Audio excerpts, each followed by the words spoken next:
problems on problems on problems on problems on problems on problems I solve them. I run through the money, the pressure be calling. Left on my blessings, I feel like I'm falling. The birdie is back, tell me I'm garbage. I'm going through something, that's why I ain't calling. Phone and progression, it's all that I wanted. The phone and affection, I summon and dub it. Cause I got problems on problems on problems on problems on problems on problems I solve them. I run through the money, the pressure be calling. Left on my blessings, I feel like I'm falling. The birdie is back, tell me I'm garbage. I'm going through something, that's why I ain't calling. Phone and progression, it's all that I wanted. The phone and affection, I summon and dub it.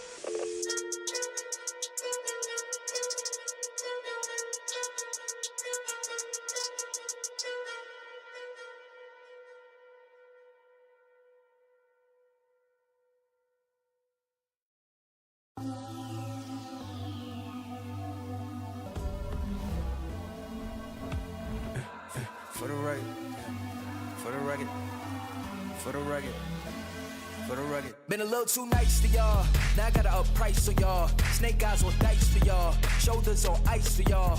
8-6 all the hay. I won't get involved today. Got lost in the ball and A's. I'm flipping the bars. I'm flipping the on record, off record. I still count wins when they doubt it. On record, off record. I let them take advantage. I was wildin'. On record, off record deals. Tell them talk to Colin for the quote. On record, off record. I still want to act, not the ghost. For the record, I'm done trying to make y'all comfortable. For the record, you ain't trying to grow, then it's done for you. For the record, lab on me going all the way. For the record, ain't trying to make no time to waste. Running through it with the young influence, adolescent presence, I'm succumbing to it. I've been giving yeses when I shouldn't do it. I complete ejected, but the moves elusive, and I'm barely moving, but I'm still gon' boost them. I can't work on winners when I know you're losing, so I rip the winners and they throw the deuces. Guess I have to pivot, shooting no bazookas for the facts. I need racks, paper, cash, fuck a tax. That's a joke. Tell them laugh. Uncle Sam, fuck out the bag. Brody plot, forget a whack. Contract, give me the max. I got laugh on my back. You ain't that, then it's straps. Whoa, whoa, whoa. For the record, I'm done trying to make y'all comfortable. For the record, you ain't tryna grow, then it's done for you. For the record, lab on me going all the way. For the record, ain't tryna link, no time to waste. Facts, I need racks, paper, cash, fuck a tax, that's a joke. Tell them laugh, Uncle Sam, fuck out the bag. Brody plot, forget a whack. Contract, give me the max. I got laugh on my back. You ain't that, then it's raps. Whoa, whoa, whoa. For the record, I'm done trying to make y'all comfortable. For the record, you ain't tryna grow, then it's done for you. For the record, lab on me going all the way. For the record, ain't tryna link, no time to waste.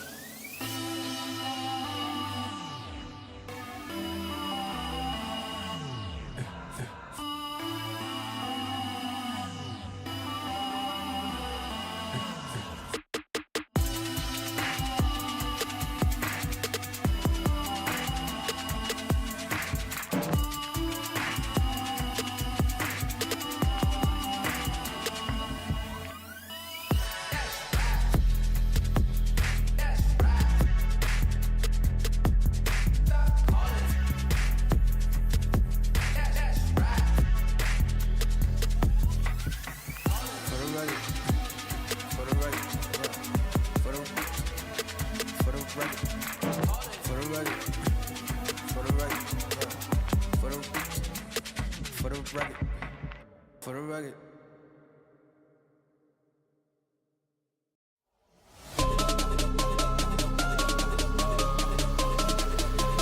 Who the hell could stop me? Go!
Dreamers dream through and through, ladies and gentlemen, but only winners make them come true. Out of the 8 prophesized teams, only one will touch that holy grail and become the Sorcerer Supreme. And to find out which 1 in a million result or present will be that for all of these teams, we will find all of that out on here right now today in the MLBB European Championship, brought to you by Surge Esports and powered by Runestone.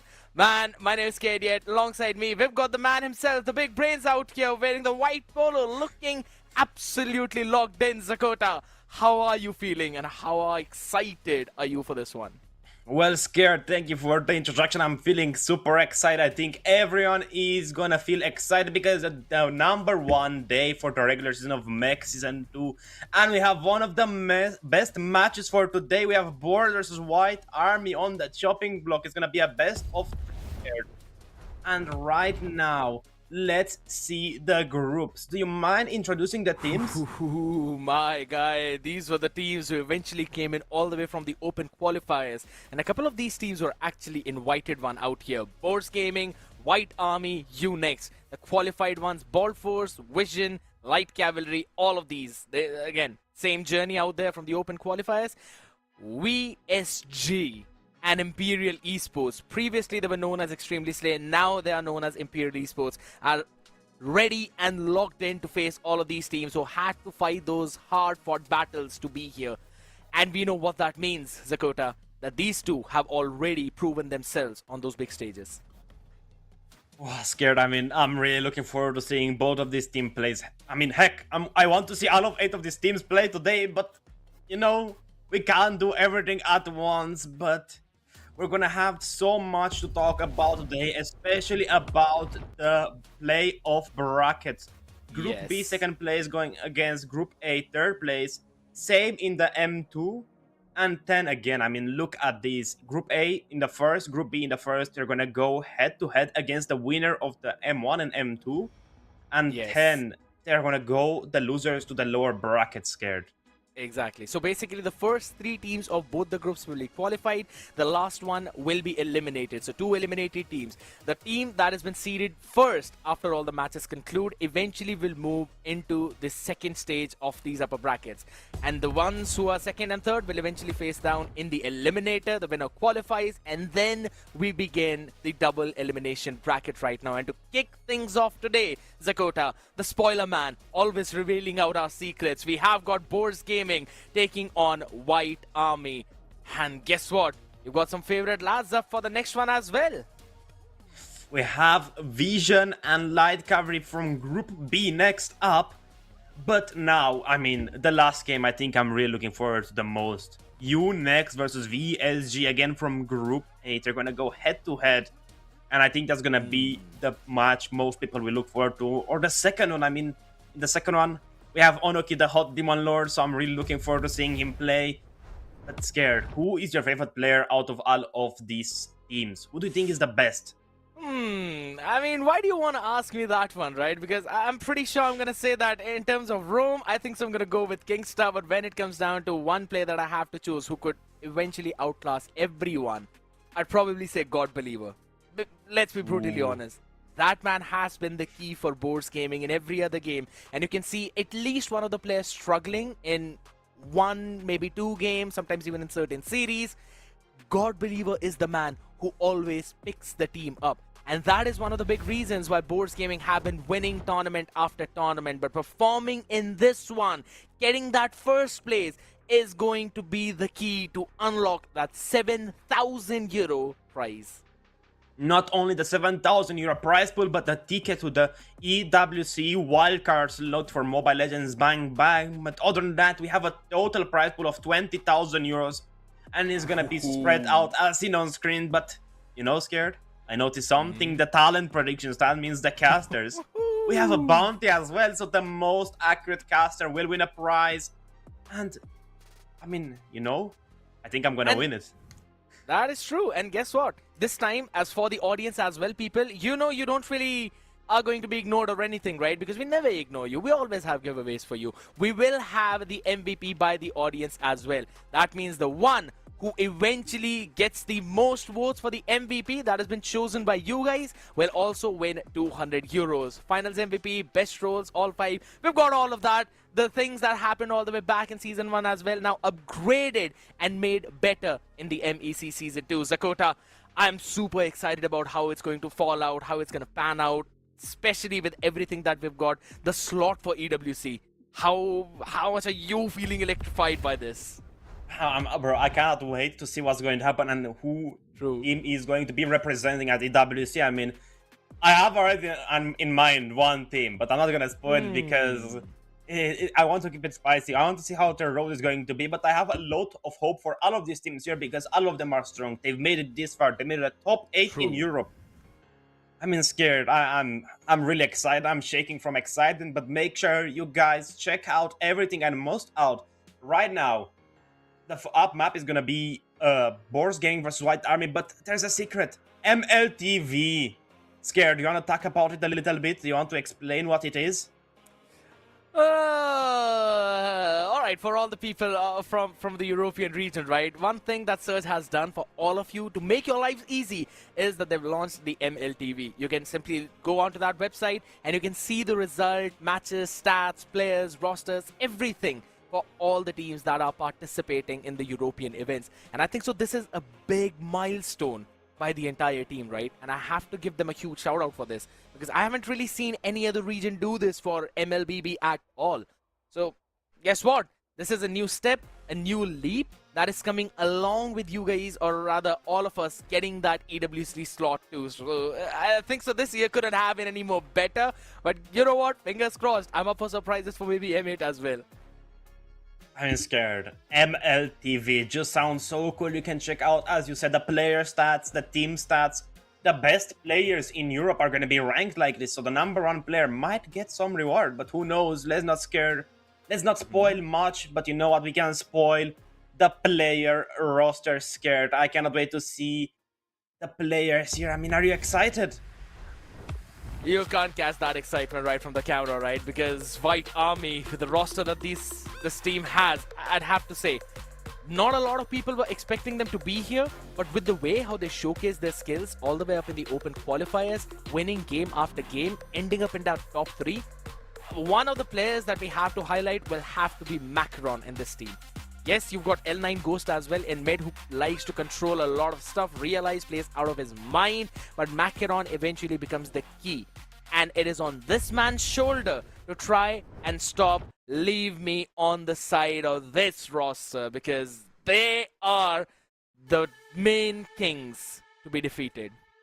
I mean, scared. They were the previous champions of Mech Season 1. We have Permetronio, Leave Me, God Believer, Rise, and God sent Bobber Rusik. I mean, he Yes. I think is the best XP out of the entire tournament. I'm gonna be a little biased here. He is my favorite XP because he has glasses like mine, so you know I have Looks to like you, put yeah. a little glaze on him.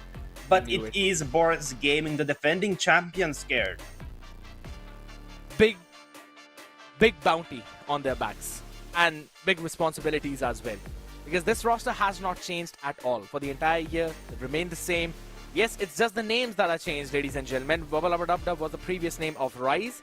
He's going in by this name right now. Leave Me as well into the jungle. You know that all of these people, with the way how they've played, with the coordination that they have, with literally the standards in the specific lanes that they have, it almost becomes next to impossible to try and win against them. But we have seen teams do that. Previously, Extremely Slay in the previous tournament did that. That means they're not invincible. They're not undefeatable. This is the peak that still can be conquered. Maybe not like the Mount Everest where every other person goes towards that. But maybe something different. Maybe like the K2, because we've got the map of expanding rivers right now. And there are some trenches that you'd not really want to dive deep into, especially when it comes down to this. Exactly, the Chang junglers will pop up here, and from what we know, Macaron is one of the best tank junglers in Europe.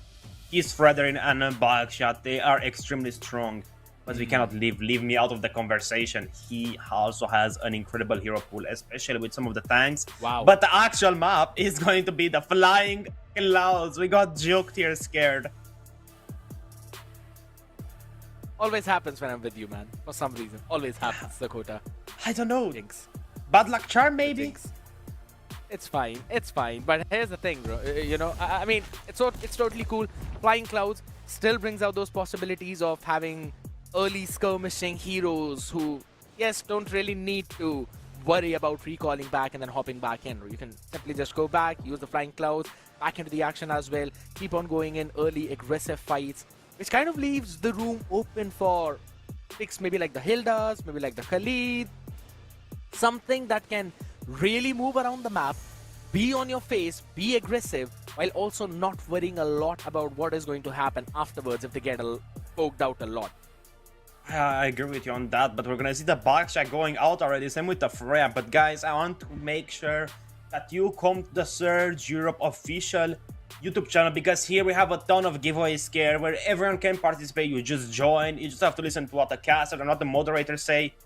But man, I want a giveaway. I don't think Scared has won one yet. Have you? I haven't really participated, dude, because guess You're what? not active in I the totally chat. leave it for the viewers. I leave it for the viewers. Yeah, my job is on excuses. this desk. Oh, hell nah, bro. My job is on this desk, and that's where I absolutely belong. That desk is for the viewers. That is where they all belong. So all those giveaways are for them. And at the same time, you can also type in your predictions as who is going to win this entire series, maybe who wins the game. You may never know. There's a lot of surprises happening out all around Surge, right? They always bring out these kinds of surprises, but no surprises here in the bans, right? It's all the same. I mean, the Phobius getting banned is a little bit of a surprise. You usually see him being left open for the Alice counter pick, but I think Realize has a better Yu Zhong than the Phobius, so I think they're gonna try to accent on that a little bit more, to play for that type of dive composition, not that frontline big tanky meta. But other than that, I want to see what the last ban is going to be, and it's gonna be the Eve, leaving out the Juxin, Zetian, Harley, Yasunshin, Suyu. There's so many heroes, you can't name them. But what will Bors respond with? The Juxin ban? Jushin. It should be a Jushin. I think so. It's a lot more priority to ban out Jushin, right? You cannot really give her away with the amount of utility that is being brought on the table. And not just in the form of what she can do, but what she can enable her team to do. That kind of freedom is something I don't know if you'd want in the hands of L9 Ghost, because I think Harith is more of a problem, considering the Phobius was banned out on one side, so they're kind of reading into what they're trying to do. I mean, this leaves out the Juxin open, the Harley. There are so many heroes here. What are they going to respond with? I mean, Koten right now is on the chopping block for the pick, and it's going to be L9 Ghost picking Juxin. I mean, it's expected. It's Juxin after all. But what is Livy going to take the Harley here? It's a hero you sometimes cannot pass on, no? I think the same as well. Harley, Khalid, you lock both of them. You kind of deny that early priority of the Leo mod as well on the other side. You have the kill pressure into the mid lane. Go for it. Kalea, Valentina. Too early Valentina. I don't think so. Not right now. Maybe R3. It's But good. not in R1, R2. I think it's still good because you're going to have the mid prior. You can even go for the Kimi with the Kalea, and you'll have a lot of advantages here. I mean, True. You're going to deny a Suyu pick because you have Valentina. Frederin? Okay. And Kalea, I mean, 50%. Call for the Kalea. 50%. Yeah, 50% right. 50% right, though. But I don't know if Fredrin is such a hotshot pick here, considering the Jushin on the other side is going to annoy the heck out of Leave Me. But let's see. Are they kind of sending it down to White Army for them to pick up the Harley? Because maybe Boars Gaming have some kind of read into how they are going to play that. I think the Harley won't come into play here. I think we're looking more like a Leomord and possibly an Alice or a Sora. But the Valentina is still left open. I think you're right. An R3 would have been better. But look at the player counts. I think every single member looks ready to rock and roll. Macaron, you know, Emophase, Urion locked in as they pick up the Hylos, surprisingly so, with the Guinevere. I don't know, man. This is probably the first time that I'm actually seeing the Harley not being picked up, prioritized, especially when he's left open. Boba Rusik. Out here. Look at him. Alright, guys, it's not the same. Zakota and Boba Rusik are not the same. They're different. He has saw that. One is sitting blonder with hair me on than the me. desk. Come on. Give it to me. All right, man. I look like You've the got guy on the bags. right, but you know, let's get it out of the story. But won't You've got White bags. Army have a little bit too much magical damage? I don't think so. I mean, it's fine. They've got the EXP and the gold, which they can lean in more towards the physical damage, so it should be fine. And you were talking about the Valentina, though. This time they actually lock in the Zetyan, which makes sense. You have got the Celestial Ornament to try and push back Macaron, or if he jumps in with a Spatial Migration, and then you can match up the range, or rather outrange L9 Ghost in the mid lane. It's a good idea. Now to pair it up with, they ban out the Terizla. Don't want that in the hands. I mean, scared the Maybe Sora the- is maybe- still open. I was about to say, yeah, Sora, Lapu Lapu, Yuzhong. But I think there is like combos a little bit better with Macaron because of the knock-up of the penalty zone. You're going straight into the Violet True. Requiem. Same with L9 Ghost, just picking them up with a Lantern Flare and throwing them at the Guinevere is gonna be the same story. But look at that big bobber there. He looks like you. What? No. Yes. It just changes specs, though. If you pick the specs like Bobo Rusek, you will look like him more. If I go a little bit more bald like Warren, maybe. But the carry is gonna get banned out. A really great ban here because it's gonna melt down Macaron, melt down Big Linux. But what is gonna be the last ban of Boars? They need to ban out another XP laner, perhaps. Yuzhong. If you're really going at it, I think so Yuzhong poses the biggest threat there. What about As soon Arlott? as Arlott could also be a nice pick. I agree. There's so many combinations for the EXP lane right now that maybe choking it down doesn't really feel like the nice, right choice for some reason. But there is no other thing that they can try and stop them with. I mean, there's the The Sora. Sora. Yeah. You did call for it, so kind of makes sense. Out on this one. What do you deny? There are just so many heroes left open. Everything could work. Claude? Maybe the Claude? No. I mean, there are so many great heroes open. Even the Leslie would be a great ban here. Oh hell no! Not get out of here! Not You get a great knockback with a grenade on Macaron, so you won't get crowd control. Yeah, You can I mean- counter a potential Cloud pick. Don't sleep on the Leslie. I'd rather lean in towards the Melissa more though. And yeah, it's the Yuzhong. They ban it out. All right. Okay. I mean, makes sense because once you've got the Tsunami Slam, the Black Dragon form can actually push back your lineup. But there's a lot of good picks open right now. Claude, as you rightly mentioned as well. Melissa, if Pelmetronia wants to go and pick it, could be his choice. She's basically been buffed up though. Gets a shield when she pops in the go away. Yeah, but I It don't is like pretty Melissa. decent. She's just standing still. She's just way to stand still of a marksman because they removed the passive of lowering the cooldown on her dash. I like the Moscow a I little mean- bit more, you know? It's, I think, better with the Spear of Misery. That is true. That is true. Makes sense. Moscow, the only reason why I kind of feel meh about Moscow is because You can't play him. Hylos, Gwen, and even Inline Ghost outrange a Moscow before a Malefic gun. Yeah, but even if you go for the Melissa, you have the Lapu Lapu pick still available, and Lapu Lapu does really good against her. True. Maybe that's why they've kept it down for the last pick right now. They want to see what the EXP from the other side will come out to be. Because it needs to be a Lapu. Lapu or an Arlott. Arlott gets bullied by Uranus before level 4, so I don't think so that's the way to go. Lapu is the only thing which I can see lane well, while also be a constant threat to Macaron in the backlines. The Cloud and maybe the Darth here? Not the Arlott, I mean, there Oh, it it's an is. I Arlott. called it a long time ago. But what about Alright. Pelmetronio going with Obsidia here? It would be really great. The Hand of Bone, locking in on Realize, locking in on Macaron, and there won't be any dashes here. They're gonna get cut off I pretty don't know, easily. man. I don't know. I don't think so. I know that a lot of players are finally leaning towards Obsidia, but I still feel that it's kind of the same problem with the Moscow. He goes in for the Clint. All right, howdy, my man. There we go. You've got the Wild West running out, and I'm totally cool with it. Guess what? Day 1, match 1, game 1. You've got surprises left up all the way on the block now, Zakota. I know even you are caught off guard with this Clint pick, but I personally like it. What's your thought on I this? like it too, especially a Clint with great Dragon Spear. It does so much work because you get so much movement speed every time you use your ultimate skill. And you have a lot of critical damage, so you could burst down Code 10, you could burst down L9 Ghost. But better yet, Macaron is gonna get a pretty nasty slingshot at his legs, a bola. But I think we yapped enough. Let's take a quick look at the rosters and the spells. We're gonna see two revitalizes. Only one for Bob Barusik. I was expecting actually the flicker for him. I mean, it's fine. He still wants to run with that one. Ladies and gentlemen, as we ready up the arena, as we ready up the battlefield, it's time to find out which one of them will turn out to be Alexander the Great, or which one of them will eventually succumb to the defeat. Ladies and gentlemen, don't worry about that. We're hopping into the game real quickly, and here's the fun thing, right?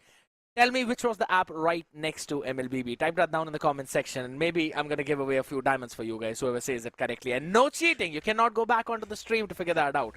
That was a test for how proactive you guys are and how concentrated you guys are. So, Zakota on the other side. Again, final thoughts. Who's winning this draft? I really like White Army's draft a little bit more because of the combinations you have with Macarons, Violet Requiem, you have L9 Goes, you have Arlo, the final slash. Everything is a knock-up. And you can get so many dashes out of Realize with Macaron's help. But right now, we're loading it in. We are in the first game of this best of 3 series between White Army and Boars Gaming. Scared. What are we thinking? Out here, starting both of these players all the way with their respective purple. That means... I don't think so. Macaron would want to try and contest towards the Little Wanderer. Maybe he'd want to go in and steal away the Bear Camp early one. But on the other side, yeah, you've constantly got that poke coming in from Ghost. But even though there's a Zetian on the other side for God Believer, so you kind of know that you cannot really out-poke him or outrange him. You just simply try to go with the push and pull. Tell me about the emblem, Zakota. Well, really nothing out of the ordinary. We're seeing a little bit of a tank emblem for the Fredrin. Usually use it as support, but tank is still great, but slow. The farm is going to be a little bit slower, right? But on the other hand, he's going to be more tanky in the late game, so he's going to be a little bit more helpful. But other than that, Realize is going to get some help for his XP crab. He's gonna should be able to take that one. I think L9 Ghost took it. Did he? I believe so. I mean, still it's kind of fine. He will get that level 4. But the only problem is now he'd need to clear out that one wave that hops in at the time of the turtle. That's the only problem. Ooh. Oh. A lot of poke on God Believer. No Celestial or armament, so... it's gonna be rough. It is going to be rough. 10 more seconds for this next turtle right now. EXP priority, Bob Barusik. Nothing different than what we predicted previously. Macaron also trying to catch him down right now, and the question is, will he decide to go on for his buff first and then the turtle? Because right now, Leave.me is already standing there. He's kind of ready. But the rest of the players will have to get in position as well to try and take this one down. Rise pretty far back. Oh, there we go. Taunt coming in. A big knock-up as well with again. We got the Phoenix Fury trying to stun them down. Oh, the Appraiser's Wrath almost missing it out, but a knock-up on 2-3 was pretty good. No one to follow it up right now as Realize hops in, and God Believer wants to try and believe. But he ain't getting anything out of the Atheist on the other side. Oh my God! A couple of knockouts with the Crimson Beacon as they all follow up with more. Bob Barusik in the tower gets shut down by Macaron. And a massive start for White Army. Indeed, it is L9 Ghost getting the first blood powered by a Runestone, and then Realize going into the final slash comboing well, but Macaron landing his Patriot's migrations are so great. I mean, that was such a good team fight. It was basically a wipeout. Only Pelmetroni was left open on the map. And so risky. I like Macaron, he's so aggressive. He's just trying to take it all away as well. If Rise didn't really dodge that, that would have been a decent amount of poke onto him. But I absolutely love that shout out to Runestone as well, right? Because I was fully caught up into what was happening in that fight. We're down in the bottom lane. Now here's the thing. Normally a Claude might face a little bit of problems, especially trying to take away the Go Crabs. And also considering it is in the bottom side. That means Pelmetronio will be having his own fun time to try and take that out here. But let's have a look at the talent predictions. Before that, though, there we go. Tsunami Slam. They're not really catching anyone, if I'm not wrong. That was the clone of Gwen. And Rise himself cannot do anything out here taking down Pelmetronio. No. That is not the right side of the map. You've got to run back to safety as the art of thievery was not enough, but maybe the glorious pathway, maybe the crimson beacon. Right there, trying to get the stacks as well, but just not enough as Leave Me hops in at the perfect time to hold them in their position. My goodness, Sakota. This is why I voted for White Army to take game number 1, but hey, the turtle was slain out by Macaron. A little bit of a later, news, but, we saw it. It was a reminder, guys. If you guys forgot who took it, it was Macaron. But other than that, look how aggressive White Army is playing. It's a completely different beast we're seeing. I absolutely love the way how they are taking control of the entire game right now. And also, by the way, ladies and gentlemen, all of those talent predictions were also powered by Runestone, so make sure you do check him out. And since we're already on the prediction side of the topic, right, before we have any other look at maybe the next type of predictions, maybe the audience predictions, what I really want to focus on is the fact how most of the people went in for Bo's Gaming. Yeah, I mean, I voted one game for White Army. I was gonna put above, but Boris Gaming are indeed still the defending champions of the Mech Season 1, so who knows? They might take the cake, but right now L9 Ghost and God Believer are gonna go in for the duel. Not much happening on the map. Still this mid-game presence. The Winnever is gonna do a lot of work, but the front is building up slowly but surely, and as well Pelmedroni hasn't fallen down yet. So he's still at a pretty good advantage. True. I just saw a concentrated energy being picked up by Macaron as well, so a lot more damage, a lot more sustainability thanks to the spell vamp coming in from it. The Boars Gaming will have to be careful, especially Pelmetronio, which you rightfully mentioned, as he's running on that flicker, not the purify. Leave me. He's just wishing for the others to read his name and just leave him alone right now, because they're even trying to contest the gargoyle. And this is the reason why I said that I don't really like the Fredrin, especially against a Jushin. I think it's still alright, but he just needs to build up. He needs to get those first 2 items, and then he's gonna be pretty fine. But other than that, we're seeing a lane swap coming on here. We're gonna see the Cloud on the top side versus the Uranus, and on the bot side, we're gonna see the Arlot versus the Clint. I mean, the matchups are better, yes, because the Cloud, if he has a Demon Hunter Sword, can melt down Boba Rusik's armor, but other than that, it's 30 seconds to the next turtle objectives. What's going to happen? Are we gonna see a lane swap, perhaps? Yet again, I mean, yeah, it is. That's the the case. story. It is the case. I mean, that it was kind of obvious as well, right? Because bottom side is where now you want to have your EXP laners play around with. And probably after the next few minutes, you'll also see the gold laners hopping more in the fight. Maybe around 7-minute 30-second mark when Code 10 will eventually get 2 of his 3 core items. That's when he'll be a lot more active in those fights. It's just the problem that Rise will constantly be a hindrance. As he picks up the Radiant armor right now, he should be able to frontline a little bit more, even though L9 Ghost will be there for the poke. Now, here we go. Macaron. I'm not quite sure if that was a really great decision, though. But guess what? He's getting poked down by Boba Rusik. Still able to steal away the turtles. So the shield is going to help the rest of the boys as eventually the glorious spot drops down. That bonk has missed every single one. But the knock-up in the back line is absolutely on point. It's Code 10 will not be allowed to use the Blazing Duet freely. A knock-up from Rise will put him back in his place. And after the dust settles, everyone lives. Scared. Looking at the gold is not that much of a difference. It's only 2,400 gold difference between these two teams. Is not that far behind, especially 7 minutes in. The difference in the jungler is only 1 level, 2 levels at best. But right now, we're gonna see a top turret getting taken down. Cloud is there. He's logging it on. Yeah. Can't I do it? I don't think so. Oh, but look at bot Pelmetronio. This is what I was talking about. You cannot afford to be out of that flicker, especially when, you know, there's a Guinevere on that other side. You have to go for the Purify. It is just one lucky catch, and guess what? There's a barrage of CC inside on the hands of White Army.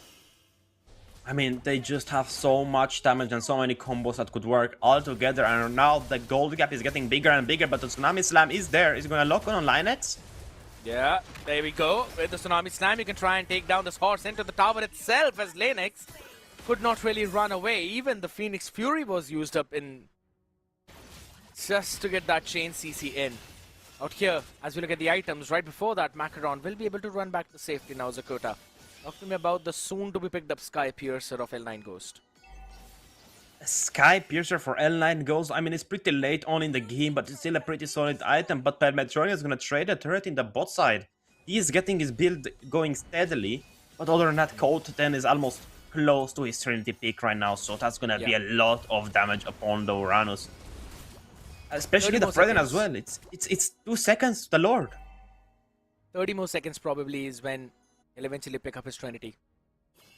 Because that's the normal time which I have, or rather have seen most of the people, pro players, pick up those Trinity items out there. Bob Rusik, look at the poke. My goodness, forced to use the consecration early on. Oh! 30 seconds cooldown. There we go. That's a big pickup though. But guess what? You already have the second part of the spatial migration.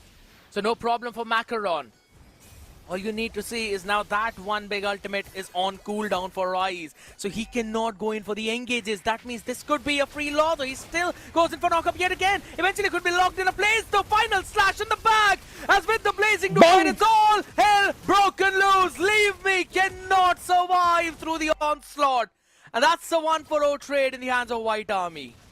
Still, Boros Gaming are doing so well. They're getting so many towers pushed up. They took the top side. And now they're gonna try to take the mid side. Pelmetruni has the damage. Oh, Borusic is so tanky. Yeah, I don't really think so. It was a good decision to commit the Violet Requiem onto the Uranus, considering Koten was not in the position. But after this glorious pathway, I don't think it's the same thing. Rise gets destroyed in a second right now. Boborusek has to run away. No consecration available. God Believer flickers out of the arm's way, even though as he was picked up with the Lantern Flare. Holy smokes, the butterfly stacks on Jushin are just so annoying.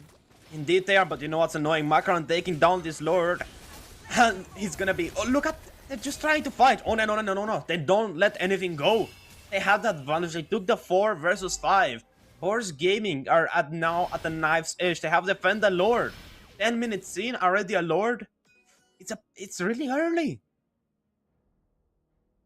Let's see, man, because I don't really see any big late game win conditions for Boros Gaming either ways. You do have a Clint, yes, I understand, but his main power spike is in the early game. Or rather, let's just say you've got to have that lead in the mid game. The only good thing working for Pelmetronio is that he was leading the farm. Right now he's second, yes, it's fine, but just a few hundred gold behind, which he will eventually get once he takes care of the slot and the minions around it.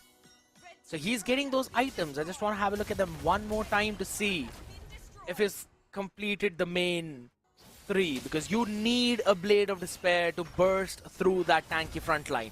Oh, hold on. Before I continue about that play next right now, he'll be brought back up all the way with the Tsunami Slam into the Inhibitor. He will be the Sacrificial Lamb while the team picks up the tier 2 in mid. I think the Sacrificial Horse is a little bit better shooting, but right now... Yeah. There is 5 turrets to 3 turrets. They got a tier 2 turret on the bot side, tier 2 in the mid side. The map of Boros is so open. White Army just have so much advantage. They can go and invade pretty much whenever they want. But the Tsunami Slam is almost there. A quick look at item builds. Trinity is there, completed. Nothing out of the energy. Clint does not have the BOD. He's building it now. The Endless is going to do a ton of damage. The healing is going to be there from the Festival of Blood and from the Fighter Emblem. But man... Look at Macaron, he's being so sneaky, he's gonna try to go for a backline. That's the main thing. Sick. Dun. Yeah, it's fine. L9 Ghost has got so many skills to kite around, right? Until and unless you've got a pick-off hero, you can't really stop him. And guess what? You have a pick-off hero. You have got a Kalea. L9 is running with a Purify. You go for the Tsunami Slam, it's fine. Next 30 seconds, you can't do anything. If the Clint walks by Macaron, the Clint is gone. That's all I'm gonna say. I mean, I'm sorry if I'm distracted right now, but I'm looking at Bobber Rusek and the plushie right next to him. Is it a plushie or is it a pillow? What if it's both? Is it a body pillow with a bobber on it? Yeah, I mean, you can't really blame me for getting distracted by a cute potential plushie. I mean, I told you look like it, but you didn't believe me. Wow. Wow. Sorry, I love you. I love you. But 15 seconds, the next Lord objective. And right now, the map pressure is in favor of White Army. Look how many minions they have stacked on the top side, on the dead lane. They have an advantage. True. But Bob Barusik is gonna go in for information. The Celestial Armament is there. The Fury of the Phoenix as well there, but no consecration. In a few seconds, is gonna be up. The Purify is available. Pelmetronio is extremely wealthy. He's doing well. he's eating good. Now here's the thing. Pelmetronio will have a good amount of burst damage right now. What is this difference? 69,000 for God Believer, and then everyone else barely reaching 50. This dude is playing on a different level right now, even with the Zetyan that he has in his hand. Pelmetronio is, I don't think so he can even think of coming close to the amount of damage God Believer is dealing. But coming back onto the same topic, you said that he's eating good. Yes, I agree, but he needs to deliver as well. You need to use everything that you have just to complete the challenge of the Surge Fit Club as well, right? You have to utilize that to build your muscles out right now. On this Clint, I don't think so he's got enough to burst down the front line of Linux because, again, he's a horse, big HP. He needs C. Halbert to do that, but everyone else, they are in a threat. You know what's in the threat? The top side. Look at the minions. Someone is going to have to answer that. I think God Believer is going to have to go. And once God Believer is going to show on the map, they're going to start the fight as soon as possible. That's going to be the plan. And they're looking for L9 Ghost here. Look at the damage!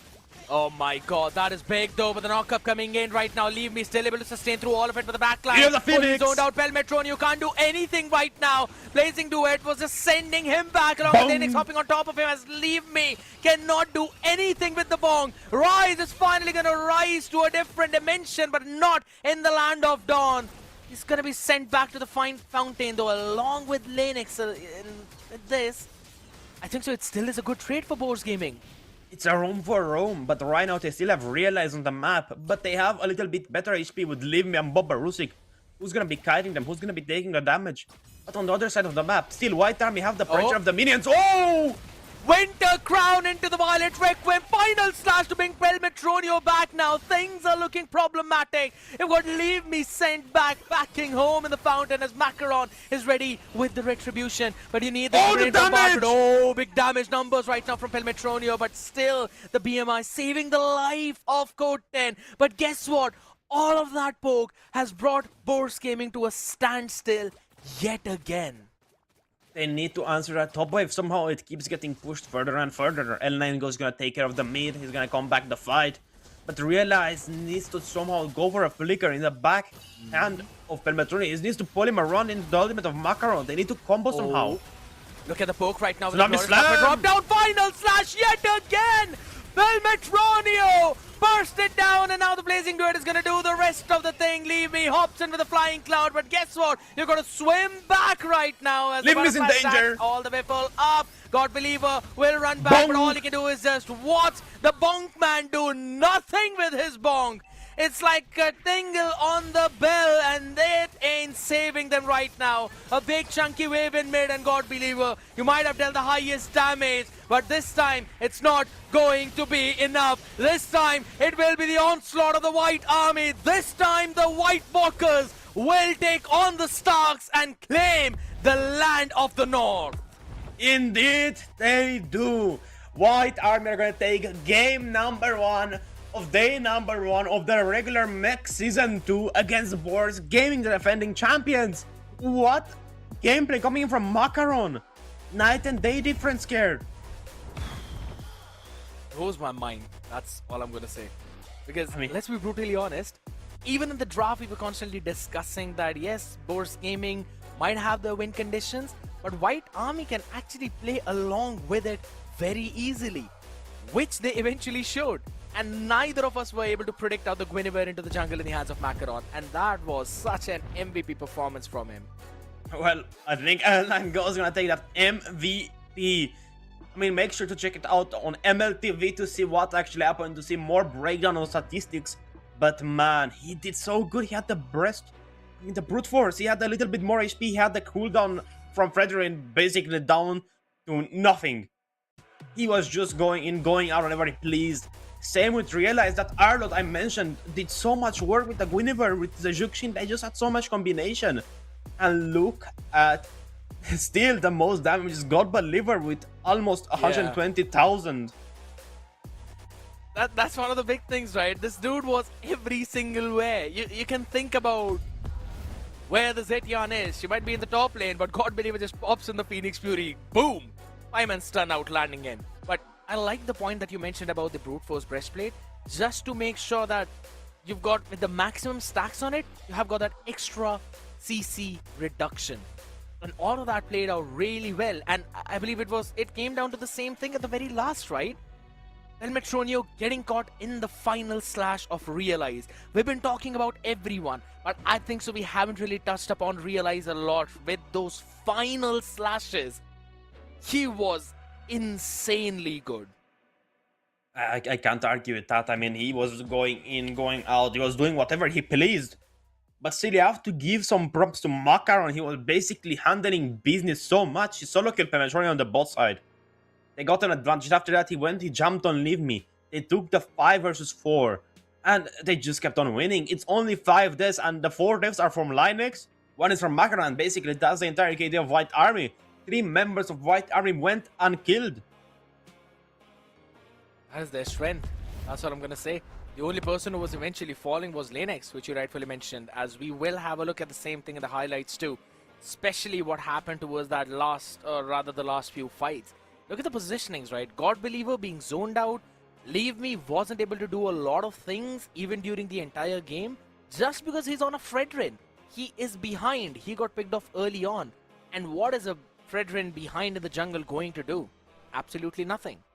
I mean, he can stay behind, that's what he can do. But Leave Me had a 2000. He was basically the goal gap between White Army and Boris Gaming. It was only Leave Me.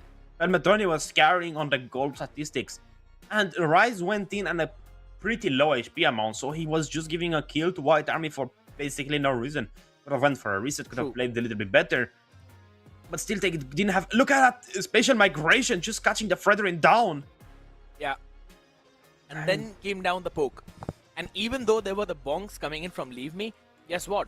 You've got the constantly dashing around, or rather kiting around L9 Ghost. And then you've got who? A pretty big, beefy Linux on the high loss. Then you've got Macaron himself. Look at that was final pretty slash. tanky as well. And that final slash was picture perfect. You want to see a better one? Look at this. Look at this. Look oh at my from god. where he brought Pelmetronio right in the middle of the glorious pathway. It's like, yeah, it was definitely a path to glory, but only for White Army. And I'm pretty sure that right now we are going to see the high loss being banned out. I don't think Boris Gaming want to deal with it. And if they do, they'd probably pick it up for themselves. I think the Guinevere is gonna go as well. You cannot let Macaron put his fingers on it. I mean, he was playing it so well. He had so much early advantage. But as we know, Boris, they don't go easily down. They like to get back up and fight. That's why it's a best of 3 series. So there's one more chance for them, because it's right now match point for White Army. Scared. Are you thinking Boris Gaming is going to go for reverse, or do you think White Army is going to keep going on? The Dead Knight is going to keep on marching. What do you think is going to happen? I mean, they're playing out of their mind. They're so much more aggressive. Here's the thing, dude. I just simply say this once. My prediction is down the drain. So whatever happens, I'm totally cool with it. And if anything, White Army want to bring out one of the big upsets on day 1, match 1 itself, go for it. Be my guest, because that's what we wanted to see. We wanted more depth into what Europe has to offer. We wanted to see more competition. We wanted to see something or someone that can challenge the Boers. Right now, as we have a look at all the boys here, you can clearly see how God Believer is constantly giving them those instructions. He's the one who's telling them. He's not as vocal on those interviews, but when it comes down to the team coordination, team fight, when it comes down to the team morale, he's the first one to speak up. Hello, Linux. We're going to wave back at you when we get back on the camera. But man, what a complete turnaround. White Army was looking super passive in the qualifiers. But right now, Code 10 is balancing that pen on his lips, and he's just doing so much more better. He's amazing. Different story. Same with the map. It's gonna be broken. Was we had Flying Cloud, we had the Juke with Expanding Rivers. Thank you, Mr. Sokol. But man, imagine you get to see a Johnson here. It will be so crazy. That is true. I'd have to say one thing, dude. I mean, yeah, we're not gonna see Johnson banned whatsoever. It's not your ethical glory rank gameplay, Zakota. It's fine. You have to rise up with that. Nah, a pick, bro. A pick of Johnson is gonna go so fire. Yeah, no, come on. Guys, can we get some water? I want to throw it on the face of Zakota. He's still dreaming. But guess what? Those are the few dreams that some of the people have also dreamed. Being on that international stage, being on that MSC stage, even if it's wildcard, right? Having that exposure. And this is the moment where you start to walk onto the steps onto that stairway that lead you there. And right now, it is the side of White Army to take the first one. We'll have to see if Boars Gaming can answer back by taking their first step as well and maybe pushing us back into this series all the way on to the third one. But since we've been constantly discussing about what needs to go out, right? And since Boars Gaming right now are onto that blue side, I think so, yeah, no Gwyn. You called out for it, no Gwyn. Go, I was about to say no Jushin, but then I saw they were on the blue side, so I was like, yeah, maybe God Believer wants to pick it for himself. Yeah, but still, the Marcel is gonna get banned out. They're expecting a rise Marcel so much. The new Marcel buff, it's so incredibly strong. The golden hour, allowing your teammates with a shield to walk inside of it. True. It's super strong. Again, right now, I think the Bobber from Bobber Usyk is gonna be giving them the draft. Is gonna be helping them a lot. That's their coach, by the way. Yeah, I know. Thank you for pointing it out. You're welcome, you're welcome. But I'm looking at the bans, I'm thinking what they're gonna do. I mean, the bash is an obvious ban. You cannot leave it in the hands of Leave Me. I think they're gonna ban out possibly... Ali? Maybe the carry. Freya.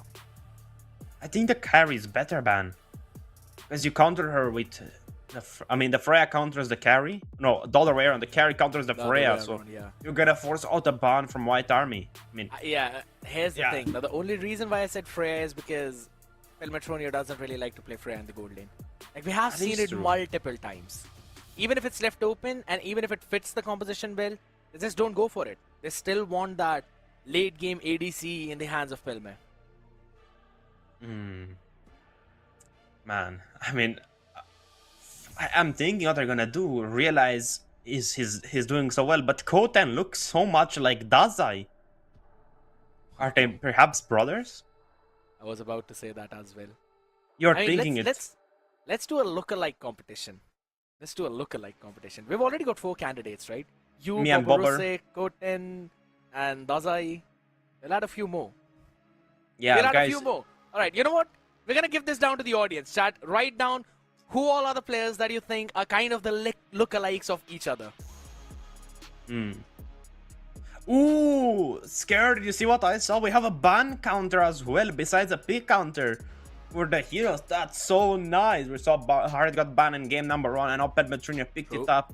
It's now a flexible hero. It could be played on the gold and on the jungle if you really want to flex it. It could work because of the buff to his synchro dashes.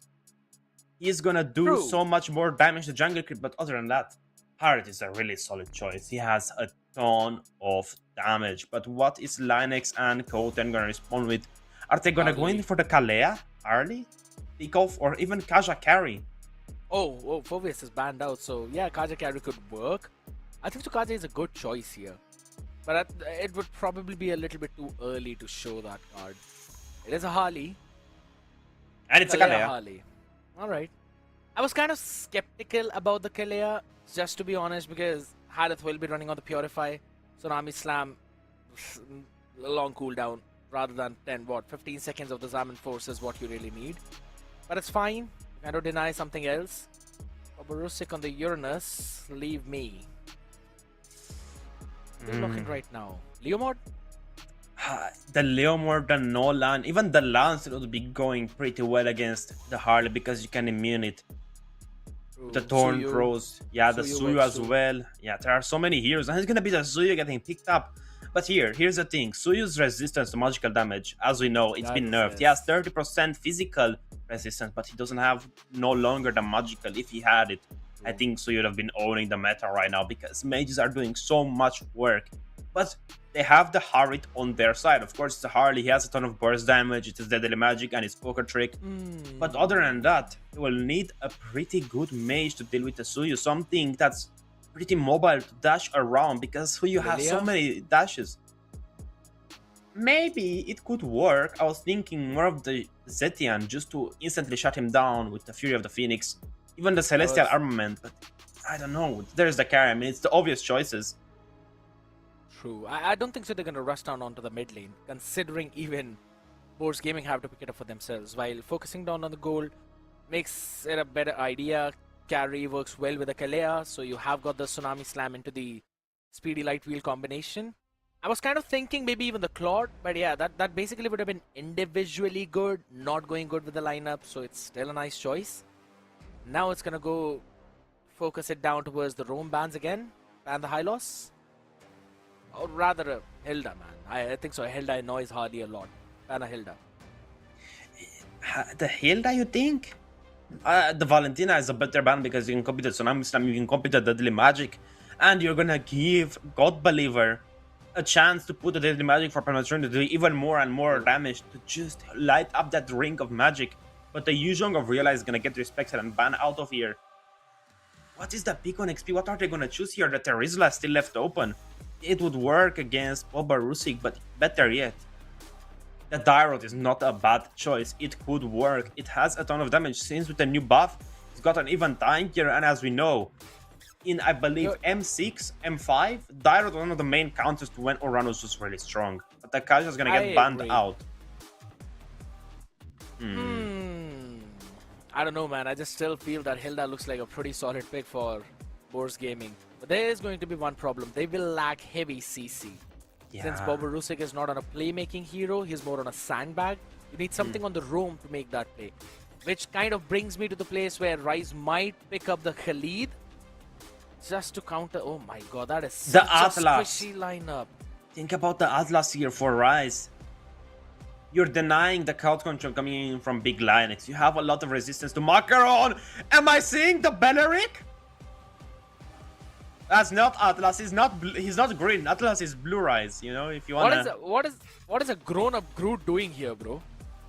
Isn't Groot already grown up? No. I was about to say he plays video games, and then I realized what my profession is. And I was like, hold on, yeah, I cannot say that on the live stream. Of course. No, I don't think so. Wait. Do you think Groot eats wood butter? Do you think like in the morning he takes some bread, he takes some wood butter and he spreads it on? I was waiting to make this joke for a really long time, just so you know. You gave me the perfect cutaway.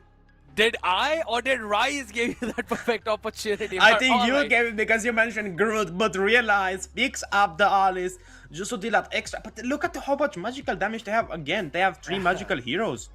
Radiant Not a Chastise, ton, but the lineup is kind of done though. But the main problem is Rise is very beefy, especially against those magic damage or rather the basic attack dealing damage heroes, right? So it is going to be a bit of a problem to deal with. That one big Beleric. So I absolutely love that. But you have to get in those catches. You need to properly land the Wrath of the Dryad. I don't know about the Revitalize. I think the Flicker is a little bit better because it's more unexpected with the Wrath of the Dryad. Flicker combination, you do more. It's like the Thorn of Ruin and a Flicker. It's unexpected with Beleric. If you go with the Wrath of the Dryad, you're just gonna have to be really close in their face. And I think he just wants to get picked up by Big Linux, pull to his team, and then do the Wrath of the Dryad. But I don't know how that will work because right now it is match point between White Army and Boars Gaming. White Army are in the lead. Are they gonna take it back and reverse sweep White Army, or is White Army just gonna seal the deal and take the march away? It's going to be a big question which will be answered in potentially the next 25 minutes, ladies and gentlemen. And yes, I'm going in for a long game considering there is a Beleric on one side and there is a Kimmy carry on the other.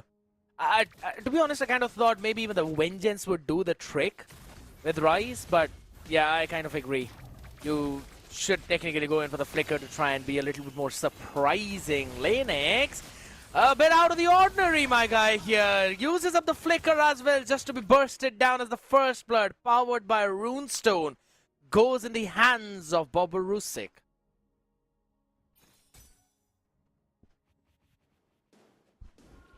And with that, I know Zakota is just flabbergasted right now, but you know what? It's fine, Zakota. I know that your prediction still stands. You are the one who eventually said that maybe White Army will take one game along with Warren, but you still have focused down 2 for Boars Gaming. So let's see, ladies and gentlemen, if the talent predictions powered by Runestone will be correct for Warren and Zakota. Oh, no. Oh. Hold on. Right now, he gets picked off again. That is absolutely massive. To be honest, though, there we go down to the bottom lane. Pelmetronio will be able to run back to safety thanks to the flicker, if I'm not wrong. Yeah, I mean, That's totally fine. Or rather, it was the Chrono Dash. Yeah, never mind. vengeance for Bobber Rusi. Makes sense. Makes sense. I like You it. think? I still think the flicker is a little better just to get away, but Linux right now is doing a really good job of giving Leave Me kills. Oh, the real Rise takes a turtle! That is just unfortunate Rise! right now.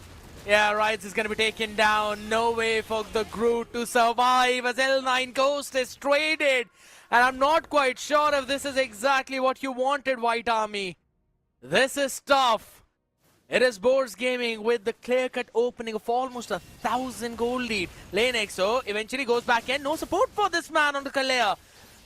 Why Got is Macaron. he kind of... I mean, he's being the low accurate Sakura, man. Being useless? I You heard didn't that say big Linux? He said it, not me, but you know what we see. Macaron taking away some of the jungle from Leave Me, but right now, the goal gap is getting shorter and shorter, and White Army are looking to take it back. Or will Boars Gaming go for a massive outplay? They're gonna try to go for the Wrath of the Druid. And we have the Phoenix, but Tsunami Slam! Big one out, landed up in the mid as well, but God Believer still my runs back God! to safety as the Groot picks up a double. Rise, my man. He just says out of that, and with the Wait, roots, Code! he just picks all of them up. Code 10. Just missing out onto that spinning light wheel. The Chrono Dash of Pelmetronio saving him, but you do not want to overstay there. L9 Ghost is up and close. You're going to be picked off. Fraction Pulse not yet available.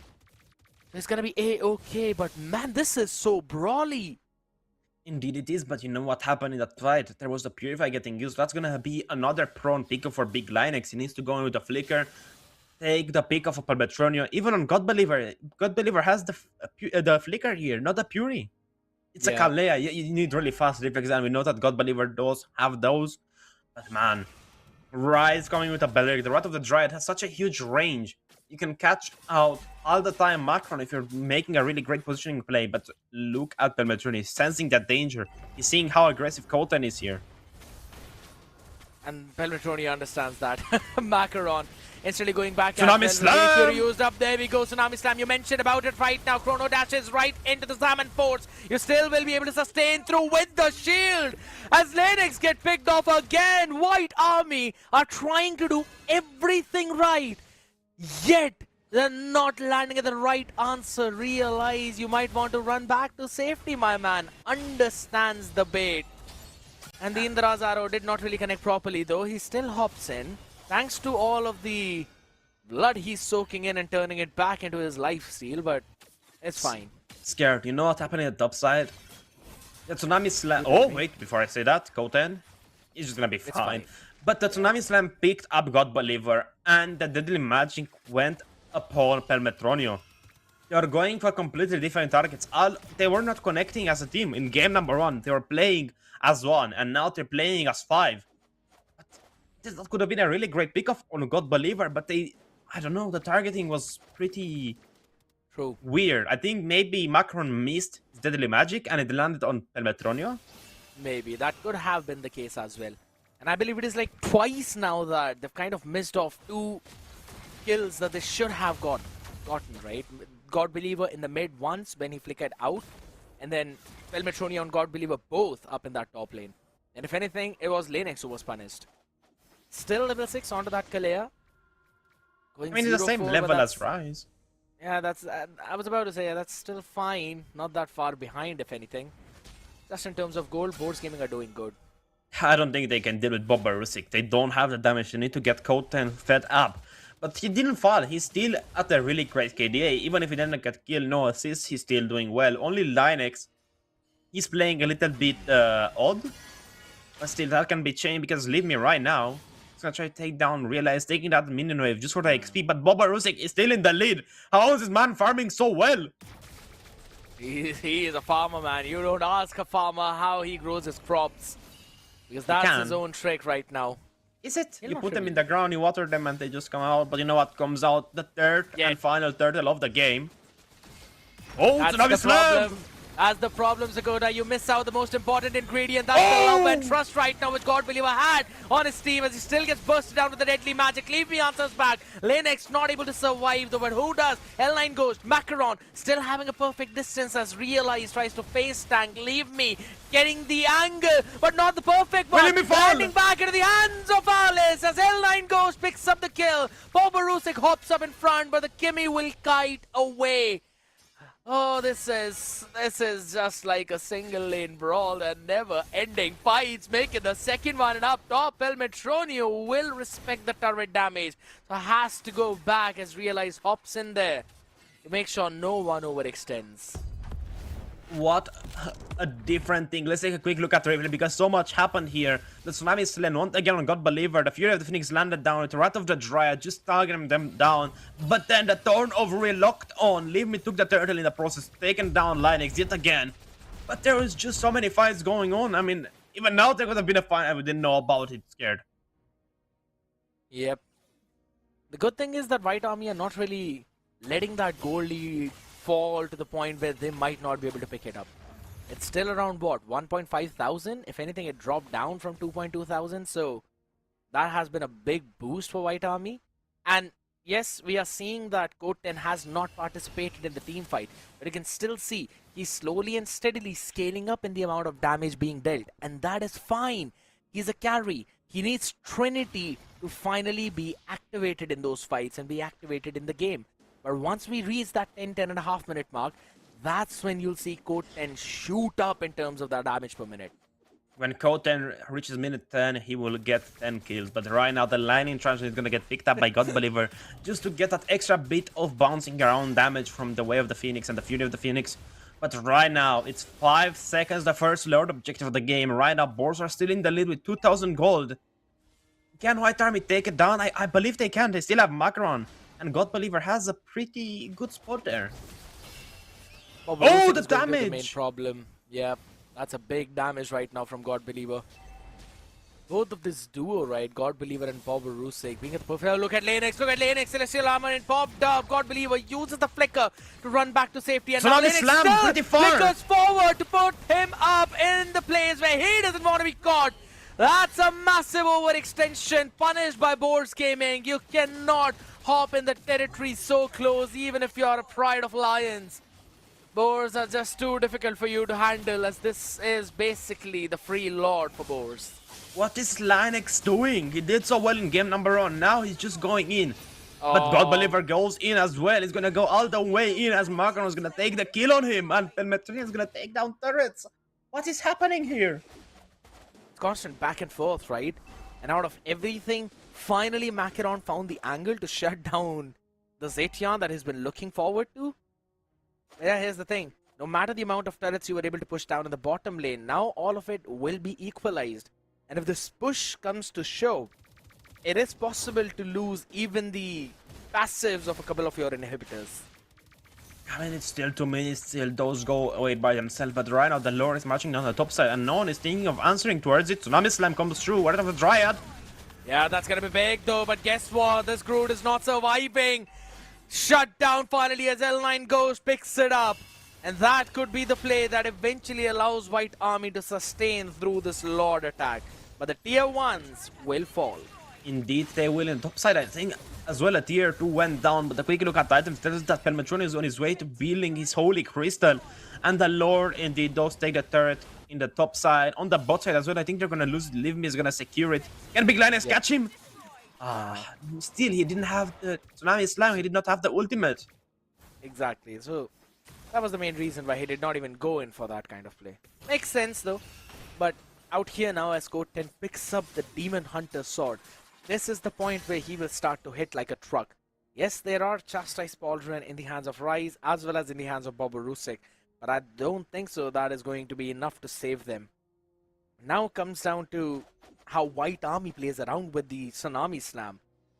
Because they have the pick-off comp. They cannot go for consistent fights. They have to pick one off, hold it down, and then re-engage. While on the other side is Boars Gaming, who can keep on taking that fight for as long as possible because of how low the skills cooldown work. Why is Boborusik the most damage dealt? Don't ask me, bro. No, it's fine. Now Macaron is at the top, but still, it's Why on is he at Uranus. second? Why he's at second? Yeah, well, he's a little bit too high up there, but you know what's a little bit too high up? Rise on the bot side. He might try to go for a pick after going to bait for a recaster, waiting for someone to show. But I don't think they're going to risk it. Can they take the minion waves here? It's going to be a split fight. They're going to try to pinch. I don't think so. You should show up your face right now. They're still holding it down. They're waiting. They're making sure that they at least get the gold from the minions. Oh, hold on. Hold on. All right. Slight bit of a bait. Now, White Army are not biting it. They're not biting it. That is such a smart macro from these teams, Dakota. Understanding what the other is trying to do till the very last second. I believe they scream each other a lot. So A lot, It's gonna yeah. be this type of familiarity between these teams. But I'm really looking forward to seeing who's gonna take this lure, and it's looking like the first game is going to be it. It's already halfway blitzing it. down. They're It's blitzing gone. it. It is gone already. But now for White Army, you have to pick something up to answer back now. Oh! Big knock up with the flicker as well, but the stun from the Phoenix Fury! It throws a big wrench in the plans as Macaron falls. 2-0, Boars Gaming retaliate. Even if the Deadly Magic was at full stacks on Rise, Rise still has his passive and he hit that blue buff and got his HP pretty much back up. So it's fine, but they're gonna lose a tier 2 in the mid lane, the last one on the map, and it's looking like it could be game over. Code is in danger. Yeah, still he's gonna survive right now. Even the Bob Realize- runs away with the consecration, but realize Scott the Blood Ode will be able to go back to safety. But I don't know for how long can they hold it. Oh no! Oh my God, God believer. Yeah, I'm pretty sure even he does not know what happened to him. I mean, It's okay. Take your time. I don't know what to say. I know you're bamboozled. I think I'm a little bit more than bamboozled. It's fine. Talk to me about the items, Dakota. Basic stuff, nothing out of the ordinary. Holy Crystal, a little bit too late on. The Divine Glaive is indeed needed for Bob Barustic, but still, I did not see the Vengeance get top once the entire game. Yeah, that's been one of the problems out here, though. But Lennox has been popped off like a balloon multiple times, though, as he goes in yet again for the Tsunami Slam. Rise will be able to survive through all of it. This Groot is not dying. As the inhibitor gets taken down up top right now, you don't have the speedy light wheels to deal with the Lord anymore. This could be detrimental. Force Gaming, they should have an idea. They can eventually go in for the push right now as Rise eats up the deadly magic, goes back to safety. Does not step into the lethal range of L9 Ghost and Code 9, but the Skimmy Carry duo, it has not been working out, and most of it has been thanks to Bobarose. Oh, the damage! In the tower will sustain through it all as Rise will make sure to open everything up for his team while Realize run back into his own base. Crystal with barely slither of HP. I mean, scared. There's so much going on, but you know what's still going great? Code didn't fall once. Neither did Realize. They still have a little bit of push to play here. They still have 30 seconds the Lord. They could look for a pick off here. Linex is leading in deaths, yes. But he can do it. I believe he can take down God Believer, better yet Pelmetruni, because we don't have the Purify here, Scared. It could be a one-man show. You take down those 8 deaths away from Boars Gaming, and this game instantly turns around in the favor of White Army to 6-3. Yeah, I mean, Linex is just giving them a little bit of an advantage. Said, we want game 1 super easy. We want to give you guys a chance. That's why he gave them 8 kills. And the first blood. But look at the damage taken. Uranus at number 1. Only 2,000 damage ahead of the Alice. But I'm wondering about the most damage dealt. Do you think the Uranus is still up there? What? 2,000? It was 20,000, but okay, my man. No, it was What did you 2,000. say? It was 20,000. I don't think it was. It was 11-7 and 11-5. Perhaps I was wrong. It's absolutely fine, Zakota. It happens. It happens. Now Alice ahead. Alice ahead. Yeah, hops in back up. So it was 2,000. Perhaps I was the one who... You were wrong. Now it's 3,000. So let's do your maths. Aye. But hey, What can we good say? at it. But look at Realize. He's gonna be shown up on the mid lane, and that's gonna give a little bit of time for Boros Gaming to burst down the Lord. Because he has to highly enter the top possible. side as well, so it's rough. Oh! Only Traction catches first, Rise. though. Exactly. I don't think so. Groot being caught in that was a problem. Tsunami out Slam here. picks up. Oh, leave me! That's a big one though. But again, the Phoenix Fury for the re-engage. It does not is fall. even It better. does. 1-for-1 trade right now, still in the favor of White Army, but you have to go back to try No, and take Pelmer! care of the crystal. As it is, Pelmetronio taking the Lord God Believer with the Phoenix Descent will make sure to burn down Macaron and Ashes. Go 10. For how long can you clear it out? For how long can you survive? Oh, There you Realize go, gonna fall. Rise tries to hold it down, but he does not have enough tankiness. Took a lot of punches, but not enough to sustain through the gut as it now finally spills out with Boros Gaming piercing them with their teeth. It is 1-for-1. Indeed, it is that one small mistake from Macaron missing the last retribution. That could have been game over for Boros. If Macaron gotten that retribution, I think was GG. But Pelmetronio did so much damage with the Season and as well with the Chrono Dash. It was just melting him down, and the Lord Execute was so high. True. Scared. It was a complete back and forth. Boros Gaming equalized the White Army. They had a great draft. But the Kalea, she was playing like you. Like you scared. Or like Kronos. Or like Kronos. What? Oh. Right, yeah, I mean, in terms of landing that Tsunami Slams, yeah, it wasn't really the best one, I'd have to say. And I'm pretty sure that White Army would not want to pick this one up. But ladies and gentlemen, we have got the audience questions as well.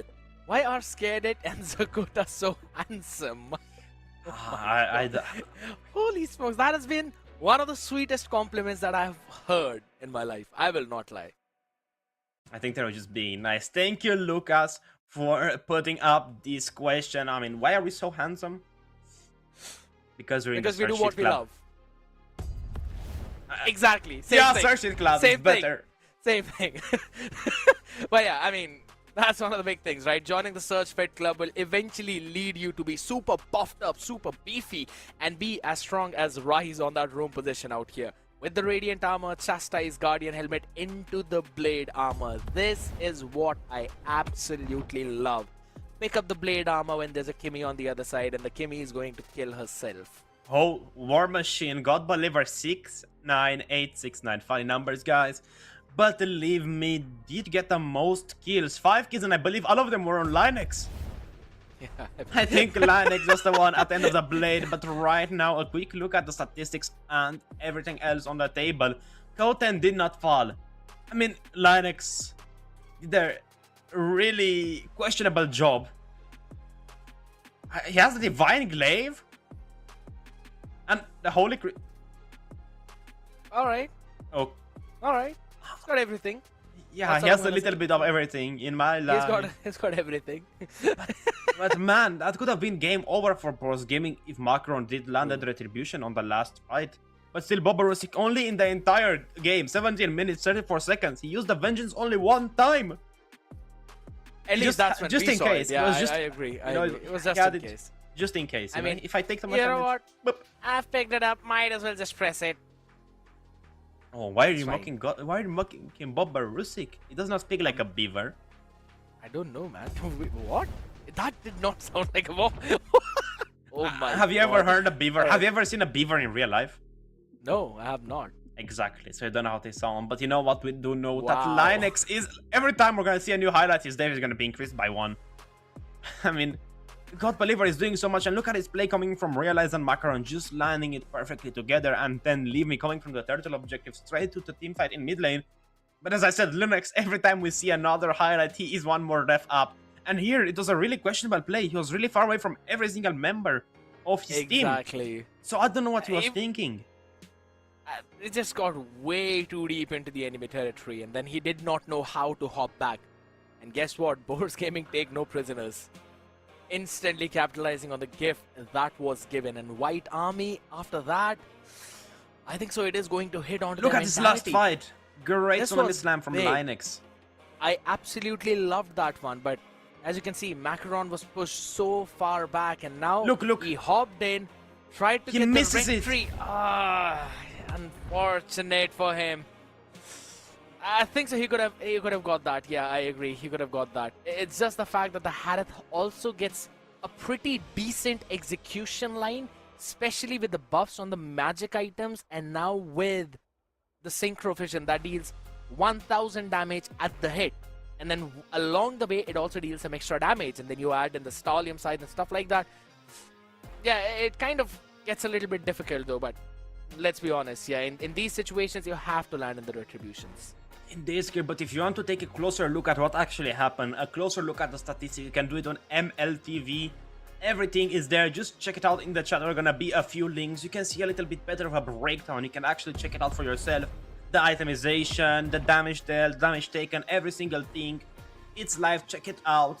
But right now, guys, it's gonna be the deciding factor. It is in the match point for both of these teams, and I think both of them are warmed up, locked in, and ready to rock and roll for the last brawl of the day. Boars Gaming against White Army. The White Walkers, they're not doing that great of a job at walking. They're just walking in a circle. In the first game, they marched forward. They were strong. In the second game, they were... They lost the battle, you know. They were tired from the previous battle, you know. And now, but then I think now they're fueled up. They ate. They did a little bit of workout between the games, a few push-ups, you know. But Boars Gaming, they've been out hunting all this entire time. They've been together as a team since Mech Season 1. They didn't change anything about the lineup. The only thing that changed was their haircuts. All right, quite an information which I'll try to keep in my mind. But here's the thing: I think so. Boars Gaming kind of found that Dragonstone, right? Maybe they found that the sword that is made from the Dragonstone. If I'm not wrong, I mean all the GOT geeks, please type it down if I'm correct about that. But coming back up into this draft, it's all the way back up with White Army hopping over towards the blue side. You can have that control, and this is what we were discussing. Even Kronos mentioned that with how the meta is now turning out to be, it's better to be on the blue side instead of the red side, considering how many priority picks there are and how you can dictate the draft, because the red side are kind of forced onto two of the bans which will be there, the Freya as well as the Jukshin. I mean, Scare, I think it depends for each team. One team does really great on blue pick.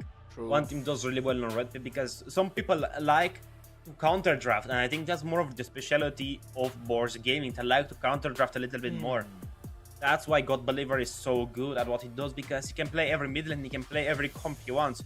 Because the team is built around him. He is the main soul carry. Him and Boba Rusik are, I think, the pillars of Boars Gaming. On the other hand, White Army, they have Macaron, Realize, and Kotem. Those are the three core members. L9 goes and Linex go well together, but sometimes they make some small mistakes, some errors that get punished extremely heavily by God Believer. True. And especially Realize. That I man. agree. Not Realize, Rise. I mean, they have such similar names. It's almost like they're cloning them. I mean, I understood you telepathically. That's why I did not yeah, enter they the both question, have a 1 in because I their knew you name, went it, yeah. so they both start with an R. But you know, the bands are looking the same. Just that right now, the Heart is gonna get respect banned yet again. Leomord goes out. White Army doesn't want to see it. Does that mean they want to play an assassin jungle? True. It could be possible. Out here though, I don't know, Jushin. Yeah, you don't want to give this one away this time. L9 Ghost was a little bit too annoying with that. And since Harith has also been banned out, Harley is left open, but do you still want to give it in the hands of Macaron? You want to lock in the Guinevere as the first pick? What is God Believer doing? I'm wondering about what the conversation is. Look at Rise. He's the shortest of them all. He's as tall as Bobber. He's still finding the way to actually rise out from the shadows that he's sitting in. I am rising out of the shadows. Marcel is gonna get picked up for the first time because he was left out in the ban section. But right now, the golden hour is gonna come into play, taking a few screenshots on a few Harley. pictures. Wait, God Believer. But I don't think God Believer is gonna get the passive of Marcel. He won't get that extra shield. I don't know. Yeah, he won't Still get a the great pick. passive. It still is, yes. It eventually denies a lot of good picks on the other side. Like, you can't really go in for the Eve, you can't really go in for the Farsa. Stuff that have got very impactful ultimates, like, hey, throw Grok out of the window. I have no clue why teams have actually thrown Grok out of the window, right? Because he used to be such a prioritized pick, and now it seems like no one wants to pick him. I mean, because the Valentina is climbing up back to meta, she can just copy out the Tectonic Charge, and she deals a ton of damage with one combo with the Tectonic Charge and the dash. She can shut down basically any marksman she wants. But on the other side, again, Bobarusik picking up for the third time the Uranus. Are you gonna see a Dyrot? Give me a Dyrot, realize. I want to see it. It's probably gonna be the Alice. But Macaron we're talking about the again. Guinevere. Yeah, I called for the Guinevere. They lock it in along with the Eve. So no Jushin, but the Eve. So still the same kind of long range poke. But this is what I was talking about. This Harley pick right now at the R3. Linux will not be allowed to do what he wants to do. Yeah, I mean, just getting Leave Me on these Harley is gonna be a lot of impact because he's, I think, a little bit better of a Harley player than Macaron. But Macaron's Guinevere is really great. It has a ton of damage, a ton of crowd control. And Yuzhong is gonna get banned out again. Realize does not get to play his main hero. But then again, I think a Dyrot is gonna work well here. It's so good. We lack a lot of crowd control, yes, but I think the execution line from the Dyrot ultimate is gonna be a little bit better. You're gonna have a little bit of a timing with Macaron. You're gonna have defense down for the marksman. True. The Hina's gonna get banned out, so it could be a Dyrot pick here. Better yet, the Alice. It's just so hell bent on the Dyrol, right? It's like, a show great me pick that versus the Dyrol. Uranus. Come on. I know, but not right now, right? Because on the EXP side, you either need a playmaker or you need something that can actually sandbag. Dyroth does none of that. Yes, you cannot convince me to say that Dyroth actually sandbag. He does not. That has been one of the problems with him. So the only kind of CC that he can provide is with a Petrify. So you either have to go with the roam and the jungle for that kind of crowd control, and then they have it. lean in towards the damage. I they have it. don't know about. Nah, I don't think so. Not the tankiness. They have it. They do not have the tankiness. You can what do go you mean about steal that? Warrax for the Dyrov and then go for a full tank build. But other than that, it could work. It could work because they Okay, banned it could out work. the Arlot.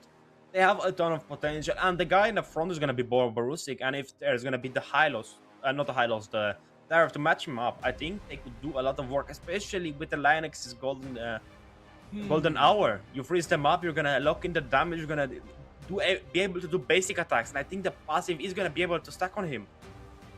But the return is gonna take up that Moscow. I don't know if I actually like the Moscow pick here though, but still kind of. Even though the Claude was available, I understand why you'd not want to go. Even with the carries. carry. Yeah, I mean, alright, still understandable. Don't really want to go with the front to back right now with the carry. You don't want Rice to pick up something that only can stand in front and do nothing else. But I still think a Claude would have been a much better pick right now, because if that is picked up by White Army, they can instantly lock down a big W in this entire draft. Hold on. Hear me out. It's Claude a little Alice. bit out of this world. What about an Edith? It was picked up in the Indian region, right? But it did not work. It was working out too, to be honest. You know what? I'm not going to throw it out of the window. That could have gone pretty good, but it comes down to the same. Claude and the Lapu Lapu works well with the RWM. And now with the pick-off potential with the Kaja in the hands of Rise. I don't know about this draft from White Army. Yeah. They won't have a lot of damage to deal with Bobarusik. They won't have extra crowd control to deal with Rise. And Metronio is going to have a lot of range to work with because no one is going to be able to come really close to him besides Linux. And if Linux come close, Levin is going to try to punish him with the help of God Believer after taking up that RWM, or better yet, the Golden Hour. So it's going to be a rough game, but scared.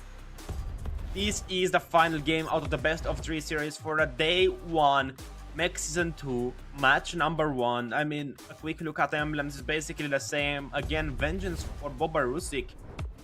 Man, I'm out of words. I don't know what to think. Don't worry about that, Dakota. Don't worry about thinking. You only have 2 brain cells, ladies and gentlemen, as we hop back into the land of dawn with the people who have got millions of neurons firing up right now, getting ready to take this game number 3. The winner takes the series home as White Army takes on Force Gaming. Oh, it's gonna be a last Hail Mary card for White Army because right now Boars are dominating the mid. They are doing so much damage to big Linux. Not so big anymore right now on the Marcel. Pretty small. But other than that, a quick look at the emblems. Festival of Blood for the Cloud, the Fighter emblem. Basic common emblem for the Moscow. I wish I would have saw a little bit more, but you're gonna see later on in the game what's gonna change. But other than that, nothing else is interesting. A retribution used by Macron just to clear a red buff a little bit faster. Same with Leave Me, both stories at the same page. But Leave is gonna go for a double. He's gonna go for a full rotate on his side. He's gonna take every single jungle creep. Pretty abnormal for a Harley. Usually wanna try to go for your level 3 as fast as possible to get that extra damage on the poker trick. But again, another look at the items. Look at the spell of Eve. I mean, the emblem of Eve. She has the one just to get her flicker faster back for every assist, I believe, and every kill she gets. Actually, no. The common emblem, yeah, that is. I don't know, man. I'm not really a big fan of the common emblem onto the Moscow. Maybe it is actually the fighter, maybe the assassin, but we'll have to see, ladies and gentlemen. What we have right now are the talent predictions powered by Runestone. And guess what? Only Zakota and Warren are running in the race where everyone else are running in a different direction. Into a wall. Yeah, it's like the Road Runner and the Coyote. While the Coyote. Oh. Good old days of childhood. Exactly. I still watch that sometimes, whenever the walls are available. But out here right now. Oh, big catch, Macaron. Look at that. Rise eventually bursted down. The wings of the bird cut out and he fell down like the Argus right now. Oh, Landshaker! That was a nasty play with the flicker. Landshaker, as God believer, now has to run back to safety. Linux could be caught. Lovely catch onto the RWM, stolen away as he gets the immobilized at the edge. But it is only a consolation. The Cyclone Eye trolled him. He picked it up, he went to the wall, he went to the turret, and then the RWM dropped on his face from God believer, and they just took him down. I mean, man, really great pickup coming from Macron. That I was talking about. His Guinevere is extremely solid. It's really strong. It works well with a lot of heroes, but right now I don't see a lot of combos. There's not one knock-up on the side of White Army. That has been a bit of a problem out there, but I don't think so it's going to be that big of a deal. Considering Macaron was pretty good in terms of landing the spatial migration, and there we go. Nah, never mind. Not really the right catch, but guess what? The damage is still there. God believer runs back to safety. RWM not really at the perfect place. And now Macron is eventually going to be getting caught. Boborusik picks up the kill, though. Not in the hands of who you want it to be, but still a catch nonetheless. You know, a thing is, Leave Me did not get his blue buff. It was still Macron who retreated it. So I think that's another W for White Army. Yes, he died, but he took a little bit of the farm of the Harley out. And I think he's going to try to retaliate, but Macron is sensing him. He knows what's up. True. I'm scared. It's the early game. We cannot talk much because the fights are going to be all over the place. Till they get items, we're going to try to do as much damage as possible. Talking about as much damage as possible. God believer is going to pick up that RWM with the IMU. But on the top side, look at Marcel's positioning. He's waiting for someone. True. Just making sure that Goten doesn't really get caught up there, ladies and gentlemen, as we have the prediction from the audience themselves, powered by Runestone. Force Gaming, 66%, nothing special.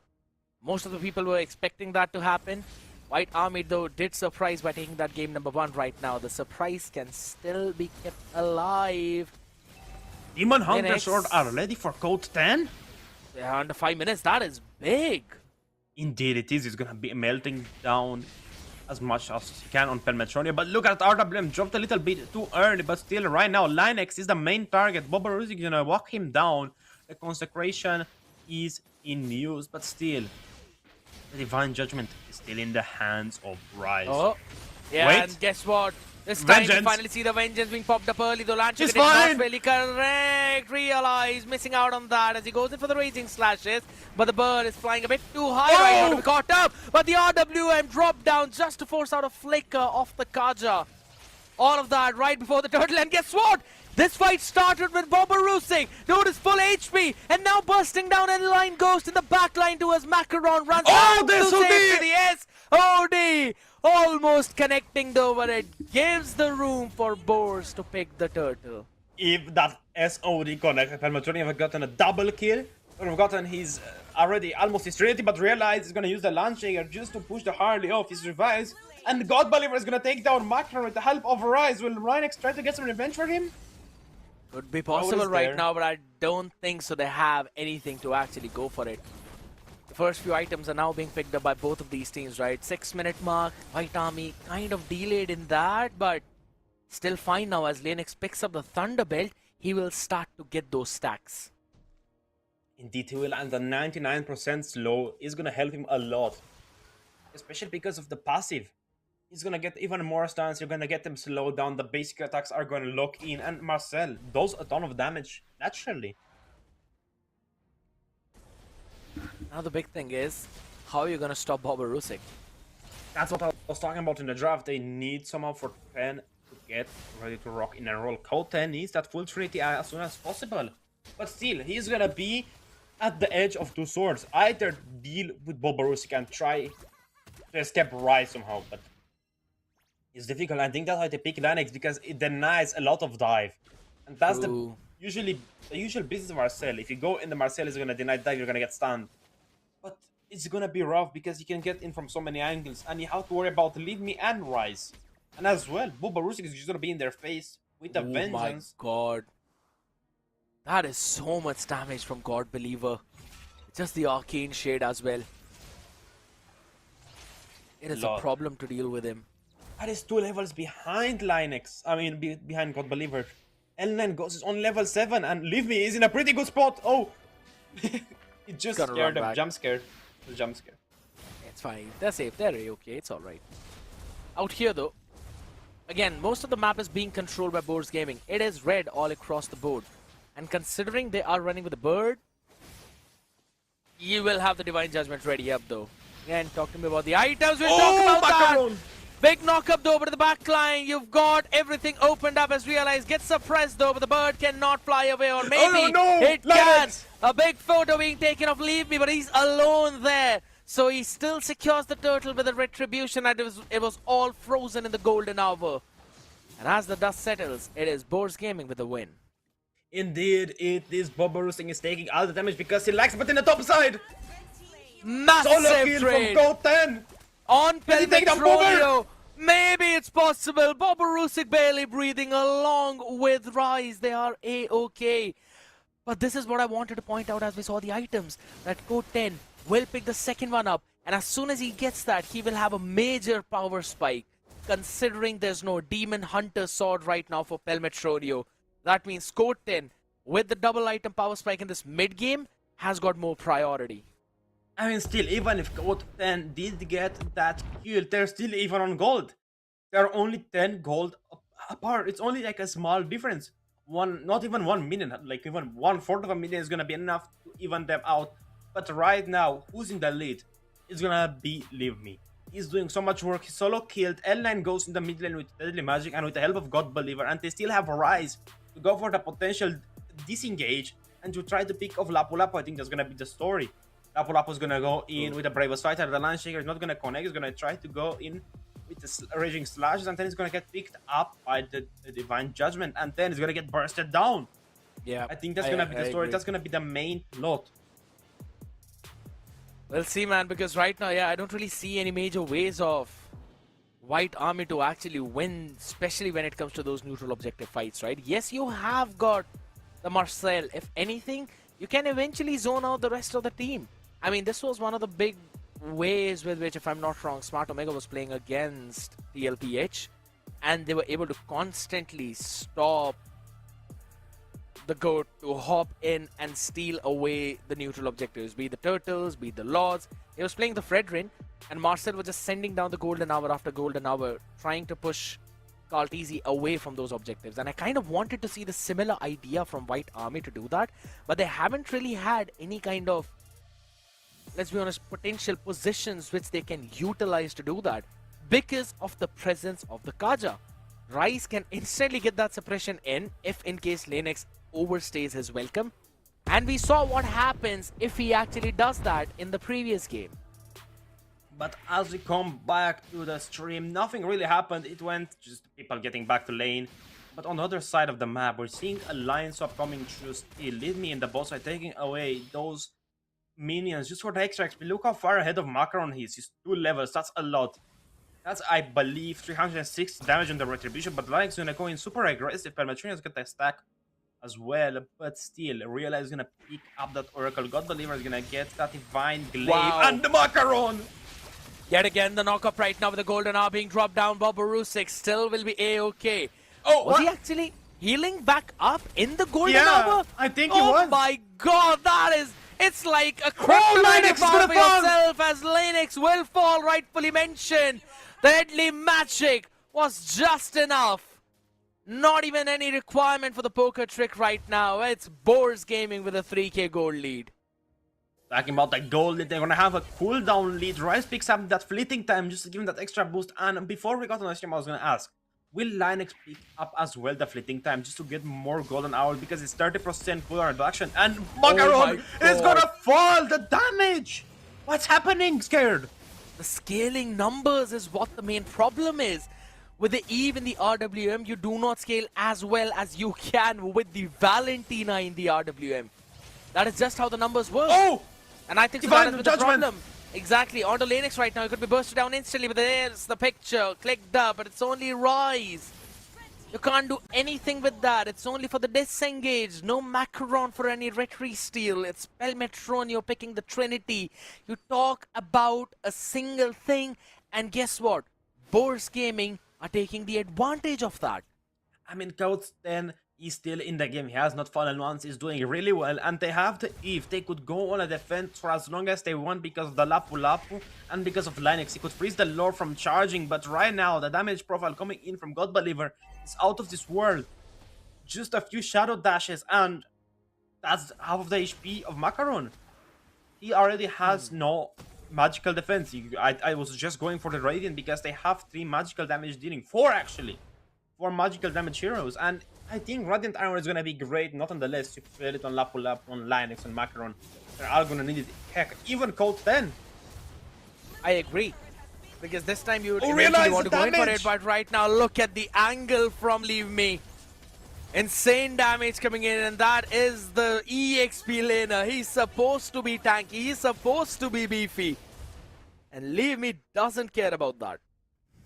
Well, he cares about winning, and that's what he's doing because right now the Lord is marching down the top side. The Holy Shield is still in place, so he's gonna get knocked down to basically below 10% HP. But Linux is gonna be the same story. He's gonna get knocked down as well. 2 Holy Shields are left, and Bobarusik is gonna play so aggressive. Macaron falls again. Oh, Code 10 has enough damage right now onto Rise's Lennox Hobson as well. You get him, they immobilize. Code 10 tries to burst them down, but at the last second, it's Pelmetronio barely breathing by the skin of his teeth. He survives as he takes down Code 10. An answer for what happened in that top lane given with interest. I don't know what to say, Scared. This is crazy as the Radiant Armor is gonna get picked up by Rise just to negate the damage coming in from L9 Ghost. Macaron as well does a little bit of damage, but now he's the main target. As soon as they see Macaron, they're gonna try to hunt him down. And Linux missed his golden hour, and there's God Believer putting his own RWM down. What's happening? They're just controlling every single part of this map as Lennox doesn't really have anything to do with whatever's happening in this game. They have got no priority. They have got no one to peel for them. Like, heck, even Realize cannot hop in the bushes and open the map up for White Army. Concentrate energy picked up by the Hardy. A little bit of an odd item, but still is going to be for the better of the game because the sustain he's going to get from it is going to be helping him because they don't have insane burst from the side of White Army. They have a lot of poke damage. Poke from L9 goes, poke from Code 10. And look at the gold difference. 1,700 gold between the marksmen. That's a lot. That's one item. Basically half an item. And look how More than far half behind an item. Macaron is. He's 5,000 gold only. 13 minutes in at 5,000 gold. That's a lot. The jungler. Oh, 13 minutes, level 12. It is unfortunate. Lennox is going to be taken down. It's the last damage of God Believer that made sure the execution line is higher than what it's needed. L9 Look at goes. L9 Good goes. luck, my man. That is not the right way. Chased down, bursted out. And he will be still 3 more seconds out after this Lord pops up. Macaron being in an awkward spot. No one expects him to be there. He can make the play of his life. He sees leave me. He tries to catch him. He goes in for the violent requiem as well. No But does he damage. have enough damage? Not enough! Macaron! Oh, He needs to leave buy me. time, but Boars Gaming decide to leave him alone right now. He will recall back to safety as Lennox is becoming the next target. The next sacrificial lamb, but not for long. Code 10 drops down the BMI, will hop back to the safety. Half HP of the Lord taken down as they still have the bot inhibitor standing. but it's still a 5 versus 5. Not one member of White Army has fallen in that last siege. Macaron was pretty close, but still he survived by the skin of his teeth, as we like to say. But right now, the waves are getting stronger and stronger, and the bot side is in danger. The last inhibitor standing is gonna be trying to get pushed right now. The siege is beginning, but they have the poke from Eve, they have the damage from Code 10, and as well they have the front of Realize. But man, this is a complete turnaround. This is what White Army did to Boars in game number 1. But the gold gap was not this immense. It's 12,000 gold. Show me the items right now. I want to see how much L9 has built up, how much Code 10 has. He's got all the main. He needs the Wind of Nature right now. That's where Pelmetronio is Oh, leading. look at the difference in jungle. Basically twice the gold. Leave me has twice the gold of Macaron. And that's why you see all the stats as red. Team fights, KDA, damage Everything being is dealt, red. Even total the map. gold. Not one turret push scared. What's happening? Do they even have any damage on the turrets? I don't think they do. I think only the I gold mean- plates. Show me the tier 1 up top as well as the bottom lane. I want to see if they've even touched the turrets. That is... I don't know. I don't think they did. Nothing Oh, no, is touched. Nah, nothing in the bot. Nothing in the top. I think the middle lane as well is fine. It's everything is Not- untouched. Not a single turret being blown apart, man. That is bonkers from Boars Gaming. And still the most damage dealt is for the side of White Army. Both Code 10 and Ellen Goes are in the lead. What is happening? It's just the right targets, dude. It's just the right targets. The entire damage that's being dealt by L9 Ghost and Code 10 is being spread out between Bobarusik, Rise, God Believer as well in the mix. But the damage that's being dealt by Boars Gaming has always got Macaron and Lennox. That is the main difference. I don't know what to say. I mean, there's so much going on. Especially for the side of Boars, that's what I'm trying to get across. White Army, they don't have a chance at going outside their own base. If they leave their base, they're at a huge risk from Rise and from Living because they never know where those two guys are. Even Bob Barusik, he can go, he can dish out a ton of damage, and he has the Vengeance available. But Pelmetronia picks up the Rose Gold Meteor to get that extra bit of shield, attack speed, damage, and HP. Alright. So it's a lot of stuff going on. I mean, look at the kills. They gave only 11 the to kills that 3. were necessary. I don't know. Alright. Scared. Alright, now since the Winter Crown has been picked up by Code 10, this could be the win condition that they want to play in. He already has a good amount of damage. Macaron still trying to pull his own shenanigans, eventually spotted out right now. As Bobarusik still will be holding his own ground up on the faces. Rise running around with the bird form, trying to catch something. Lennox flickers forward into the golden hour just to make sure that his team has got enough time to clear the minions. And Boars will respect that. Picture perfect defense from White Army. I don't know if Boars can end. They need to somehow get a kill, but White Army are not leaving their base. They're not giving anything to them. I agree. It's really rough. It's extremely rough here. A few recalls going on in the base defense nexus of White Army. They're just trying to bait their enemies to try to take a fight in their own core. I think that's gonna be the mistake. That's gonna possibly take Boris down, but I don't think you're gonna fall for the bait. It's still a 12,000 goal at 18 minutes in the longest game of the night. I mean, not even the night. The day. Yeah, I know. just say the longest game of the mech season 2. Yeah, for now. Well, now 18 minutes in already, and look at the damage taken. The numbers are insanely different. 170,000 on Bobber Rusik. No one comes close to him. It's Linux after that. And yeah, you cannot compete to a Uranus when it comes down to sandbagging. He's just standing there menacingly. I mean, I think it's just their mascot, you know, that beaver. Wow. Beaver power. Do you think Rusik is Rusik and Bobber is Bobber? It would have been I funny think if there so. was a swapping plays and the beaver was on the left side, and he was I on the think right so. side. Bobber, yeah, I think so. Bobber is Rusik and Rusik is Bobber. I think so that's the thing. It could possibly it. I mean, you know, he has that great, you know, space between their names. So man, I don't know. See, the thing is, you have the capital letter when you start a sentence or on the starting of your name. So Rusik has the capital letter, right? Bobber has the small one. So I think so. Rusik is Rusik. And Bobber is Bobber Bobber. is Bobber. Yeah. That could be the story, but right now the story is beginning to end. As they're gonna take the fourth lord of the game down. Helmet, Runa and Leave Me are melting it up. But White Army, they're not leaving their base. They're gonna try to go for a play. They're gonna go for a reverse freeze to just keep minions stacked in the base. But will it work? Will their strategy work out? Or will somehow Boris Gaming take advantage of the minions lined up, close their base to take a siege even better? I mean, I don't know. Gotta get a pick off.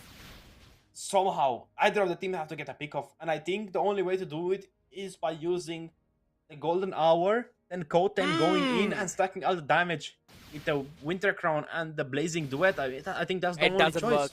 It doesn't work. Just saying.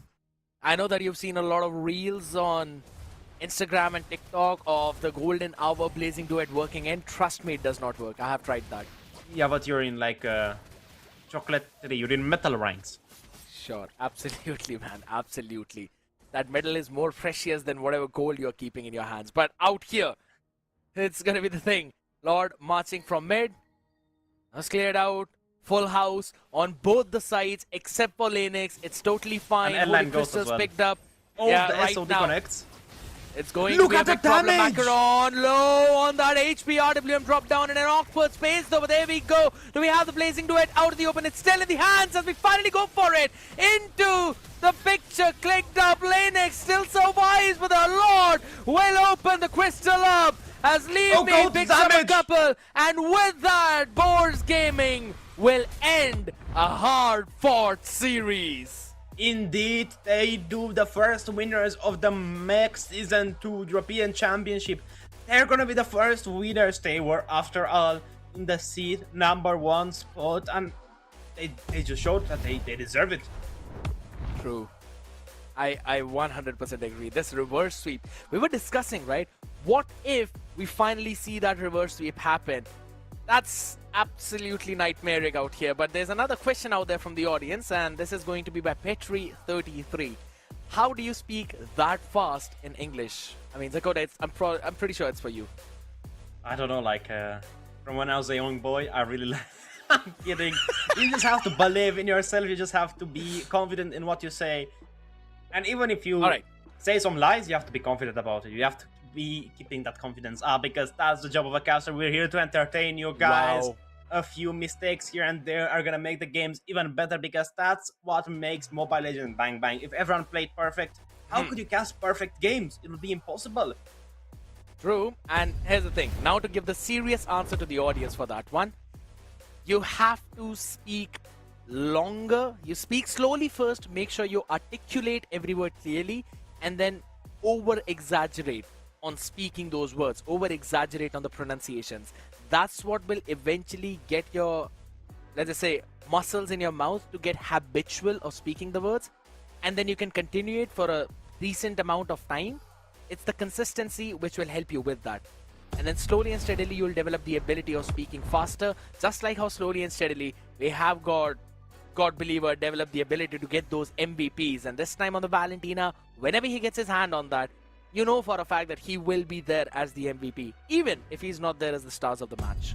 I mean, scared, better way of saying and answer the question, just stay up a ton and you're gonna get better at it. But you know what we do? Boars Gaming are gonna take the series by a reverse sweep. White Army are gonna take only one game down, getting my prediction right on the dot. Same with Warren. Only the two goats here, no?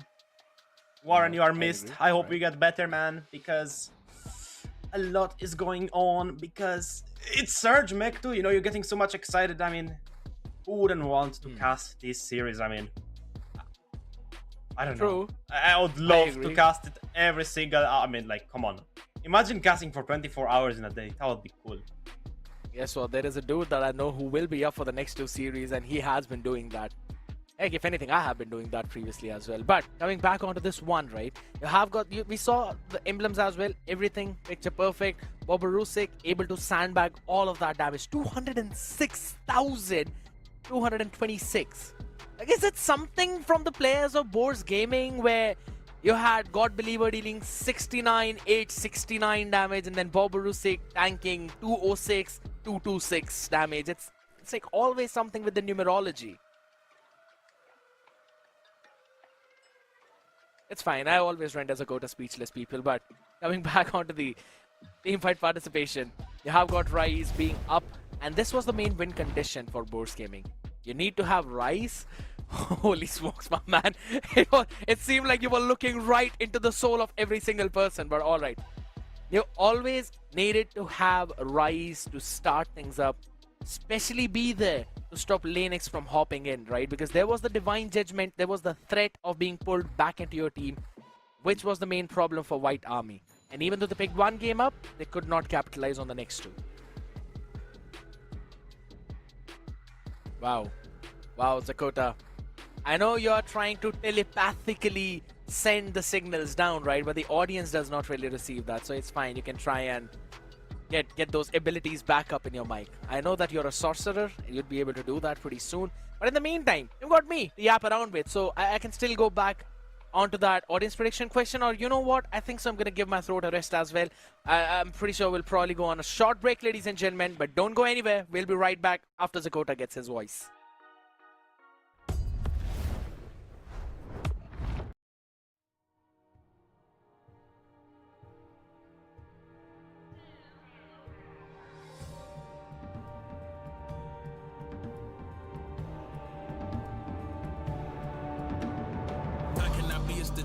I manifested the motive, the mission. Had got sick of sitting around and just wishing I roll up the sleeves to get out and go get it. Some kept it pushing, some blind to the vision, but I had the key for the doorway existed. Way up the ladder, they can't even fathom the purpose of setting it permanent, infinite. Why you think I had to go and get Timothy? You can't avoid the future when it's imminent. You can keep the loathing in the sentiment. Some way too locked in to be giving attention to DUI. I won't stop at the limit until I die. Make my moment in history, remember why you had started and finished it front line. You know, Slimity militant preach.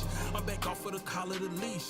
Took it in, I adopted the game. I should get a check from the state every week. Work ethic, I climb to the peak and repeat. No burnout, I'm constantly leaking the heat. They sending it, packing it, shipping it, label distributed. I hit them back with the feet. It never stopping the stats off the sheet.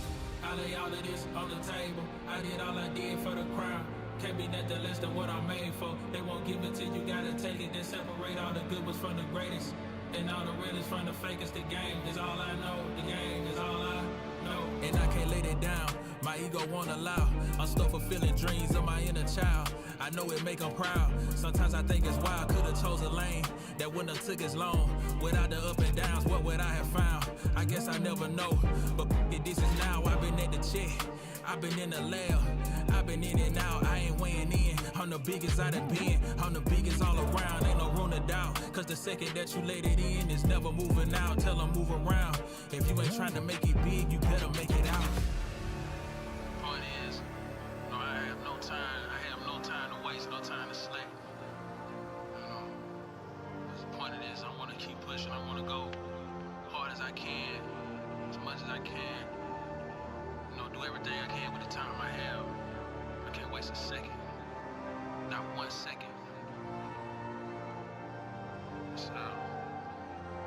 That's how I feel. That's where I'm at right now. Let's get it.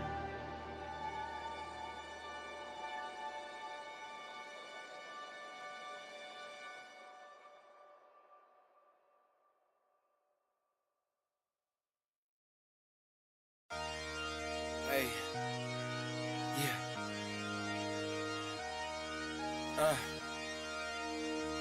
Yeah, hey. Giving it all. Hey, yeah. I'm giving it all I could give. Run up and taking my pick, then bringing it back to the crib. Hey, yeah. You know how I go. We finding the gold, the deeper we dig. So we just keep digging till we finally get it. Like, get out, sleep when I'm dead. Yeah, I gave you my word, don't break it for knowing. You know I'ma keep what I said. Ready for war, I've been deep in the trance. Been jumping since I had them streaks in the bed. Ice in my body, I'm cold under pressure. Recovered like I had no heat in the vents. Shooting, I don't have a conscience, too much to accomplish. You know I can't leave it to chance. Yeah, throw it in the bag. Throw some dots, I'm Jackson Dart. I'm out of pocket playing tag. Catch me if you can, empty out the mag. Took the lead, I run the track, and I'm never looking back. For the moment, always rolling with the punches. Find a way to see through the ceiling, put above us. Smoke is in the air, keep it heavy and abundance. When the dust settles, let's see who remains. Show up for the moment, always rolling with the punches. Find a way to see through the ceiling, put above us. Smoke is in the air, keep it heavy and abundance. When the dust settles, will you be the same? Will you be the same? Will you be the same? Will you be the same? Will you be the same? When the dust settles, let's see who remains. I'm giving it all I could give. Run up and taking my pick, then bringing it back to the crib. Yeah. You know how I go, we finding the gold, the deeper we dig. So we just keep digging till we finally get it. Like, get out, sleep when I'm dead. I keep those around me I trust. Only the family, not much to discuss. Ashes to ashes, we brush off the dust. When they say get the f on my nuts, they me the villain, get I'm the villain. I'm waiting at dusk, a bag in the trunk, cover my face like I'm hush. You know they not with us. Show up for the moment, always rolling with the punches. Find a way to see through the ceiling, put above us. Smoke is in the air, keep it heavy and abundance. When the dust settles, let's see who remains. Show up for the moment, always rolling with the punches. Find a way to see through the ceiling, put above us. Smoke is in the air, keep it heavy and abundance. When the dust settles, will you be the same? Will you be the same? Will you be the same? Will you be the same? Will you be the same? When the dust settles, let's see who remains.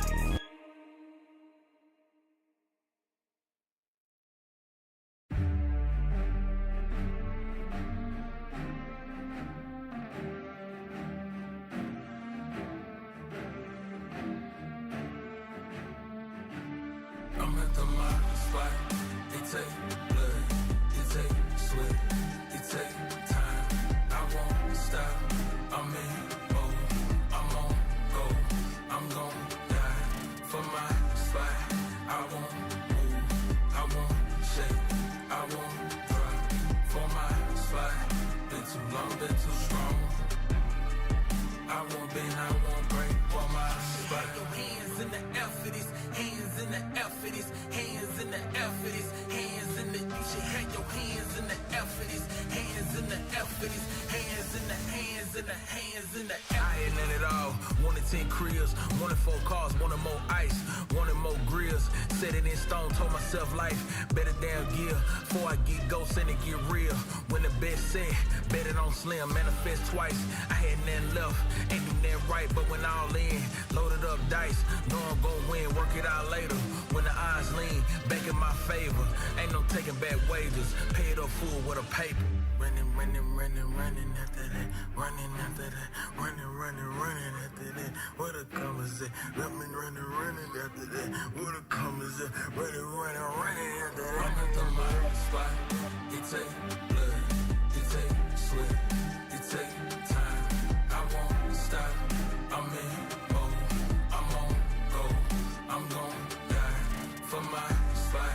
I won't move, I won't shake, I won't drop for my spot. Been too long, been too strong. I won't bend, I won't break for my spot. Your hands in the air for this, hands in the air for this, hands in the air for this, hands in the, Had your hands in the air for this, hands in the air for this, hands in the hands in the hands in the air for this.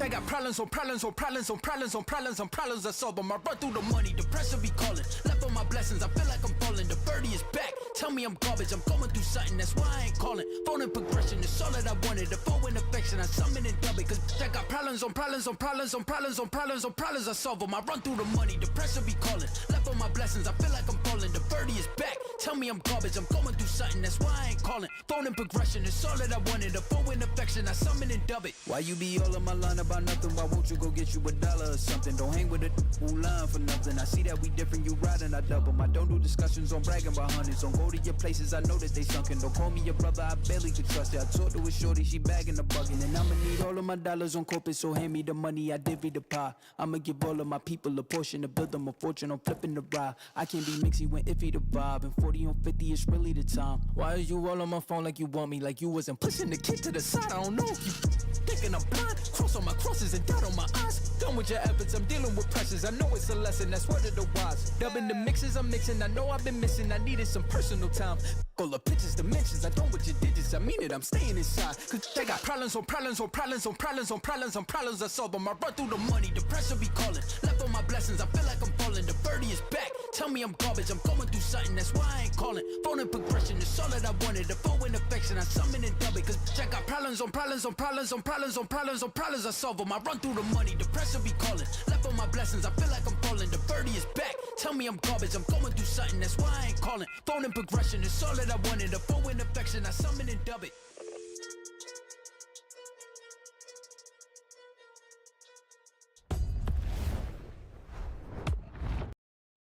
Boars found the Dragon's Sword Stone right at the time, ladies and gentlemen, to close out the series 2-1 in a reverse sweep against White Army. But this time, it's time for Vision to face off against the Cavalry of Light. We'll have to see if that light shines onto the darkness, or will Vision steal all of that away and put the Dark Knight that falls onto the Light Cavalry to close out the series in their favor. As we've got me scared, yet alongside me we have got the man, the newcomer out here, the rookie now slowly turning into the pro, Elise, my boy.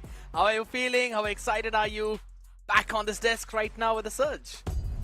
Hey, thank you for the introduction. I'm feeling very excited as well. Just not as excited to check on the roster of Team Vision. We're having Baby Nikki on the goal lane, we're having Zedel in jungle, Gumi on the mid lane, Zaika on the roam, and Onoki on the AXP. Yeah. Ooh. Gonna be fun, right? We have already seen the potential of this roster all the way back into the open qualifiers as well. So we know that these boys do pack a punch. But the ones who will be taking on that will be Light Cavalry. Nyx, Leandro, Creve, Allen, we've got Fam. All of these people have showcased their skills previously too. And let's be honest, my man, Elise, Allen has probably been one of the most flexible players in the European region that we have seen all through these seasons. Okay, damn, Alan, my boy.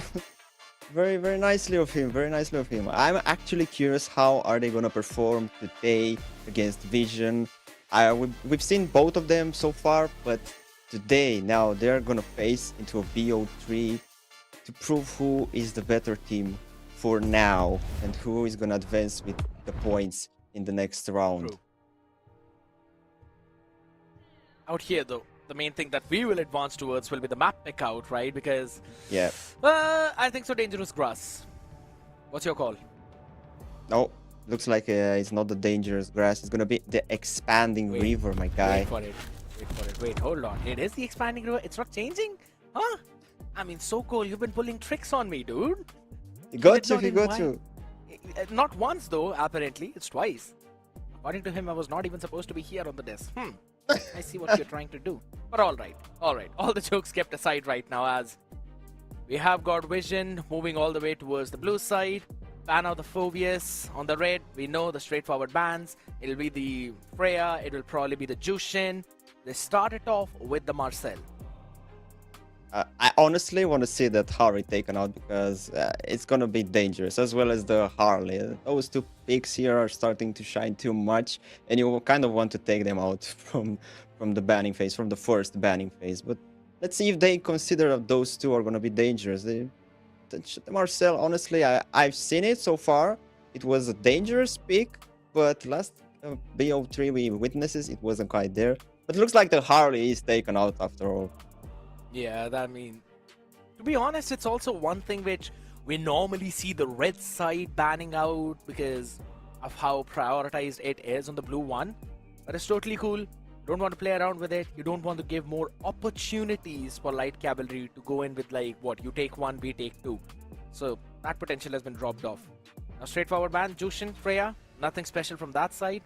My focus. Oh, hold on. All right, the ban Okay. the Sora. Okay. Well, long time no see Sora getting banned. He was kind of Ooh. also forgotten there with and Uranus. Okay. They are taking so many XP out. What are they gonna play? Alice? Are they gonna go with Terizla? Because Terizla is kind of getting popular nowadays. And what else? Maybe Lapu Harry. probably. Who? In the goal, yeah, I agree. That could definitely be the priority. Yeah. I mean, yeah. I can see the angle of Baby Nikki prioritizing that. In the previous series itself, we saw how Harith was basically being traded around, right? Yep. But you have to ban a Jushin here. You don't let the Jushin Yeah. fall away. That's gonna be dangerous. Oh. Okay. I was thinking at some point that they banned Harley to maybe let Suyu or Baxia open as the first pick. But it looks like, okay. Light cavalry. Interesting. But Zyka now playing they horizontally. Yeah. Zyka playing sideways. He's off towards Australia. And it's fine. Gimme is dancing, bro. It's just straightforward dancing. Hey, let's go. Vibing with Gimme. Let's go. Why? You've got your hands on Jushin, dude. Why would you not be vibing in that case? Of course. It's a solid pick out there. And now, even if you pick up either the Freya or maybe the Harith into the goal lane, you will have the other side answering it back. So yeah, they lock in the Freya. Since Phobius has been banned out, they also lock in the Suyu. A lot of dashes, but a big early priority. It's fine. I guess we never miss Gyumi, guys. We never miss Gyumi. He's there with the team. He's also there in the soul of Elise. Yeah, now. Since they have two more possibilities of picks, they can go with the Harith. I think Harith is gonna be a solid pick against Nyx in gold, right? Against that, maybe not just exactly Nyx, but against the Freya. So I'm seeing that Harith there, but looks like they have plans with the Khalid. Makes sense. You have that early priority. You try to hold them all down. But I'm interested to see how they've not really banned out the Harith or even picked up the carry. Because those are probably the two picks that can lane up well against the Freya. But with the Leo mod locked in for ZL, it was kind of inevitable to show up. What do you lock in for the mid? Maybe the Eve, maybe Valentina? the Zetian? That's a good shout. But it's an Yeah. Eve. It's an Eve, yeah. Creep likes to play with the Eve, right? He's kind of Yep. got the mastery over the hero. So it's more about the comfort. And Ooh. as I rightly mentioned, right? I mean, since Yep. it was not picked up by Vision, had it panned out, maybe the next one could be the carry. It can be. I mean, now that I'm thinking about this, they have the sandbox, bro. They have, wait, not the sandbox, but Pillbox. I combined Khalid with Ivy. But no, they have the box from Ivy. They have the Valkyrie Descent from Freya, and then Leandro with just the burst damage. this is it's a fatal combination, bro. Then they have only Zyka to Sandstorm. I'm just thinking, what? The sandbox is going to be the problem. I agree. And don't worry, Elise, you're not the only one who does that. Brigada eventually said Raging Sanford.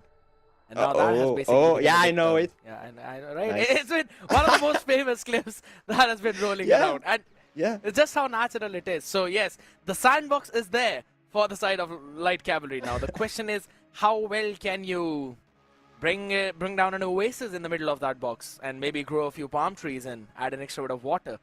That's the main question. Hylos being brought out, or rather thrown out of the mixture, because you know that with that extra bit of added slow with the Glorious Pathway, it becomes impossible to leave the RWM.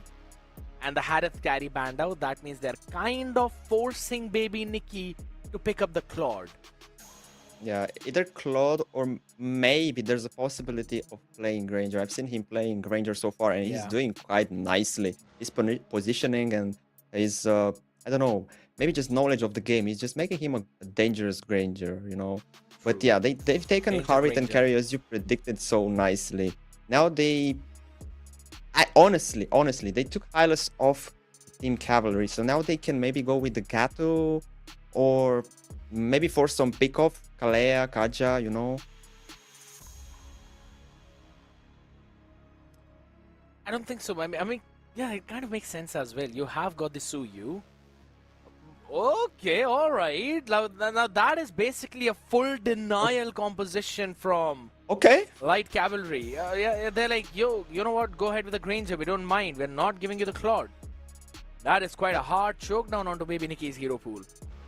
And I don't know if Granger is going to pair well. It's decent, but not good. It's hard. It's hard. But honestly, I wouldn't saw this Freya going into AXP. I mean, it's such a turnover. They are just messing with us so bad. They're like, okay, they have the Freya. It's going to be gold. But now, with this fourth pick, it's going to be Claude. Okay, what? Where is the Freya going? So, yeah, the Freya XP is just mind-blowing.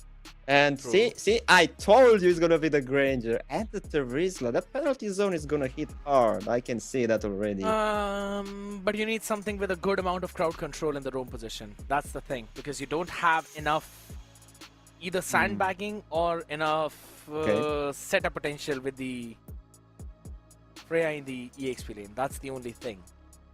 So where do you go in here? I don't know, man. Maybe the Arlet roam, but that's. Gwyn or Gato? Comp is not tanky. It's a Gato, yeah. You said the Gwyn or Gato. I would have loved the Gwyn more, but Gato makes sense as well. Yeah. But now it's a huge responsibility on the shoulder of Alan to land the AOGs. It's gonna be tough because it's gonna be Alan going for the backline and Zyka going for the other way, you know. So it's gonna be like tanks will go like opposite directions completely, and it's gonna be hard because there are tough drafts for both of the team to handle, but still, I cannot take the dance of Gyumi out of my mind. So maybe that Zuxian is gonna cook a lot. Could be possible, dude. It could be the possibility, but let's see. Out here right now, there's a lot of responsibilities on the shoulder of the Eve for the side of Light Cavalry right now to try and maybe hold that fort down. Creve, can you pull the Eve off out here, ladies and gentlemen, as we move back into the Land of Dawn? It is the MEC Season 2 brought to you by Surge Esports. And guess what? We're ready, as it's been powered by Runestone. Surge Europe getting ready to bring the action of MEC Season 2 live out there for this match number 2. Oh, what is this? Alan already getting poked out a lot and pushed back into the tower. Gyumi is dangerous from the first few seconds. Oh no. Seems like a bit of a tough spot. Big Void Blast coming in from Creed. What? Gets that first blood powered by Runestone, and with the back of it right now, Gyumi wants to go in for the trade, but will have to respect the presence of Leandro, the poke, as well as the shield coming in from the Void Blasts. What happened in that mid lane? I thought Alan is gonna be the one who died first, but no, he was healing insanely from only that first skill. Like, oh, Alan, that was nice, such play, outsmarting like that. Interesting play from the first minute only. Like the early items as well coming in from them. But the big thing is now Freya will have the priority in the EXP lane as well. Regardless of the lane she's playing in, she'll mostly win out those duels. And that is one of the reasons why we will see Fam rotating faster than Onoki out there, as we have a look at the talent prediction powered by Runestone as well. Every single one think that Vision Esports will have it, but it's only Warren who think Light Cavalry will take it 2-0. The only question is if it will be a 2-1 or maybe a 2-0 in favor of Vision. We'll see about that. But Elise, there was something that you said to me about you having the same prediction as a certain someone, and that's why you are going wrong. Bro, don't remind me of that. Somehow Kronos is a curse for me. Sorry, Kronos, I love you, my guy. But no, this turtle is gonna be dangerous. Absolutely, this RWM could be the curse right now for Vision Esports as they're trying to run back though, but Fam on the EXP Freya wants to jump back in. Onoki, no way for him to survive as he says, oh no, but none of his soul is left alive out. Nikki hops in the fight, but he's a bit too late as the action fizzles out. 3-for-0 trade, Light Cavalry. That wasn't too good. Something wasn't placed too good there. Something happened. Vision. That was some slight of miscommunication because 3-0 and losing the turtle. That's not quite good for the first 3 minutes of the game. Ooh. True. Out here though. Again, everything left out open. You have Zedel farming up, and guess what? He wants to try and catch creep down in the open. No vision in that mid bush. For the trade up top, it could be there. There we go with the Valkyrie's descent. Onoki is still trying to survive. The Hammer Man will have enough to sustain through it all though, but not enough to try and get the last hit on the EXP minion. Dude. Alski Fam started off with the last bar of HP, Elise, and he got full after the Valkyrie's descent. I thought he's gonna die there, maybe throwing in a kill for Onoki, but then just Valkyrie descent, couple of minions, grab, and full HP, boom. And then cut the lane, force Onoki back, and he even pushed the top lane in under 4 minutes. This guy is crazy. Yeah, it is tough. It is pretty tough right now, but the big thing is the 2 win conditions for Vision Esports are still alive. That is Zedel as well as Nikki. We have seen these 2 people carry the games from scenarios where they have seemed uncarryable. Out here, Alski Fam, oh my god, forces out the Crimson Beacon early on, but there we go. Hops out with the Valkyrie's descent as well as Creeve lands with the RWM, not able to catch Vision. But audience, they eventually believe in Vision. It's all powered by Runestone. Gyumi will be able to run back to safety. AOG landed in, but there we go. The horsepower being brought in, but guess what? It's not enough. In front of the Blazing Duet, in front of the extraterrestrial Void Blasts coming in from Creeve. It is Light Cavalry moving at light speed, and it might not be fast enough yet, but guess what? Vision Esports are not able to catch up to that. Gyumi is only able to get 1 out of that entire conundrum. It's a 2,500 goal lead in under 5 minutes, Elise. There's literally a minute since they took that turtle. The fight started before the turtle, continued with the turtle, and even after the turtle. They kept it going for like a minute and something. And they are capitalizing a lot. They got the turtle, they got trades, good trades. They also invaded in the jungle. And man, that was nice play from Light Cavalry. Vision needs to wake up. They need to switch the gears. They need to do something to come back into place. They need to restrain somehow the mistakes. They need to turn it to 0. No more mistakes from now on. They need to rely a lot on Nikki. They need to rely on Gyumi and Zedel with farming more efficiently. So at least they can come back with the farm. Because 3k in 6 minutes is not looking good for Vision. I agree. But the big thing is that that farm that Zedel and Nikki are actually getting, they're not that far behind. Though in front of Leandro, yes, that seems like a big steep hill to climb. He's level 10 already to a level 8 of Zedel on the Leo mod, and you don't want to fall behind on the Leo. Yeah, it's gonna be tough. It's gonna be tough because, yeah, we know he is good He is sustaining. He has the damage, but he needs the items for that, and he only has one. Nikki completed the Sky Piercer already. He's going for the next item already. Bro, it's looking tough. It's looking tough. They're building slowly because they are kind of denied by light cavalry. And this second turtle, more likely third turtle, is not going to look too good for Vision. They cannot contest it. It is possible right now. Vision will have to move themselves back, and with this, basically will lead light cavalry to get even more snowball across the board. Now, you normally see the trades in terms of the towers on the other part of the map, but Vision are just pretty late with that. They can't really go in for the trades as well. If anything, light cavalry are forcing the TA2 down bottom. This will push their goal lead down towards, or rather up towards, the 5,000 mark right now as they finally hop in to go in for the retaliation. Leandro will be bursted down. That's a big shutdown and a stack onto the Sky Piercer of Baby Nikki. And all you need are 2 more kills for that snowball to kick in.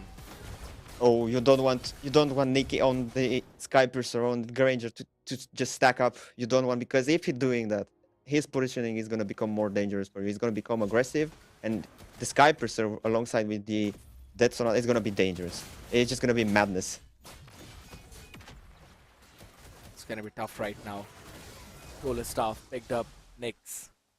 It's all going to be fine, A-OK, but on the other side of the spectrum, yeah, here's the thing, right? Alski fam, he can move. Oh, hold on. This could be a big gang. Yeah, they want to try and take down this Freya. No more chances of survival as all 5 of Vision Esports show themselves up in that top lane, as everyone else will now instantly move back to the other parts of the map.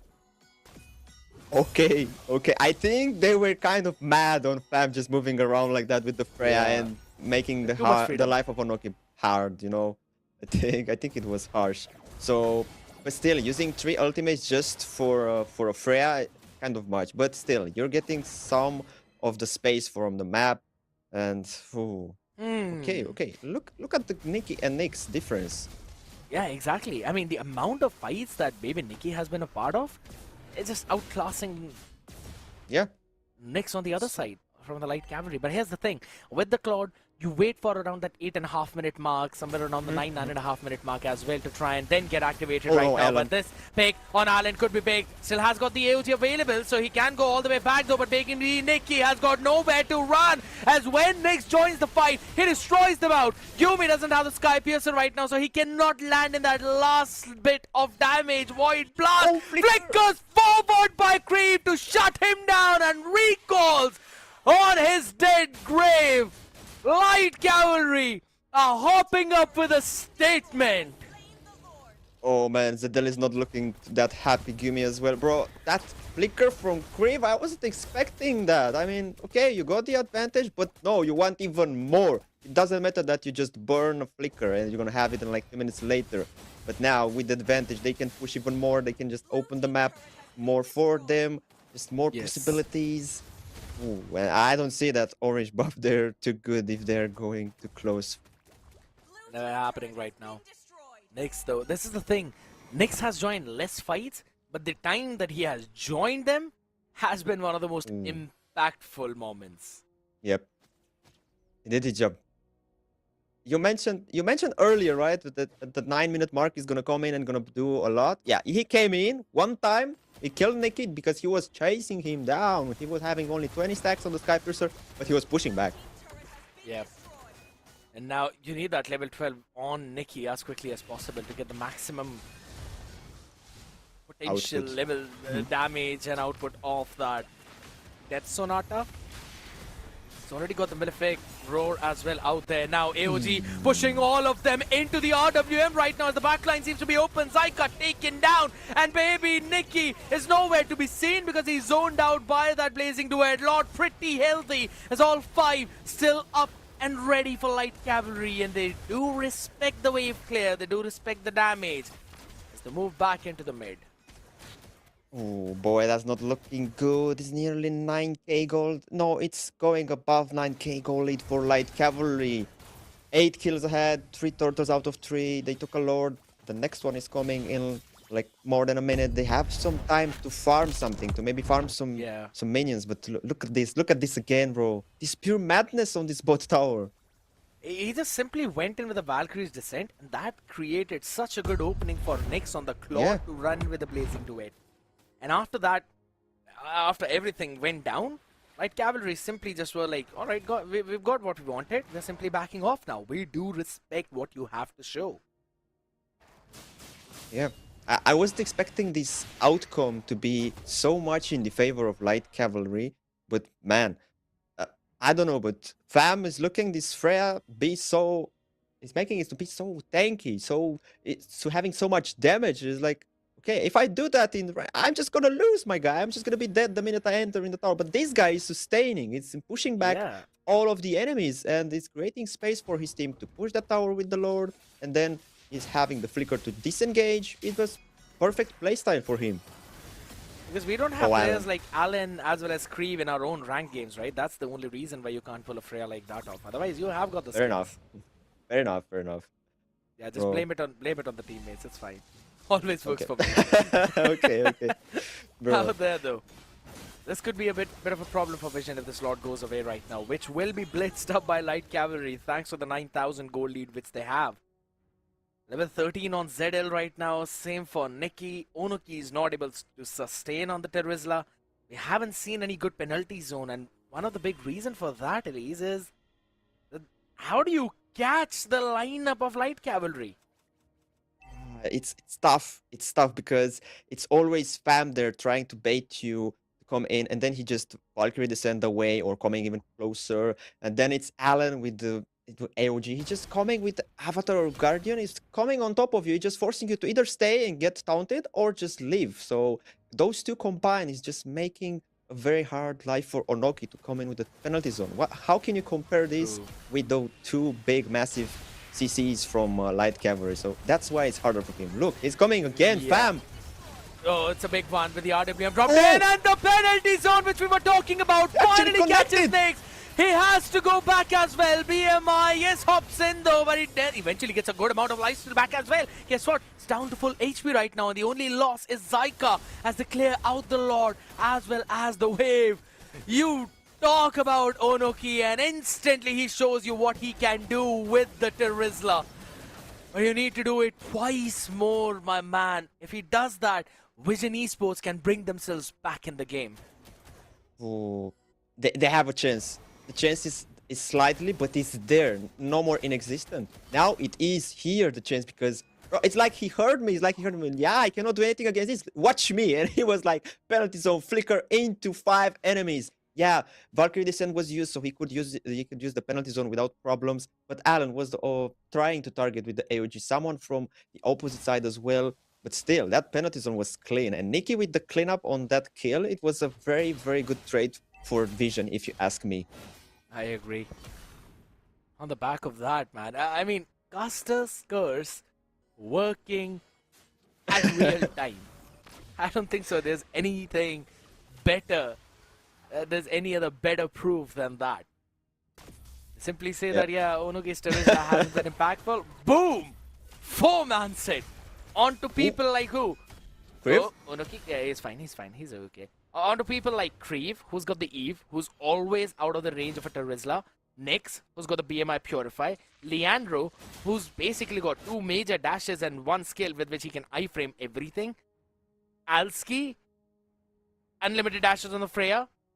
Alan has literally got the Gato. Yeah. All of them can actually run away. And then Onoki lands in a 4-man set there.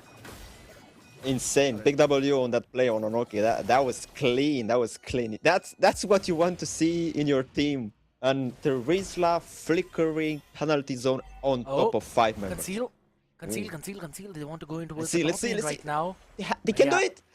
Alan is there. They're running. He shows the vision. And Light Cavalry instantly answer back. They want to blitz down this Lord. ZL is up top right now. They cannot contest. Oh, holy smokes. That's a big number damage out there onto Nyx. But he will heal back up thanks to the DHS.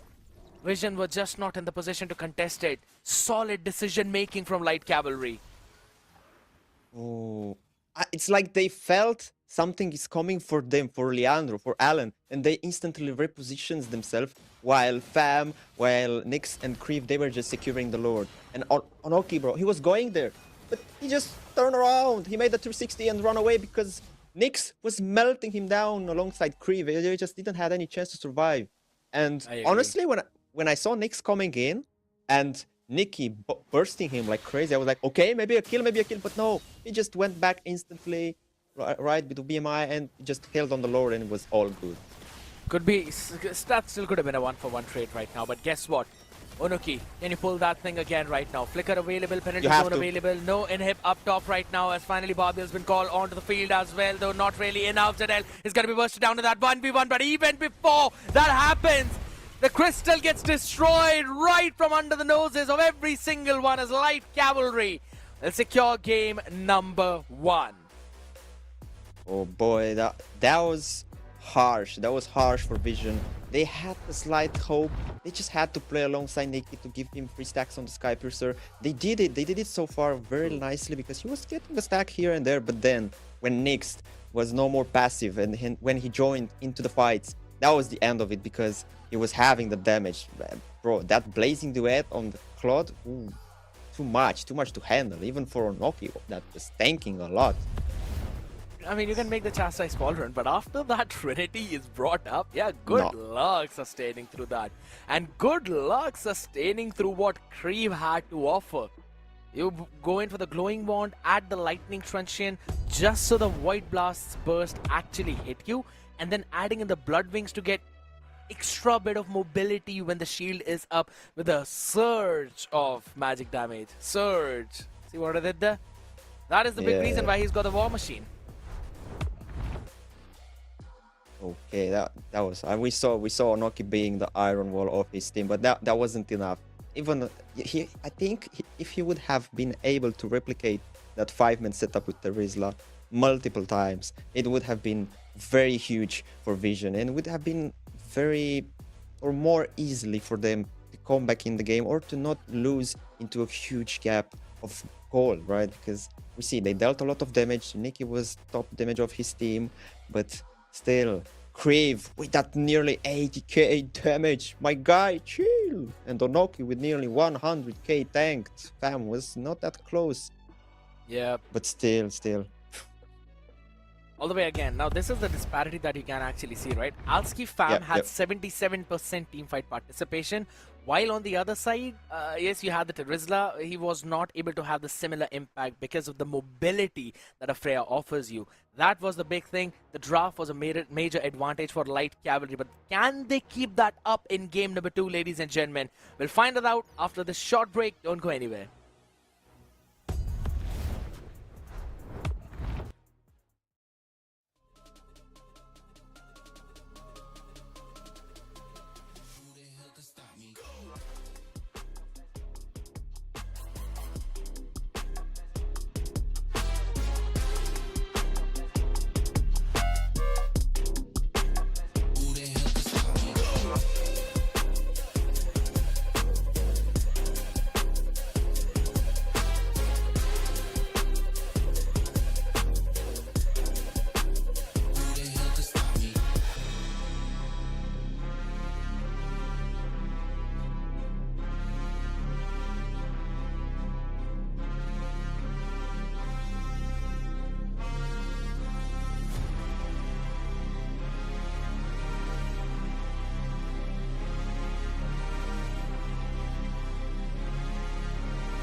The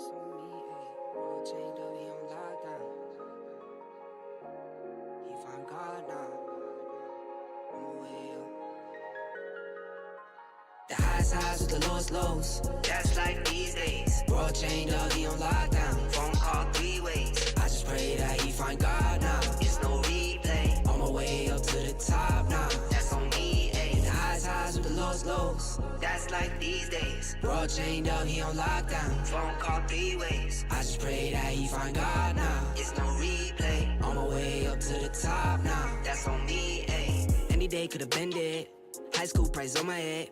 Paranoid lying in my bed. Pray to God they don't turn my shirt cherry red. I was lost, didn't know me. Introduced myself to codeine. 6 months was a dope fiend. Philly didn't even know things. There was a low me. Swear to God that would've owed me. Everything you ever told me. Everything you ever showed me. I forgot it. Caused me drama. I used to stay on one. Now I changed on them. The highs with the lows. That's life these days. Bro chained up, he on lockdown. Phone call 3 ways. I just pray that he find God now. It's no replay. On my way up to the top now. That's on me, ayy. Hit the highs with the lows. That's life these days. Bro chained up, he on lockdown. Phone call 3 ways. I just pray that he find God now. It's no replay. On my way up to the top now. That's on me, ayy. I just saw Jizzy got a plane. Guess that's what he meant when he said nothing was the same. Lately I've been grounded, energizing off the pain. Some things gon' change, I'm just soaking up the game. Through the mud, out the rain, like I remember all those same nights. Now I'm on top, no stage fright. Now I'm on go, no brake lights. Hit the pedal, hit the engine roar. No fear like a matador. Breaking trends and I'm making more. Going up, climbing ladders more. I can't be stopped. Now I do what I want. Real, no front. All the way to the top. Europe finally gets a stage, or finally gets a chance to get on the world stage, of course, with the MSC wildcard, and this is the road that leads up to it. With the first series going all the way and the second one given some extreme hype, of course, we're going into game number 2 between Vision as well as Light Calorie. And I'm Kronos to bring you the action alongside me, Ellis, who was there for the first game. Ellis, what happened? What was going on in game number 1? Bro, that was complete madness, I have to tell you. Light Cavalry surprised me a lot. I mean, they got the first blood was the first surprising thing, because it was Alan trying to bait, and it actually worked, because wow, the healing and everything. You just have to review that later. And from there it just went better and better for Light Cavalry, and sadly worse and worse for Vision, because they were starting to fall into a gap of gold a lot. Light Cavalry was aggressive. They even forced a lot of early flickers, spells, and overall utilities to just wipe out Vision somehow from the map and deny them from farming and all of that. And just from there, they just kept the pressure on. They took 3 turtles, they took 3 or maybe 4. With the 4th lord, they actually been able to end. And yeah, the pressure was constantly there. They wouldn't let Vision to farm or to give them only at the end it was a slightly hope for Vision, but only then it just faded away after all with the ending scene. I mean, of course, it will fade away sooner or later, but then at the moment, they need to find a way to bounce back. Otherwise, it's going to look difficult. It's going to look dire, and this is what the players of Vision look like. They're locked in and trying to get loaded for the next match that's to come. Of course, Vision and Light Cavalry, you don't want to start off the season on a loss, right? Not getting swept to 2-0. At least the first series, it went to a 2-1, so White Army kind of holding their own. But if you're Vision and you're losing out 2-0, oh, it's not looking good. It's not a best start you want to have, especially with a team that has so many fans to follow through. So you want to put up a fight. I'm expecting this to go all the way to 3 games. And Me too. I think at this point, Light Cavalry, with the performance that they put out, it's got to be respected, and Vision need to lock in. Vision needs to wake up. I mean, if they were asleep, hey, get yourself some coffee, get yourself something that will put you on the map. You need to find a way to stay alive, because every single game counts, and it's a chance to get yourself into the EWC stage. So if you're not prepared for it, you might get hit with a free train. Well, indeed. For the second game, we're gonna have the Mac pick being dangerous grass. I think Pierre predicted that in the last game, but didn't got it right. So now we are going into the second draft, bro. What are you expecting? You didn't saw the first match, so tell me your expectation from zero. I mean, not like I missed the first match. I was watching it in the background, right? But at the same time, I think the draft kind of being a big difference maker. You don't want to give away a Freya plus a Suyo just because you want to pick up the Jushin, and then Eve on the other side too, which kind of counters the Jushin kindly in the lane because of the range that she has. But in this dangerous grass, I want to see maybe the Hildas pop up a little more. The Harley, the Kaleas, even the Kaja possibly would be a big difference maker. But here you can see Marcel's banned out. Freya's gone off the table as well. Now I'm probably expecting, there you go. The Kalea is not going to go through. Harley has to be a pick that Vision needs to ban out. Yeah, they're no more in the first pick, so Vision needs to take him out. You cannot let this little magician out, because if you let him, and alongside Zuxin is gonna be there. So those two bans needs to go for Zuxin and Harley, because they might, so Light Cavalry might perform better with the Zuxin than Gumi did. I liked the dance from Gumi when he got the mage he wanted, but it wasn't enough. It wasn't enough to win the game. So now they just think truly what to ban. Yeah, they go the Harley. You cannot let this guy. This guy is dangerous, especially on this map. Yeah, of course, it's dangerous grass for a reason, right? It's dangerous grass for a reason. I think Harley is definitely the top tier jungler when it comes to trying to pick someone up in this current meta. He's the one that can be prioritized apart from the others. So, of course, it's not going to be let through. I think Jushin's another pick that's probably going to get banned out if you're Vision. But Glue here being taken off. So, kind of an indication that, you know, Light Cavalry probably still want to go for a tankier jungle lineup. Might be, but still, they. Oh, wait. Okay. Wait. They got Uranus out. Now, there are kind of some possibilities, but I wanted to say that maybe they will go with Baxia or Suyu. This is gonna be tough, man. This is gonna be tough. Oh man.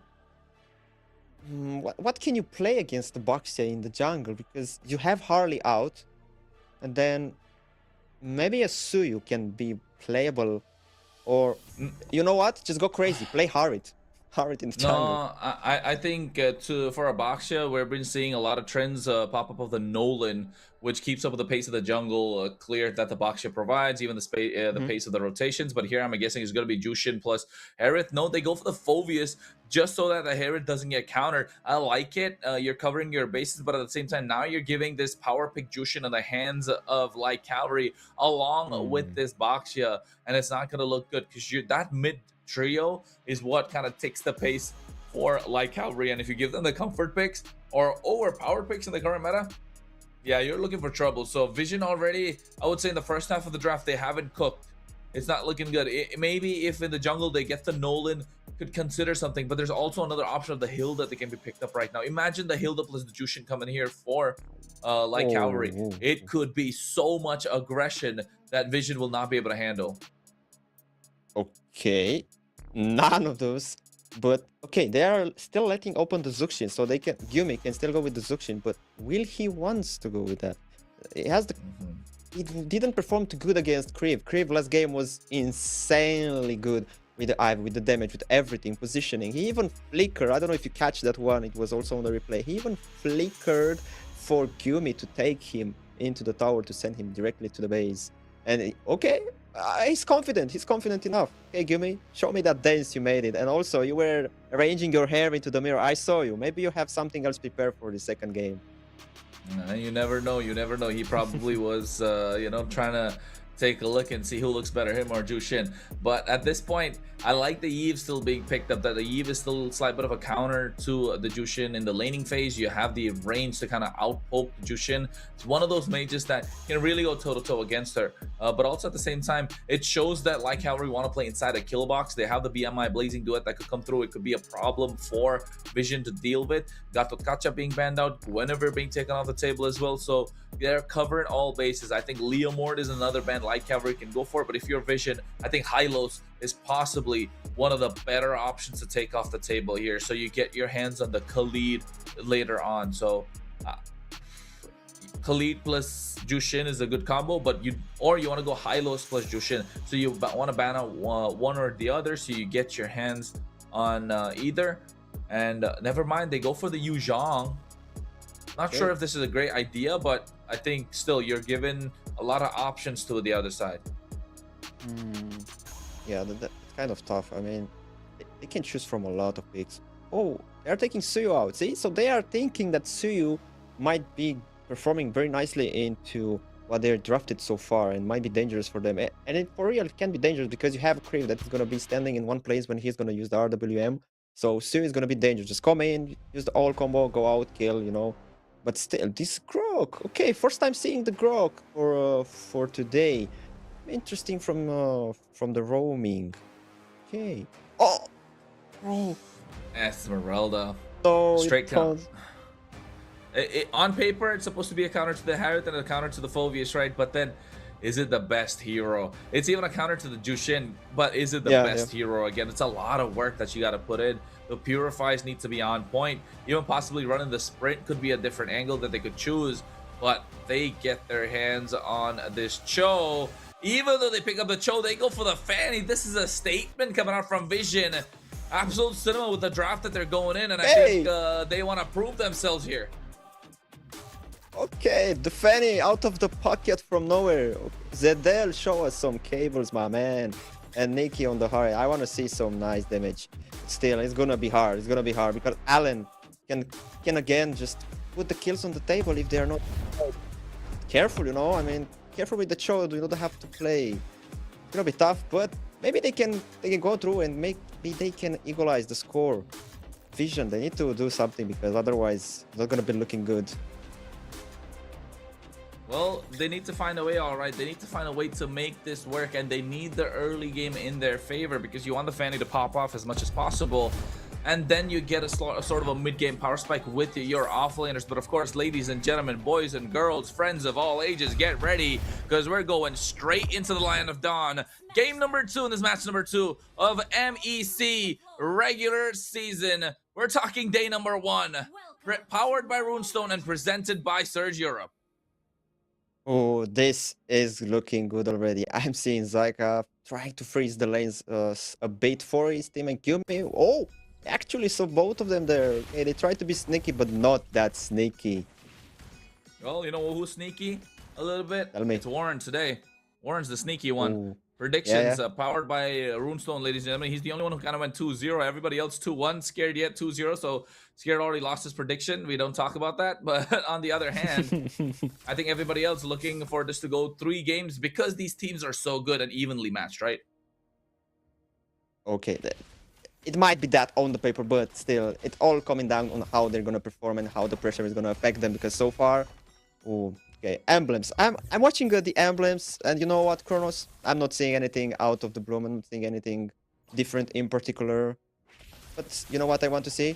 I want to see Nikki escaping this fight.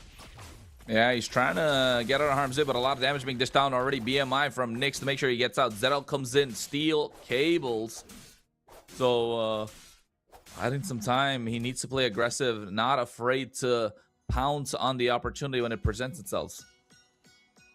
Okay, I'm just gonna say it because I don't know if you saw it, but Zyka kind of throws Zedel with that wall in the top side.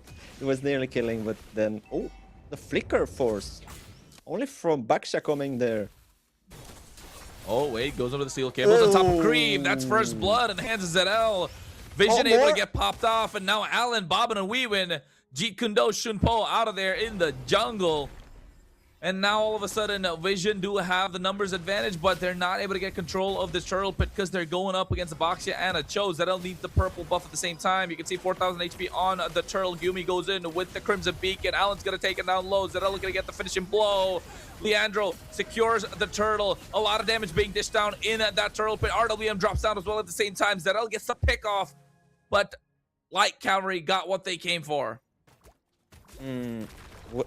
Was that worth it? That's the question. Was that worth it for Vision, for Light Cavalry? I'm kind of in a lose of worse, bro, because they traded 1 kill for the turtle. Yes, the gold is still in their advantage, in the advantage of Vision. 500 gold is not quite too much, but it's there in the first 3 minutes of the game. And not gonna lie, I saw Zedel kind of pissed because he actually went for Alan so badly. He just wanted to kill him so badly, man. And you can take a look as well. The audience prediction by Runestone. Vision 58% this game compared to the 42 from Light Cavalry. And it's because Vision are a fan favorite team, right? Having names like Zedel, Nikki, it kind of shows Onoki as well to a certain extent. Like, it shows that the fans still believe them regardless of the loss that they took in game number 1. And so far, they've taken control of the early game, which they should. I just wish they had a couple more kills on the board just because they want this Fanny to snowball even harder and give the space to Nikki to farm up and possibly even Onoki to get to these team fights and be a menace. Otherwise, Alski is looking dangerous on this Esmeralda. Zedel goes in, steel cables, but makes it out. Yep. He's looking like he's a bit, but only a tiny bit behind of Leandro. Usually you're seeing an assassin being ahead of the tank in the jungle, but yeah, oh, forced a retry there. Oh, what? Bam taking a lot of damage. Cutthroat coming as well at the same time. Zedel has to make his way out of there. Oh, Oh, what a tech Zyka! charge. Completely missing Zyka. I don't know if that was the play that he wanted to make. Now caught in the midst of 4 members. Gets kicked back by the way of the dragon. RWM dropped down as well at the same time. Onoki buying some time. Goes in with the Dark Wave. Infernal Pursuit, but there's no one to follow through. Light Cavalry off of a mistake. A fumble from Zyka. Able to capitalize and even the score. Zyka, no! That was too much. You forced it, and it wasn't there because Zedel was already out trying to do everything to kill Esmeralda, but it wasn't quite there. The damage is still not there for the Penny. And he was out, and then you just flicker ult. You didn't connect, and then stayed for more. That wasn't too good of a decision, my man. No, you need to consider better next time.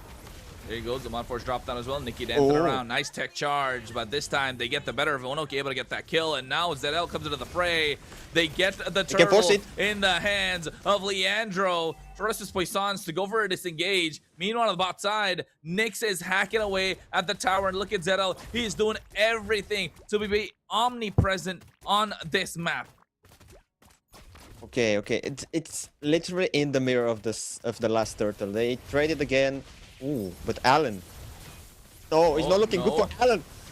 Oh, they go in, bonking around with the Infernal Pursuit. Here comes the Falling Star Moon. Nikki taking a lot of Esmeralda! damage. I don't think they're able to survive. That's the Frost Moon shield that comes in from Alski. But at the same time, look at Krieve. He might be caught in no man's land. And Zyka able to pick up the kill this time around. Also gets the Radiant Armor. So going to be able to tank up a lot more damage. Meanwhile, on the bot side, Zedel trying to proxy the waves. Leandro shows up and tries to stop him from getting that push. Yeah, even though the gold farm is not looking that good into the favor of Vision, the map it's kind of in their favor because they managed to deal quite some damage on the top tower. Now I think they're trying to be sneaky on this bot lane as well. They're playing mirror, my guy. They're playing opposite direction.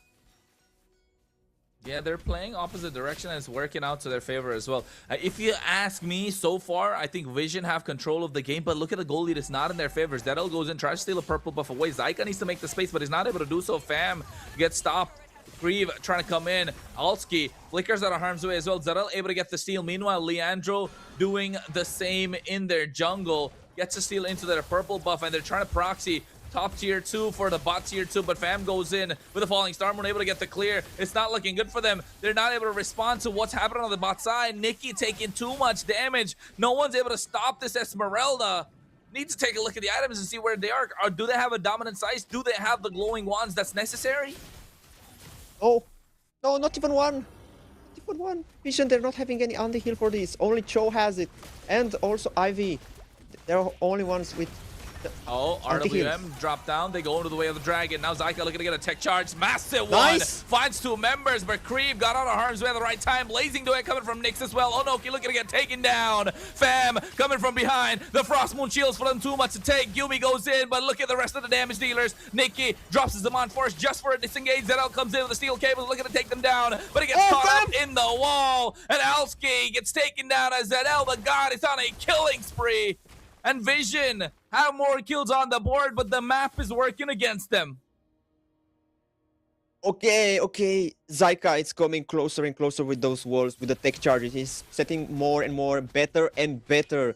And they just need to close in the gap in gold, and they just need to open the map more in their favor, Vision, if they want to keep going with the pace. This is looking good, decent, but it can be better. Ooh, Light Cavalry having the gold in their advantage, nearly 2k in 8 minutes of the game. 1 minute, a bit above 1 minute. Still the Lord is coming. They need to prepare for this Lord. They need to, I don't know, freeze the top lane, prepare for the Lord on bot. They need to do something, Vision, to maybe capitalize on some jungle from the opposite side like they did so far. And then go to the Lord, you know. You're right. They need to find a way to get the split, right? They need to play that long lane on the top side, and that's where the Fanny comes in a little bit clutch. You do have the extra mobility to get there, but Allen's been on top of it. Look at them. Allen's been, yeah, exactly. Allen's looking to snipe, right? Allen's looking to snipe the entire time, and Zedel knows he doesn't see this Cho. He doesn't want to get caught up in something that will cause him trouble, and at the same time, Nyx is waiting. They're biding time. It's not a good idea. Allen, the Jeet Kundo could come out at any point. They don't want to take the risk. Lord is up in about 10 seconds. And I think Vision want to get this Lord, but how will they get it started? They have no way to, out-sustain the entire lineup of Light Cavalry. They're still there. And Zedel as well. Zedel able to get the snipe. Oh my goodness. It took 2 cables and a cutthroat to take Nyx out of the competition. And now all of a sudden is looking for a 5v4 in the Lord pit. Nikki didn't get the Lord started. Yumi comes into the fray as well. Zyka with a tech charge finds Creeve, and Zedel is unstoppable. Dark Way to pull back Leandro. A lot of damage coming down, but you can see at the same time they get one more. Zedel finds a double, and now looking to take down Allen. They got 4 members down and out. Alski's the only one left standing. What can the shields do when you can't even get into the midst of the fight? As Vision get control of this Lord pit and possibly a wave down the bot side as well. And Light Cavalry have no answers to the aggression coming in from Zedel. 6-0-2. I don't know, my guy, but if they're gonna win this game like this, I bet that Fenny's gonna be banned, because Zedel is the menace with Fenny, and he's proving us. He was waiting there, and even though Nyx was having Allen there, he was confident. Okay, Allen is having my back. He's here. He's just gonna use the way of the face, the way of the dragon, right? And he's just gonna keep Zedel away. No, it happened so fast that Allen was like, "Where is my marksman?" Then this Lord, they just did everything they could. Unstoppable, mega kill, double kill. They were just going down one by one like that. There's a fight that's breaking out. Zedel goes into the fight as well, looking to take down Allen. RWM and the Zaman Force were dropped down in that fight. Now they're looking to siege at the mid lane tier 1. Lord is coming on the bot side. Leander trying to go for a chuck clear. Daika with a tech charge. Onoki goes straight into the back line, taking a lot of damage from Nyx, but at the same time he goes in. The falling Star Moon secures the kill, but look at Blazing Good coming out at the right time. Yumi and Nikki taken down, and what a play from Nyx, even off of the Purify. Zedel not being present in the fight, and Zyka using the tech charge early, costing them all of the advantage that they built up. They still have some advantage. Zedel? Oh, how are you doing this? This should be illegal. This is why you don't give them as assassins. This is why you don't give Zedel the Fanny. And Light Cavalry are paying the price. It doesn't matter if you got a Cho on your side. It doesn't matter if you are tanky. You want to invade? No problem. Zedel the God is showing up here in MEC. Oh my god, bro. He was like, okay, Nyx made a double kill.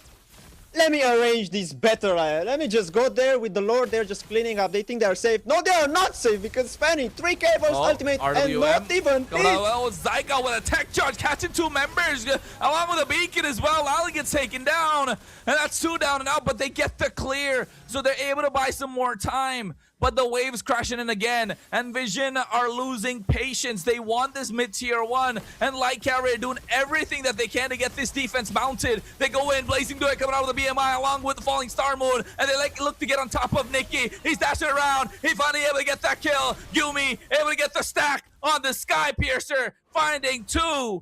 And Zedel needs to start getting the split push going, and Nyx is fighting for his life in every single team fight. Oh boy. I love the vision I'm seeing on the map right now. Look at the Baxia with all the HP items, my guy. They just cannot sustain the Fanny's damage. and the Skypiercer that is now starting to going through their armors with Gumi. Oh, bro, he's playing nicely. They're starting again a fight in this mid lane. Again, they get the clear. Again, the RWM comes out. The Smart Force is forced out as well. But look at the damage. Oh my god. He just snipes Kareem. And Zyka's able to get out after a tech charge. And now they go into the Crimson Beacon. Light Cavalry are getting hit by a truck. And they're not able to see it coming. And Vision are looking to get the clear in the mid lane once more. The saving grace for Light Cavalry being that they have really good wave clear to get and save that tier 1 in the mid lane, which could be an opportunity for them to try and contest this Lord, as it's getting pulled by ZL and Vision. They're trying to get the clear as fast as possible. Leandro, rolling. He's a badass roller, all right. Not able to get the Retribution. Niki's able to get the Lord. Zaman Force drop down. They're dashing around, and now Onoki trying to buy some time with the help of the Dark Wave and Infernal Pursuit. They're going in. BMI trying to get out of there, but a lot is tanking by Onoki. And Light Cavalry say they want to disengage, abort the mission, because it's too much damage coming out from Vision. Bro, at this point, just give up on that mid tower, man. It's just... You're always trading. But still, they're not giving up at that mid tower. They lost the Lord indeed, but they took a guy from Division out for that Lord. Yeah, he's gonna be soon on the map. It's gonna be Onoki. But still, bro, they're protecting this tower with their own lives, man. And they maybe even be able to push, or nah, they're just gonna need to prepare for the Lord coming on top. Oh, bro, this is insane. 3k goal lead for Vision, and they still cannot push that mid tower. Wow. Oozing confidence, Ellis. ZL is oozing What is- confidence. Whoa, whoa, ZL is whoa, oozing whoa, whoa, confidence. Oh my god. The damage. Alski had to even flicker for it. Vision are oozing confidence. They've been playing like this so well. But Light Cavalry are not letting up. They're hanging around. They're being troublesome. They're being scrappy. They don't want to let go. They're fighting tooth and nail to stay alive and keep this mid-tier 1 standing tall, because they know how costly it will be if they lose that one. I cannot believe the output damage that Dell is doing. And it's 8-0. No one been able to take him out. You're taking so out of his hands? No, I don't care. And now... Finally, they're able to get the tier 1 in the mid lane. Conceal coming out from Zyka early on as well. Look at the damage dealt by ZL, 66,000. But then again, Ellis, we're talking about a Fanny, and now we're 15 minutes in. Yes, Fanny has a lot of damage, and rightly so. ZL going for the War Axe, knowing that he needs to be able to sustain in these fights at the same time, possibly building to a BOD or a Malefic Roar. But this is where Light Cavalry will start to pop off.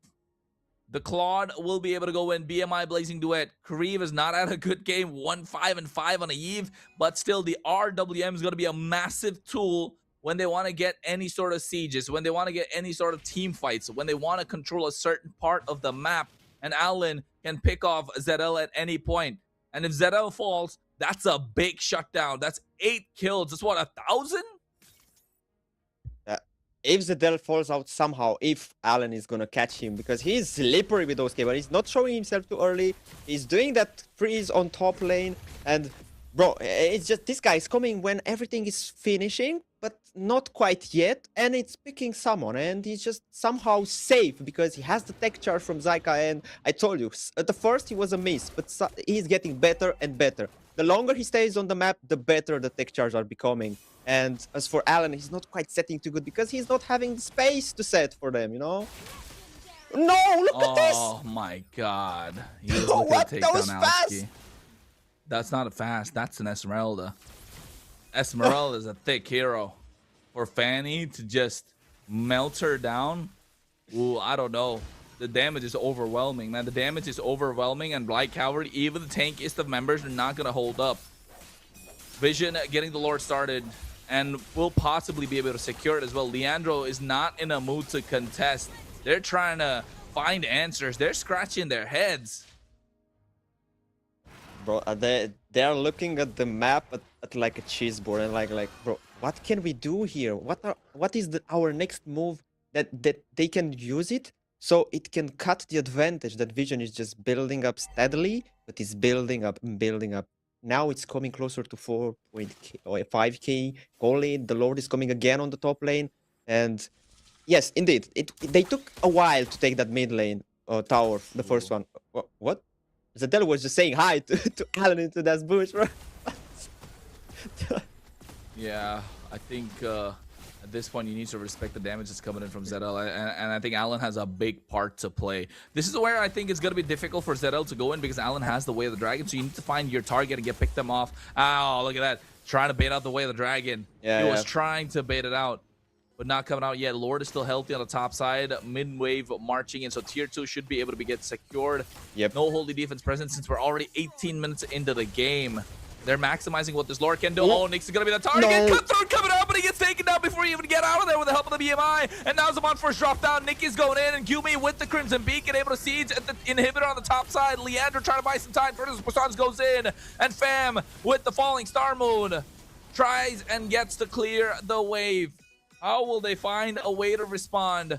Light Cavalry pushed to the edge, backs against the wall, and Vision are claiming every single objective on the map. I'm telling you, bro, they're taking their revenge. Look at them, they're even forcing the mid now. Oh, no, no, no. Too much damage this time coming out from Fam. And you can see what a tech charge along with the help of the Dark Wave. And they're going in. Onoki's buying some time, but Gumi has the stacks of the Sky Piercer. He's doing all the damage in the world. And Onoki gets his immortality pop. Vision looking to get the inhibitor in the mid lane, but Leandro's there to delay the inevitable. That is Onoki going down, but seems like he's still able to buy some time. Nyx gets that kill finally. Alan tries to get away on the dragon, but ZL finds the mid inhibitor and makes it out alive. So base crystal from Light Cavalry is exposed. 2-for-2 trade, but boy, it's too good. It's not even. It's in the favor of Vision because now the base is completely exposed. With the next Lord, you can just siege very fast, very dangerous situation for Light Cavalry to be in. 5k goal lead for Vision, 11 kills ahead. Yes, they lost the early because 3 turtles for Light Cavalry, but now the late game it's coming into the hands of Vision, and with the next Lord coming in less than 20 seconds, this can be it. This can be the reverse sweep for Vision. I just want to see it happening. It could be possible, but hey, they still got to win this game. Don't forget. Yep.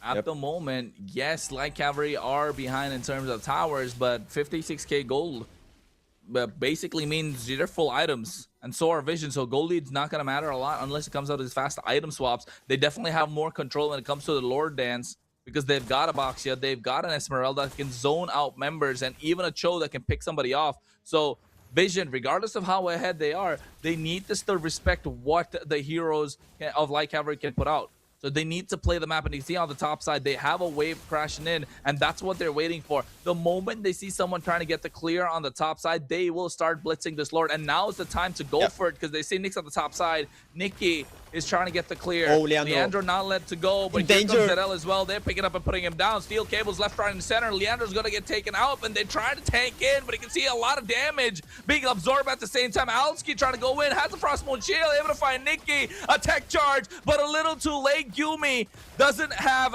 the mana. They lose their jungler, but ZL doesn't even have the purple buff. And this is what I was talking about, Ellis. It's not looking that bad. If you watch off the map, they need to clear the mid, the bot, the top lane. The minions are in the favor of Vision, even though they lost like 2k of the advantage from the farm. Even though that the fight, it wasn't looking that good for them earlier. They have the advantage of the minions, and that was enough for them to secure this Lord. And it was enough for Light Cavalry to just fall back, to restore the HP, defend the waves, you know. So it looked bad, but not that bad. The question is, Kronos, if they can pull it off with this Lord coming in.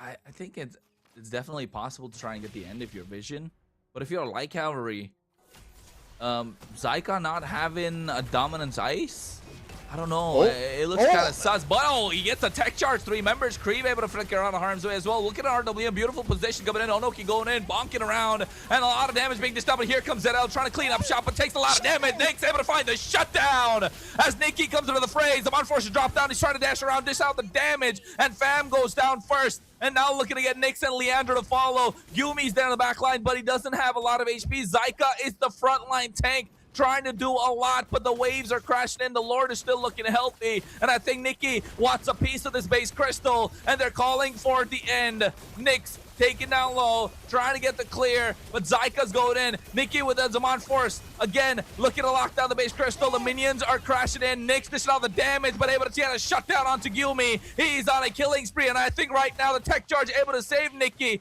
but it is not looking good for Vision.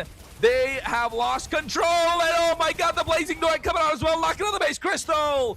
But like Cavalry, get the response. So many minions, but it's not gonna be a danger for too much because Nyx is here to clear up. Bro, the play that Nyx made these seconds, it was perfect. It just cleared the minions, cleared the lore, cleared even the enemies, and the shutdown on ZL, as you mentioned, it was enough for the team to falter, for the team to just fall a bit in that aggressivity, because they just now lost a bit of that, and they just need to think better how they're gonna play, because the farm, it's even. The farm, it's more likely in favor of Light Cavalry, but it doesn't even matter because we are in the 24th minute of this match. Ooh, we're watching again this shutdown. Crucial. Look at that. The way of the dragon from Nikki as well. From Alan onto Nikki. It's difficult right now at this point. Because, look at the Blazing Duet. Clean. Yeah. Not only did he get the kill, but also the clear on the waves. And this is what I was talking about earlier. They need to respect what the heroes of Light Cavalry can do. And at this point, ZL needs to get the split push going. And I don't know if he'll be able to get the 1v1 against the Claude. 20k farm on the my guy. What are you hiding in your pockets, man? This guy just farmed and farmed and farmed. Oh, and the damage dealt is there. He's the first one on the table, and of course he was the shining star of the team. Nyx, good job. Oh well, shining star indeed. A lot of damage, 70% of the team fights that he's taken part in. You can see already dashing out is Nikki. Lord getting started, and listen where Light Cavalry are their best. ZL pops it on the top side. Zyka goes with the concealed play, looking to get a tech charge. Finds only one member. Leander able to get the Lord. Nikki gets melted down. Kree able to dish out the damage. Now look at that. Gyumi has the Crimson Beacon out, but they're not able to do a lot. Nyx trying to buy some time. ZL locking the base crystal. The minion is there, but it's going to get cleared by Alski. And now ZL has to go back. A little unlucky when it comes to the split in the end. And now all of a sudden, everything is falling apart for Vision. And what was a 4,000 goal lead on their side has flipped, and now in the hands of Light Cavalry. Onoki trying to buy some time, but he gets unstoppable in the hands of Nyx. The Lord is an evolved Lord Atlas, and Vision have to defend. They have to defend, and moreover, without Nikki on the map, it's gonna be harsh. They have the big minions because, like Cavalry, they don't have the towers, but it's still tough. It's still tough. Ooh, they can do it. I bet they can do it, but they are starting to lose. Yeah, we don't care. The gold is there, but if they are all full builds, it doesn't matter anymore. But they are starting to lose the fights. It's not looking good at all. I mean, where are they playing into the hands of Light Cavalry? Light Cavalry, look at the map now. Even on the top side is crashing in. Zedel, at this point, yes, he's got the damage. 11-1-7, a fantastic game, but not able to deal the finishing blow is not going to look good for them.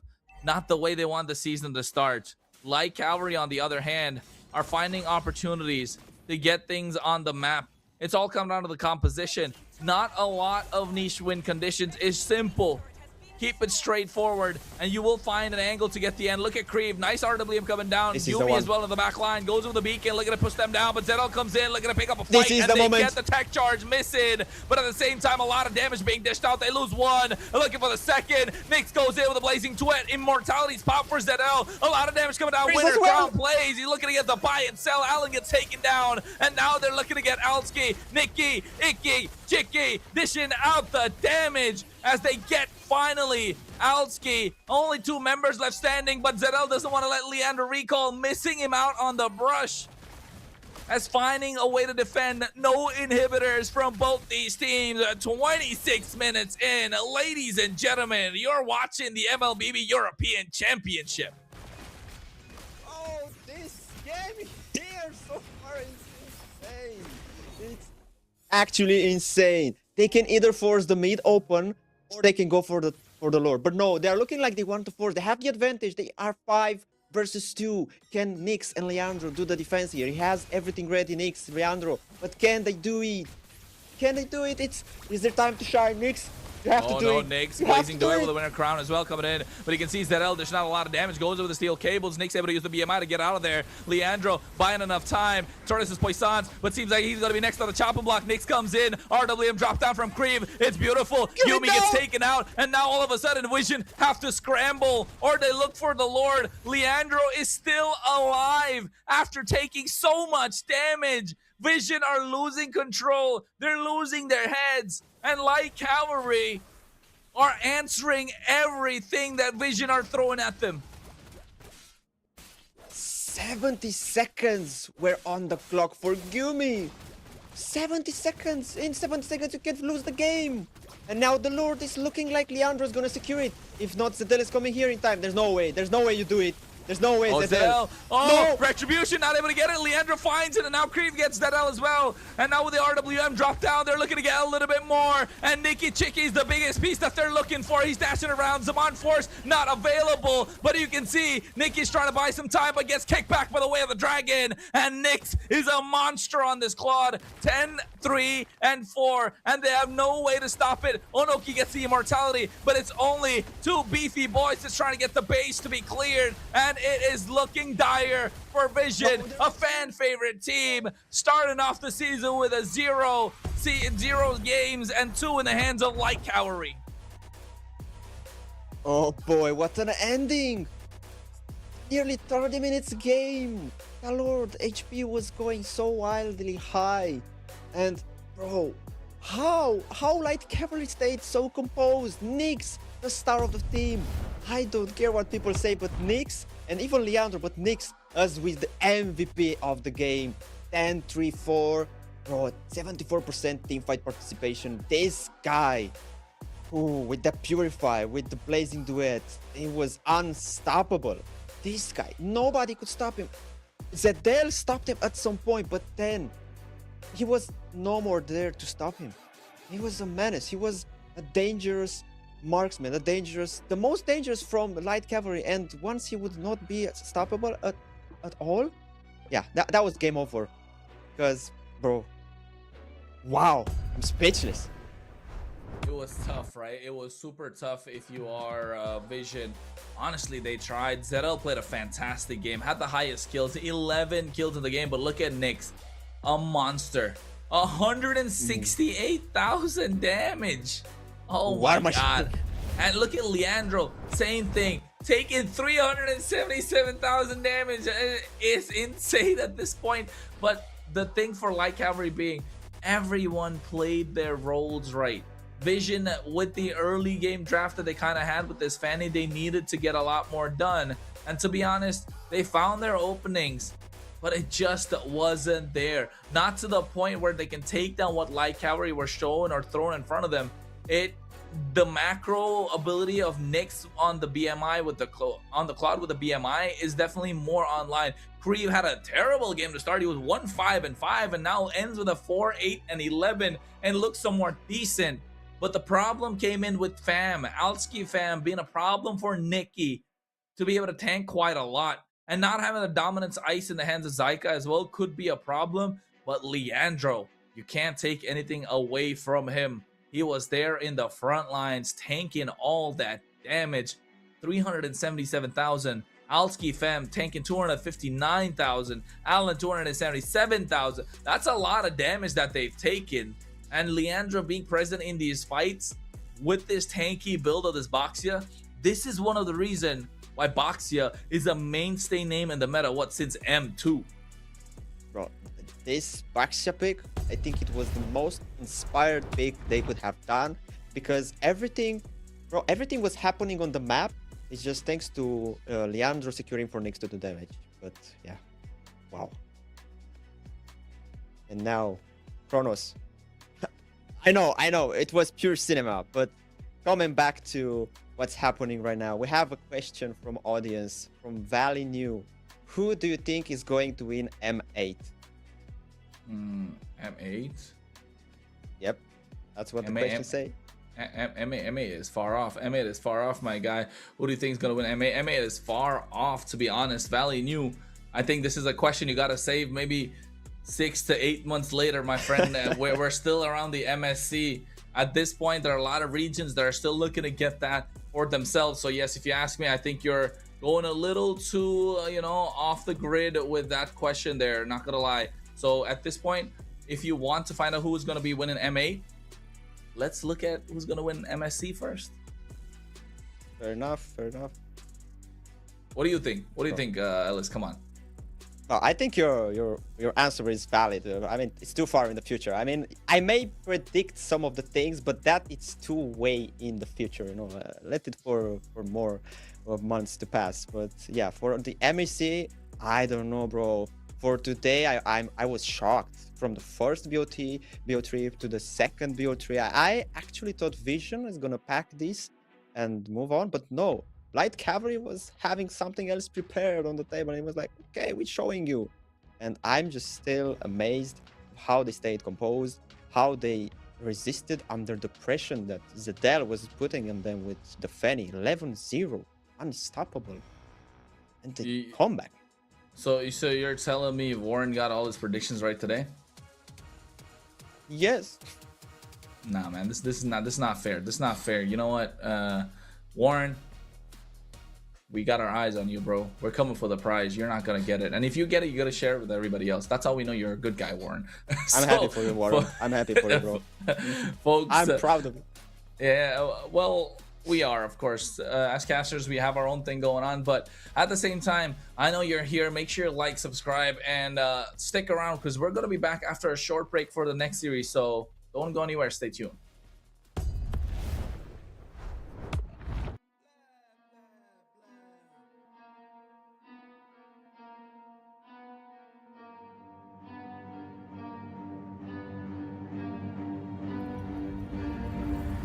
I got problems on problems on problems on problems on problems on problems I solve them. I run through the money, the pressure be calling. Left on my blessings, I feel like I'm falling. The birdie is back, tell me I'm garbage. I'm going through something, that's why I ain't calling. Phone and progression, it's all that I wanted. The phone in affection, I summon and dub it. Cause I got problems on problems on problems on problems on problems on problems I solve them. I run through the money, the pressure be calling. Left on my blessings, I feel like I'm falling. The birdie is back, tell me I'm garbage. I'm going through something, that's why I ain't calling. Phone and progression, it's all that I wanted. The phone in affection, I summon and dub it. Why you be all on my line about nothing? Why won't you go get you $1 or something? Don't hang with it who line for nothing. I see that we different, you riding, I double. I don't do discussions on bragging about hundreds. Don't go to your places, I know that they sunken. Don't call me your brother, I barely could trust it. I talked to a shorty, she bagging the bugging. And I'ma need all of my dollars on corporate, so hand me the money, I divvy the pie. I'ma give all of my people a portion to build them a fortune on flipping the ride. I can't be mixy when iffy the vibe, and 40 on 50 is really the time. Why are you all on my phone like you want me, like you wasn't pushing the kid to the side? I don't know if you thinking I'm blind. Cross on my crosses and dot on my eyes. Done with your efforts, I'm dealing with pressures. I know it's a lesson, that's word of the wise. Dubbing the mixes, I'm mixing. I know I've been missing, I needed some personal time. All the pictures, dimensions, I don't with your digits. I mean it, I'm staying inside. Cause they got problems on problems on problems on problems on problems on problems I solve them. I run through the money, the pressure be calling. Left on my blessings, I feel like I'm falling. The birdie is back, tell me I'm garbage. I'm going through something, that's why I ain't calling. Phone and progression, it's all that I wanted. The phone in affection, I summon and dub it. Cause I got problems on problems on problems on problems on problems on problems I solve them. I run through the money, the pressure be calling. Left on my blessings, I feel like I'm falling. The birdie is back, tell me I'm garbage. I'm going through something, that's why I ain't calling. Phone and progression, it's all that I wanted. The phone in affection, I summon and dub it.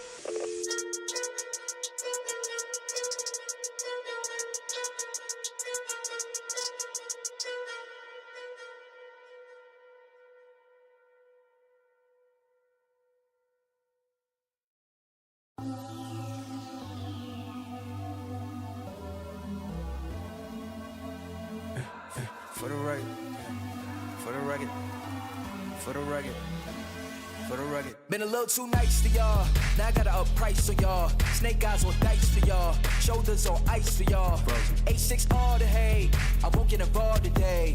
Got lost in the ball and A's. I'm flipping the bars. I'm flipping the on record, off record. I still count wins when they doubt it. On record, off record. I let them take advantage. I was wildin'. On record, off record deals. Tell them talk to Colin for the quote. On record, off record. I still want to act, not the ghost.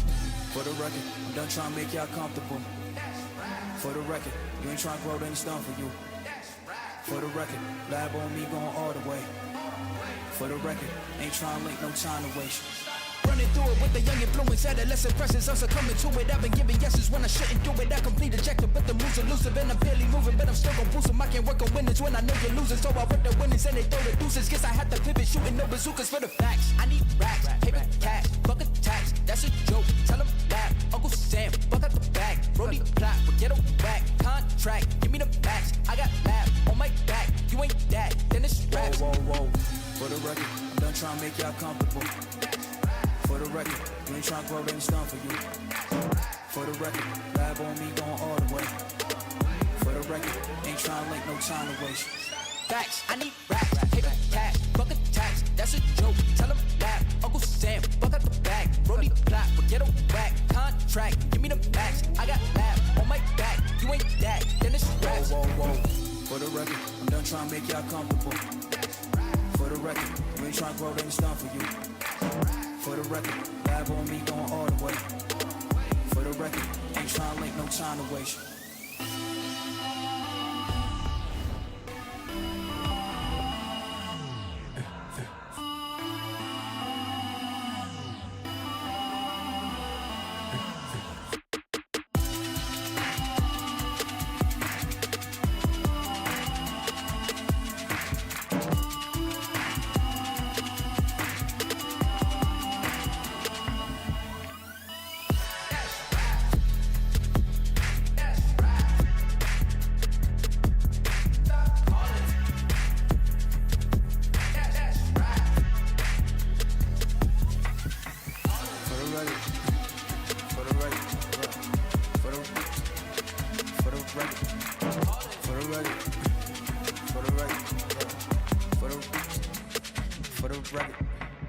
For the record.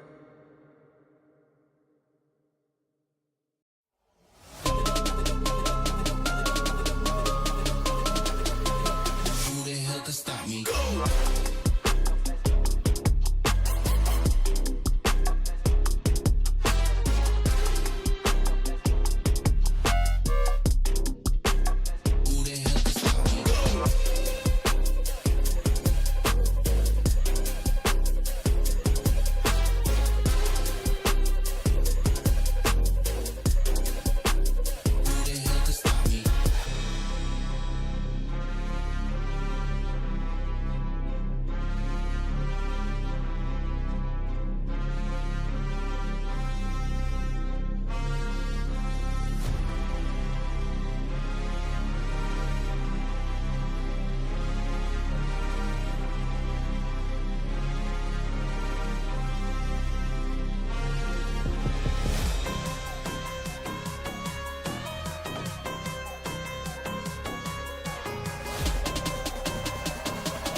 Could stop me. Go!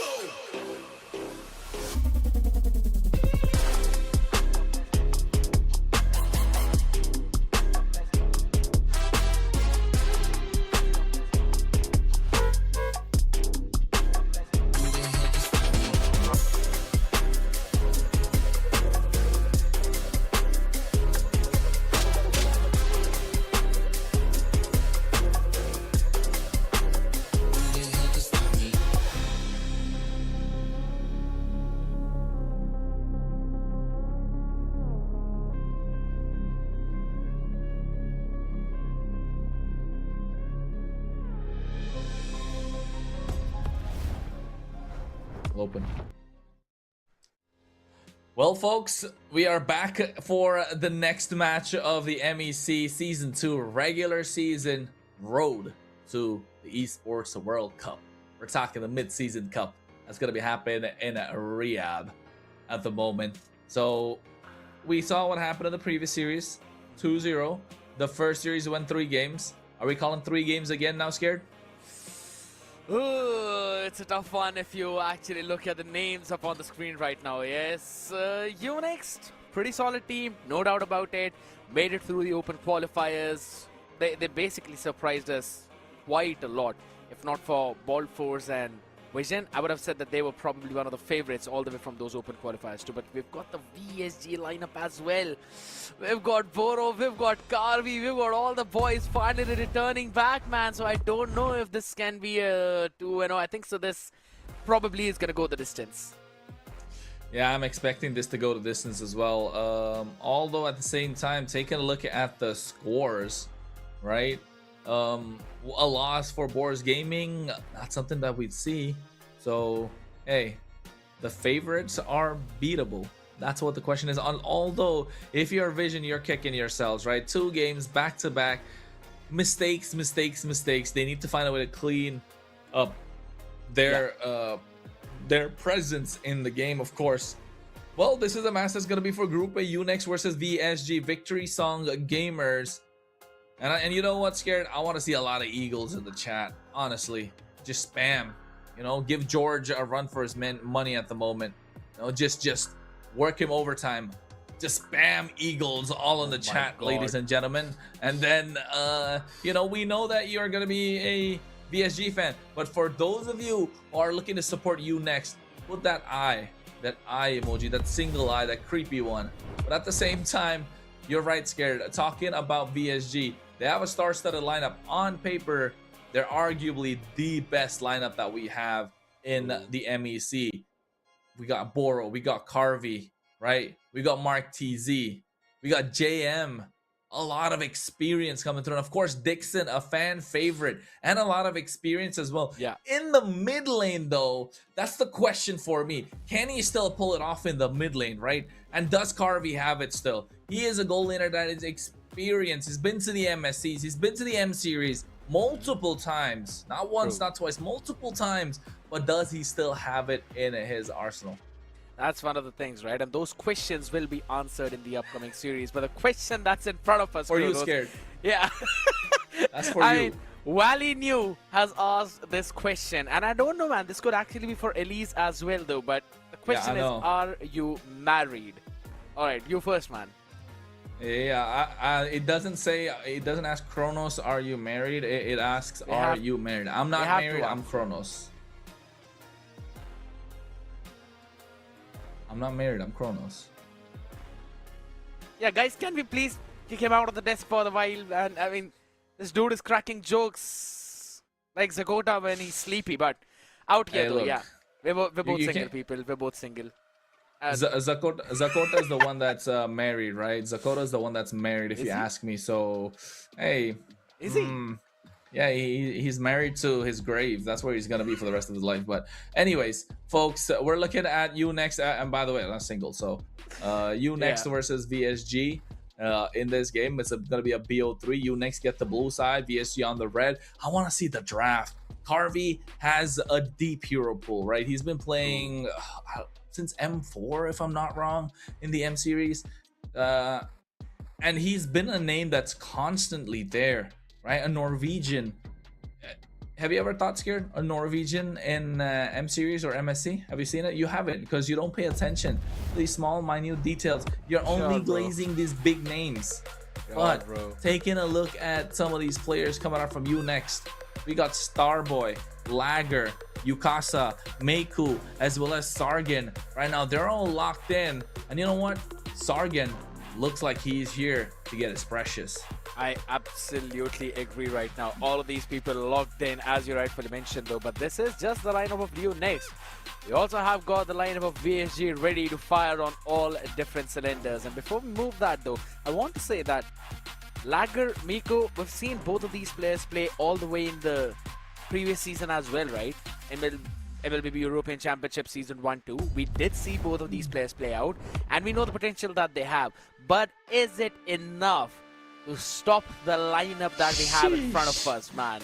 Carvi, Mark Easy, Dixon, Boro, and JM. Scared?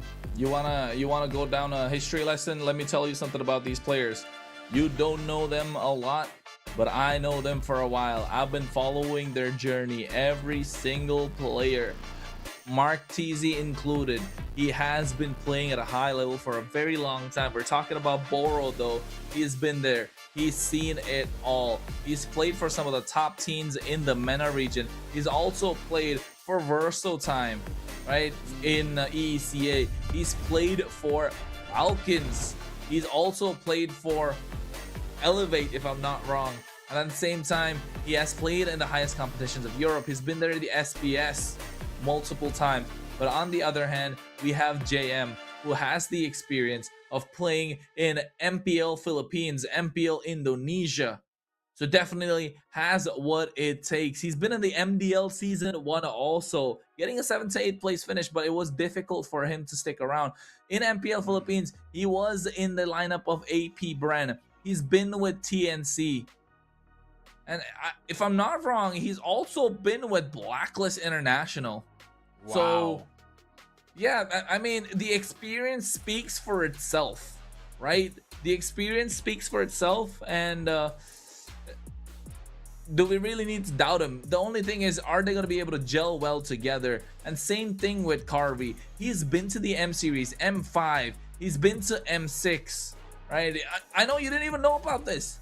M5 and M6. He's played for Deus Volt, Devu, not like they call it. Yeah. I bet Cardinal and Sokol are like, hey, Kronos, how did you know about that? Because we do our research, folks. We do our research. But at the same time, he's played for GK in the MENA region. He went to M6 with them as well. So a lot on the board. And I think right now, I think he also played for the Mongols at a certain point. And he's been a goal laner that's been a mainstay name, right? For them to actually pick him up every single time shows that he has the skill, he has what it takes, but it's been a while. It's been a while. Can he still hang? Can he show us that he is a top dog still? That's the biggest question. It's been like 4 years ago, right? 2, 3, 4 years ago. That's when the achievements have been from. But that is the main point, right? They have been on that stage. They have showcased their potential already of being there.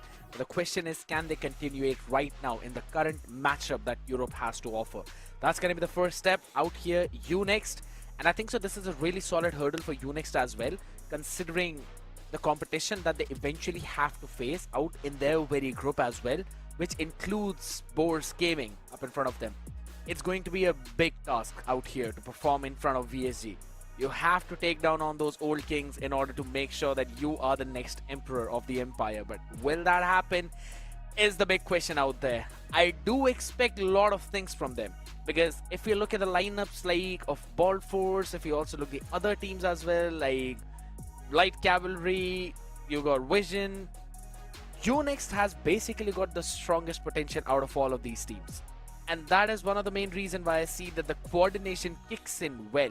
We have seen them perform on multiple events, on multiple stages, but this is the time right now. This is the MEC Season 2 where they have to showcase their brightest cards. Because if not, then you are going to lose out on the opportunity of the MSC.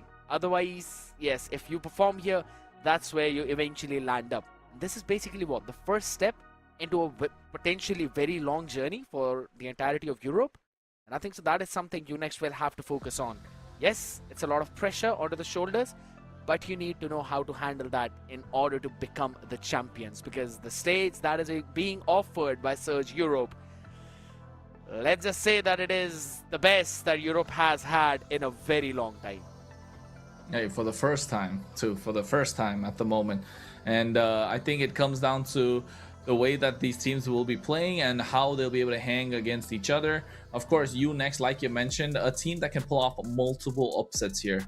Multiple upsets in this competition. And the first one that they're looking to pull off is against VSG. So Scared, what are we expecting in terms of draft? The same usual suspects? Are we going to see, you know, an all-out brawl, the macro plays? What are you talking about? So walk me through it, my guy. I mean, with the way how things have happened in the previous 2 series, let's be brutally honest, yes, one of the games look really calculated, where teams play slow, objective-oriented, and then we have games that go on for, what, 28, 29 minutes, where none of the team want to lose. 75 seconds on the death timer is probably the highest that I have seen in this game yet. And I think so nothing else is going to top on that. So, yes, there's going to be a lot of openness in terms of what the teams like to play, be it the early game aggression, be it the mid game snowball potential, be it the late game power spike. It all falls down to what they feel comfortable with. Because let's be honest, I mean, today has been the day where we've seen the picks of Clint, we have seen ZL's Fanny, and all of these things tied up together eventually bring us to the position where the amount of uniqueness that we might come across is something that totally depends on teams. So it's highly possible we might see the same idea of maybe the Phobius being banned out, and then you leave open the Harley. You try to keep the Jushin opened up as well because you ban out the Baxia, respect the ability of that hero, and then it eventually kind of follows through in that direction. Well, we're gonna find out, of course, with the draft that's gonna start soon enough. But at this moment, Next versus VSG. This is gonna be our final series of the day. So, ladies and gentlemen, make sure you stick around. It's gonna be a cracker. It's gonna be a banger for sure. Yeah. And I know all the VSG fans out there will be spamming the Eagles in the chat. Next. I mean, I don't see a lot of eyes, bro. Just pop that single eye. You know, the one that goes like the creepy eye. So, but at the same time, I think I'm looking forward to see the audience prediction and also some of the talent predictions that we have that's powered by Runestone. Scared, what are you thinking? What did you put your predictions as? Unfortunately, the same as you. Oh my god, this is the reason we're losing. This is the reason we're losing, guys. The prediction, the curse is real.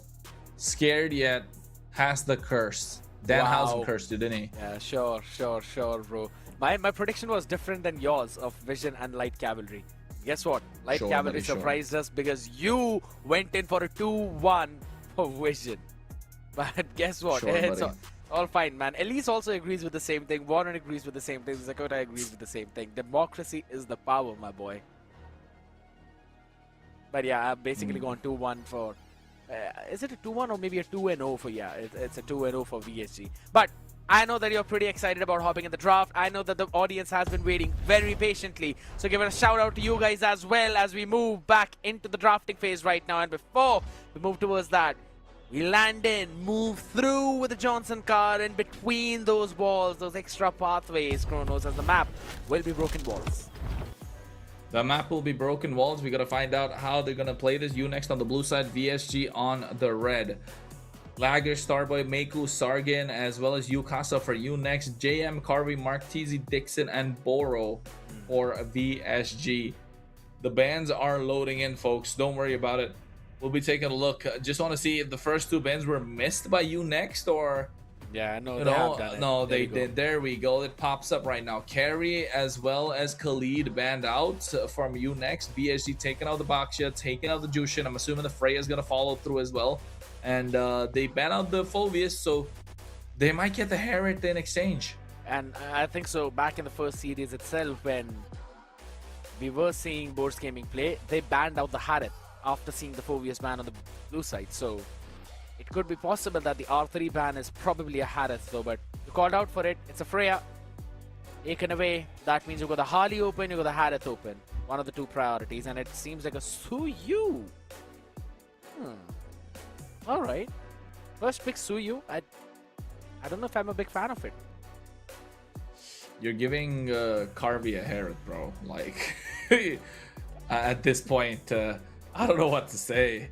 He's been playing for a very long time, and this hero is a little overpowered right now. He'll be getting all the gold crabs in his favor. And no Phobius. Yeah, no Phobius to counter. I mean, Esmeralda is there, but I don't think they'll have a hard time. They'll find ways to stop that. So I'm assuming Herod-less Guinevere?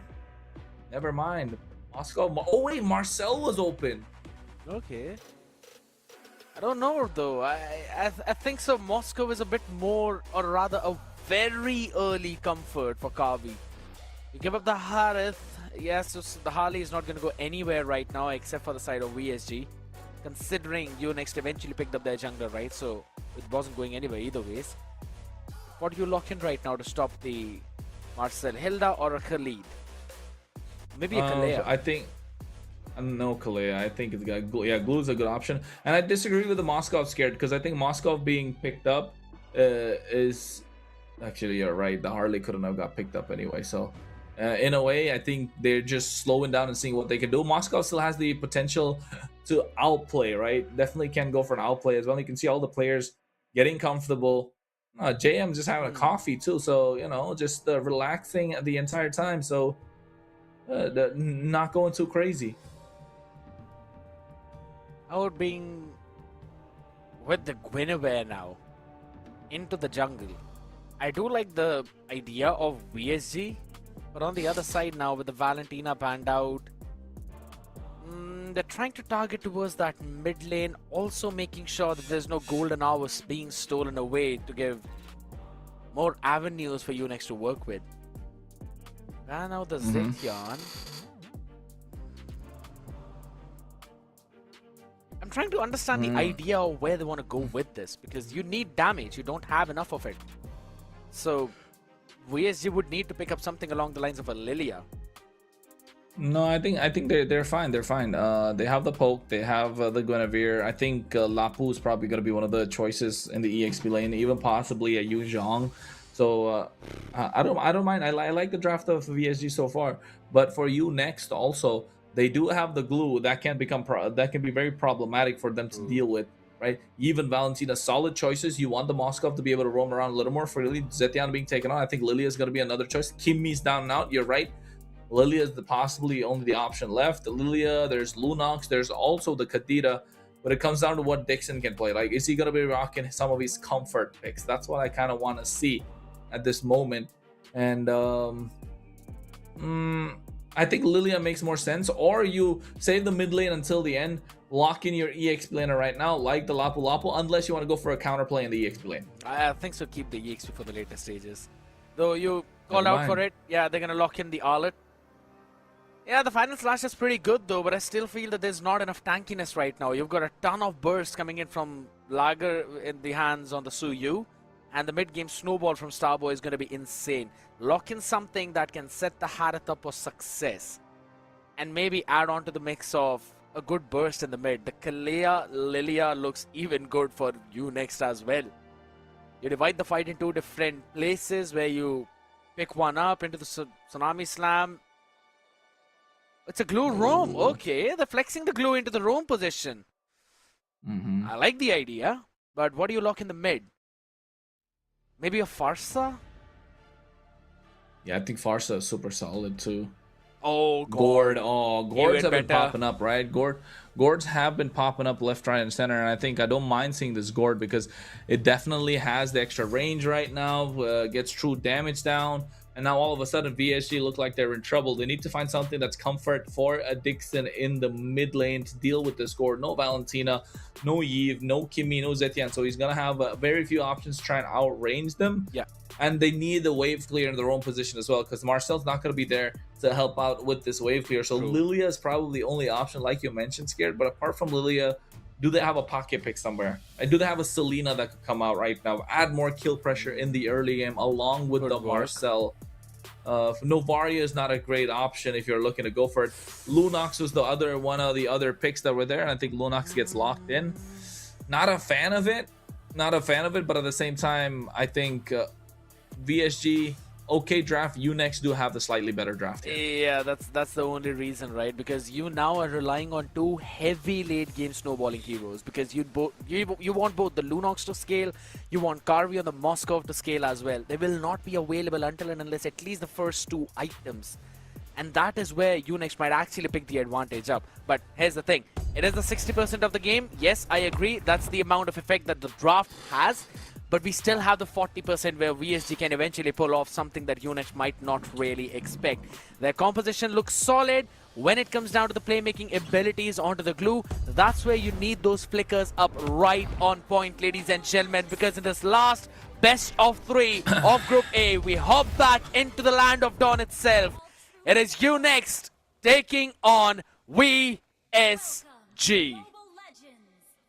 Well, in this series already, we're looking at VSG trying to get a lot of river control with the help of Lunox as well as the Marcel. You want to be annoying, and the glue's going to be able to stop them from doing it. They have a good wave clear coming out from the side of Unix. They're mirroring each other in terms of what they can do with the jungle clear, so rotations are going to be opposite sides. And looking at the talent predictions, ooh, 2-0, 2-0, 2-1, 2-0, 2-0. So everyone thinks it's going to be in the hands of VSG.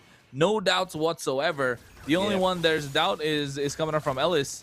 as he thinks there's going to be one back from the side of you next, and that prediction was powered by Runestone, ladies and gentlemen. Yeah, I think so. Alyss is going to win this one out. Obvious reasons, but yeah, I'm not going to state that again. Whatever. I always love the fact how I pull this man's leg and then he's like, yeah, whatever, because you've got no backup. Oh, hold on a second, though. Down to the bot lane. Now, there's the thing. Yes, on the Alyss, Sargon will be able to clear out that wave faster, but at the same time, the amount of impact when it comes down to be having in that team fight, that's where those final slashes can actually pick off Yukasa as well as Starboy. And that too with surprise. Oh, the split cover up from Meiku to make sure they cause some disruption in these fights. VSG. Oh, down bot. Still able to keep up good wave clear on the bot side. Laggers there, waiting to lock in the Blade Surge, looking for JM. Hey, Jesse Pinkman, you know? Yeah, I was about Those to of say you who that. watch, if you know, you know. If you know, you know. I was about to say the same thing as well, though. Not the M, but yeah, JM, Pinkman, kind of rang a bell for me. Out again. Towards the first turtle is where we're going to see the fight, and alright. Dixon eventually picks up the ultimate as well. Spatial migration coming out. Sargon goes in for with the Throne of Ruin. Meiku trying to get the split. Lager able to get the retribution on point, and they able to get the Mystic Gush out. First blood in the hands of the Lunox. Dixon picks that one up easily. Finds a double even. JM looking to get taken down, but Boro finds Lager in the process. 3-for-2 trade, and VSG missing out on the turtle. Yeah, but getting those 3 picks, right, that was the main thing. And also the first blood, ladies and gentlemen, was powered by Runestone. So make sure you check them out. And at the same time, good trades back and forth. We're still dead even. No changes in the game whatsoever.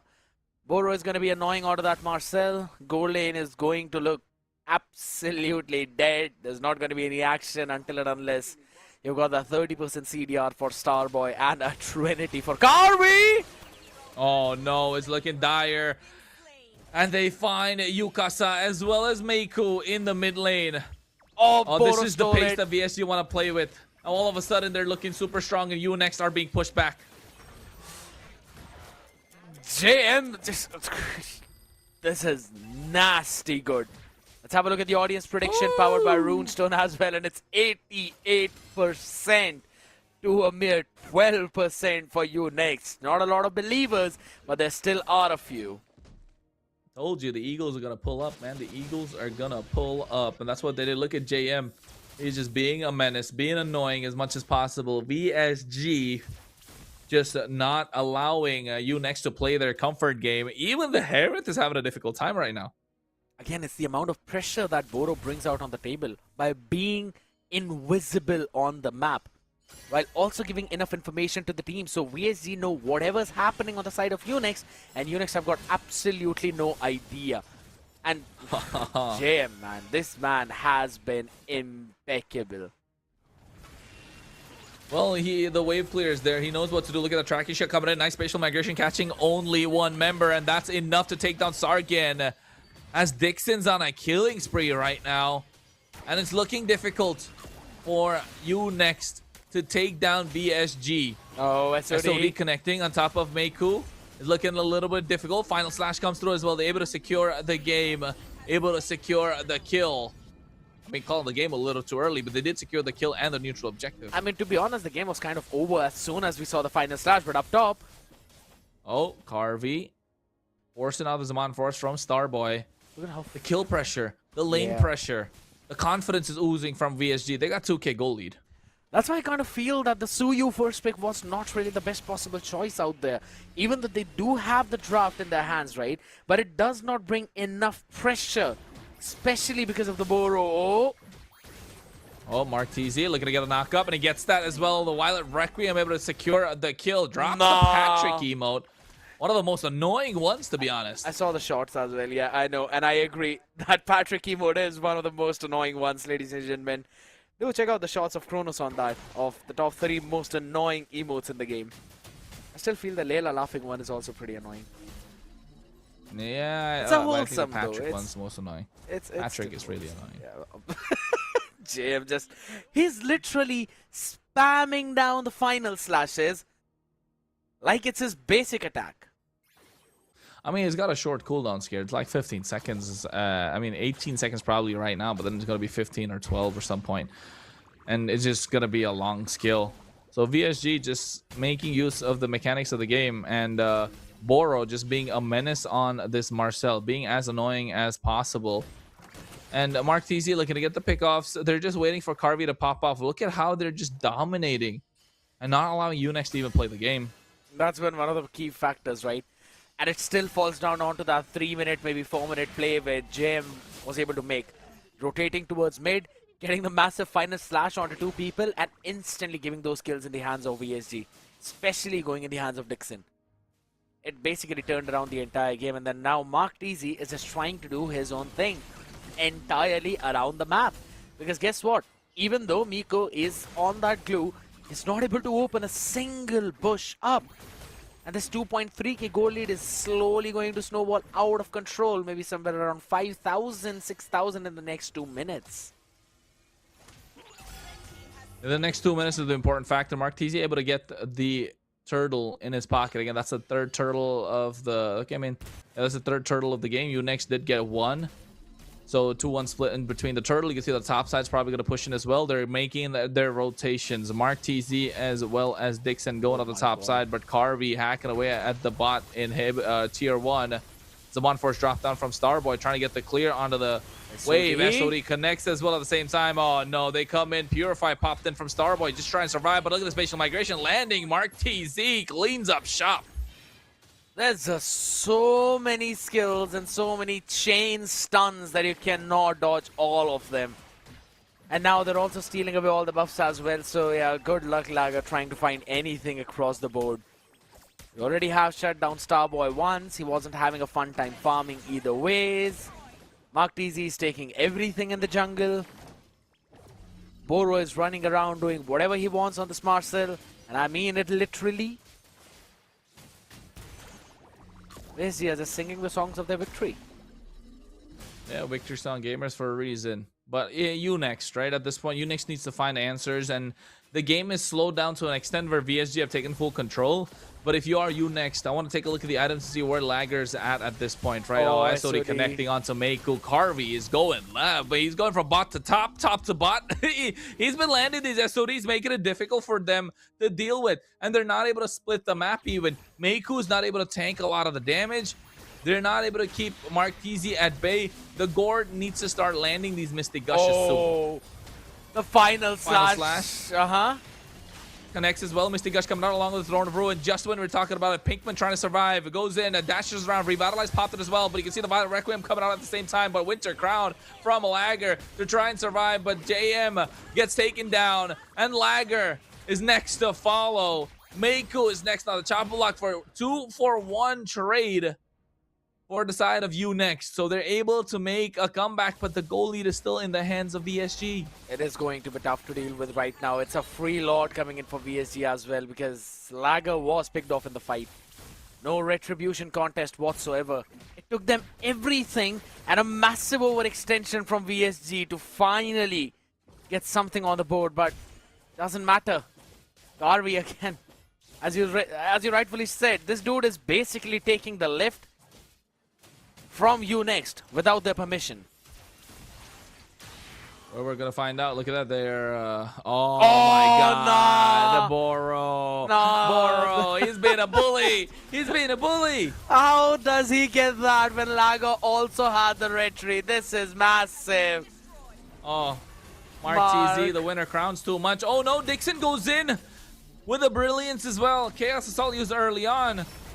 They get the final slash down, and now looking to hack away the mid-tier 1. Sargon goes in with the Throne of Ruin just to try and clear the way, but Boro with a tracking shot is super annoying, and they have no answers to deal with this Marcel. SOD connecting. I don't think Garvey wants to make the play. But look at Boro. He's going non-stop. The Lord almost took down the entire bottom inhibitor. It's 10 minutes into the game. The holy defenses were up as well down in the bot lane, and even after that, it's down to such a low HP. I don't know if Unex can survive the next 3 minutes in this game. Oh, I don't know how they're gonna survive. You're right. It's hard. They're waiting for the Lord, I think, VSG, and then try and possibly force the Holy Shield in the mid lane or probably one of the sides. I think bot's already gone. Mid's the only one left standing. Yep. And after that, the Lord could just march down and crash at the base crystal for the bot side. That's the big thing. And they don't even have a proper goal lead. I mentioned that the goal lead is going to increase to around 7,000 in the next few minutes, and that's exactly what's happened. It's just too far behind in the farm as well. I did have a look at the items. There's not a lot of tankiness from the side of VSG, but they do have those winter crowns. They do have the utility items right now, which they're kind of juggling around.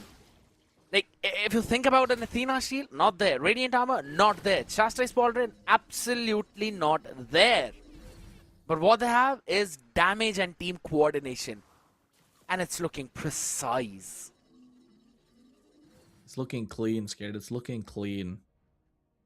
VSG have the answers. You next are scratching their heads. What was the question? Because at this point, I mean, Sky Piercer was in the hands of Dixon. Carvey gets the Malefic Gun. Boros 2-0-6. He has a Revitalize. He's going to be able to sustain a lot longer. I want to take a look at his stacks on the Thunderbolt later on as well when we get a chance. But look at the teamfight participation. 100% from Unex, but they got only 3 kills. And the Gord needs to show up again and again because he's the one that has the highest damage right now in the game. He's going to be the disruptor in these fights. The Lord's already getting started from BSG. 8,000 goal lead, and they're able to secure it. No problems there whatsoever. And that's the main thing, right? Unex don't have the map control. And this has been the story from the first minute itself. So it kind of comes down to the place where you can only react to what VSG are throwing. You cannot make a play. It's 15 level for Mark, dude. The closest anyone is Yukasa, or rather, okay, Lager level 13, but I don't know if it's actually going to have any kind of impact in this game. Because who are you going to get your skills on? Carvey is going to Spear of Misery you out of the harm's way, or rather into the harm's way. Dixon is there with the Brilliance. He's going to survive. Already has the Blood Wings as well to get that shield and extra bit of mobility. And I'm just waiting for his Ruby DD combination into James. Final slash conceal. Boro goes in with a tracking shot. Throne of Ruin coming out as well. Only catching one member. Lager with the Soul Sever trying to get the clear, but you see Carvey doing a lot of damage. Mark TZ gets caught up into the stun from the projectile, but in the back line, Dixon goes in able to get that kill, and now Mark TZ, Violent Requiem trying to survive, but Mako able to get the shutdown. Meanwhile, Dixon falls as well. Chaos on SOD. Carvey has been a monster on this Purify coming out from Starboy, but you can see Carvey's damage is way too much for him to handle. Goes back into the fountain. And now the mid inhibitor is looking like it's going to fall, but they're able to get a kill as Boro finally falls down. VSG overextending, and they pay the price as 4 members in the midst of this push. You cannot underestimate the damage coming in from Unex, especially when Miko hops on top of you with the split, with the grab. This is a goofy, absolutely goofy Patrick. But finally, he's. I can see the. Yeah. You had to. How long were you waiting to actually say that? This is Patrick. This is not the Krusty Krab. I'd rather not ask you any questions similar to that one though. But finally, he's got the Molten Essence as well. Now going in for the Cursed Helmet. And I love the items coming in from Unex. Instantly destroying that massive gold lead down to half of what it actually was. Chastise Pauldron, Radiant Armor, and there we go. Stacks on the Thunderbelt. You wanted to see? Make it a 34. Well, 34 stacks. That's what that. Then Boro's playing this Marcel to near perfection. The one kill that they got off of him was when they were trying to dive the inhibitors. Yep. They almost got the mid lane, to be honest, but it's okay. It's a good still defense. Job well done for VSG. It's pretty solid defense right now, and that's the thing. Even though Dixon hopped in way too deep to try and get that kill, that was the main idea. Yes, you want the kills, you have to earn them. You have to dive deep, and then you're off position. Guess what? We've got enough damage to answer back right now. VSG have already reached that 42k gold mark, so they've got their core items. They know what they have to do. The main carries will eventually be getting their last few items as well, so it all looks pretty sound except the map control. Well, Lord being secured by VSG. Mako trying to go out and create some space. Look at Boro getting a tracking shot again. And not just that, Scared, they have so many playmaking tools, right? The final slash, the spatial migration, the golden hour for a disengage even. And Carvey has been a monster on this Moskov. SOD after SOD. Bro is flying. He's got business class tickets. And that to the ones he did not pay for. So yeah, I agree. This has basically been out of his mind right now. Yukasa needs to be the key. That true damage from the Kamehamehas has been working out though. Mid inhib taken down. Well, bot side, Lord's already crashed. Oh! Mark TZ finds spatial migration right on top of the one target, and he's able to pop the winner crown. Mako taking on low, gets the split, try and survive. Mystic Gush comes out as well. Throne of Ruin catching 3 members, trying to survive. Pinkman is the first one to fall. Oh! As Starboy able to get that kill, make that a double. Seems like VSG trying to bite more than they can chew. And Unix are making sure they pay the price. The base defense has looked phenomenal from Unix right now. And even though VSG are trying to find those angles, they're trying to find the opportunities, they just are not able to get them off position. They're kind of one flick of final slash away from ending this game, but Pinkman is not really having the fun time out there. And you can technically see the split that came in, and again, Yukasa's positioning so critical at that point. As soon as there was the Thorn of Ruin of the Alice, Yukasa went in for the Mystic Gush, and he specifically targeted Carvey just to keep him out of that range, which eventually worked out perfect for them in terms of that defense right now. As we look at the last few items being built up, Holy Crystal completed, the last one maybe a Wishing Lantern. But what do you make in this game? There's not a lot of magic defense apart from just one Radiant Armor from Mark TZ and JM. You go Bloodwings? Mark TZ. No, I don't think Bloodwings. You still go tank. Like, oh, you're talking about the Yukasa. Mark TZ, right? You're talking about Yukasa. Yukasa. I'm talking about Yukasa. Yeah, about to say, yeah, I think Bloodwings. Bloodwings is the way to go here. I don't know. Does he have the Sky Piercer at this point? They're 4-1 and 5. If he does, it's gonna be good news for them. I didn't see any stack. Yeah, I didn't see any stacks. Yeah, but JM does get his hands on the Dominance Ice, so you can already see Yukasa's doing a lot of damage. The Wave Clear is definitely present. Doesn't have the Sky Piercer, Glowing Wand, Lightning Truncheon, Divine Glaive, and What a genius one. Holy Crystal. Nah, I think Bloodwing's better. You want the sustain, right? You want the extra bit of sustain from what they can provide. That is true, no doubt about that. But I still feel that it's like a 50-50 choice right now. Scared. Your feelings don't matter at this point. Your feelings don't matter. It matters what Unix are trying to do. They were at 8,000 behind, and now brought that deficit to what, 2,700. So they're catching up. VSG need to find a way to end the game. They need to play the big bait. And that's going to be the Lord. Mark TZ, half HP, looking to get back up from the Horned Lizard. Dixon, though, looking to find a target. He's been clinical with his Lunox, but you can see Yukasa spots him out, not allowing him to do anything whatsoever. And Carvey, not able to get the split on the map, is making it slightly difficult for VSG, since they don't have that, you know, that javelin just flying halfway across. Yeah, and they're able to play the macro game. That was just to get extra bit of damage on the minions, so their wave will eventually push that top side. And there was no other reason to get that. And now also, since he finds out that that one bush was empty, so it is possible that there's no one going to be on that part of the map right now, and they can play that long Lord dance. The good thing for Unix was the fact that the bottom, or rather the top inhibitor, is still standing. No. So it's going to be 50-50, but right now there's a massive advantage for VSG. Yeah, VSG have a big wave crashing up top. To their benefit, the inhibitor is still standing still. So RNG kind of in their favor a little bit. There's an Evolve Lord. We're going 20 minutes right now. Not easy. And VSG are slowly starting to hack away. Carvey is the one dishing out the damage. Look at Mark TZ in the back line, looking to find the target. Spatial migration come in. Yukasa doesn't have the Purify, and now they find the right target with the Mystic Gush coming out as well. Flickers back. Lagger's already down and out. Zaman Force drop down. They're trying to dash around. Mark TZ looking to find another, but Starboy finds the kill. And what a Throne of Ruin coming at the same time. Mako gets down and out as well. Yukasa dishing out the damage, and Pinkman finds a shutdown. as UCAS are looking for more, trying to stop Carvey. They're trying to bob, they're trying to weave, but the damage is too much from VSG. Who needs the Lord when he can get the base crystal? Boro is trying to make sure Sargin doesn't get back, and Pinkman along with Carvey, both of them are looking to take the base crystal. VSG took a long time, but they found it in the end. Man, let's just say that Unix gave them a run for their money. What a game coming in from both of these teams, but VSG, as you rightfully mentioned, eventually closed this one out though, and all thanks to that one cheeky play of Mark Teasy, finding the perfect timing, catching Lagger, lacking in the awareness, man. And as soon as that landed, you just knew that it was about it. Yes, there was a big Thorn of Ruin that came in on the other side, but it did not really matter because of everything that was being done, and Boro secures the MVP.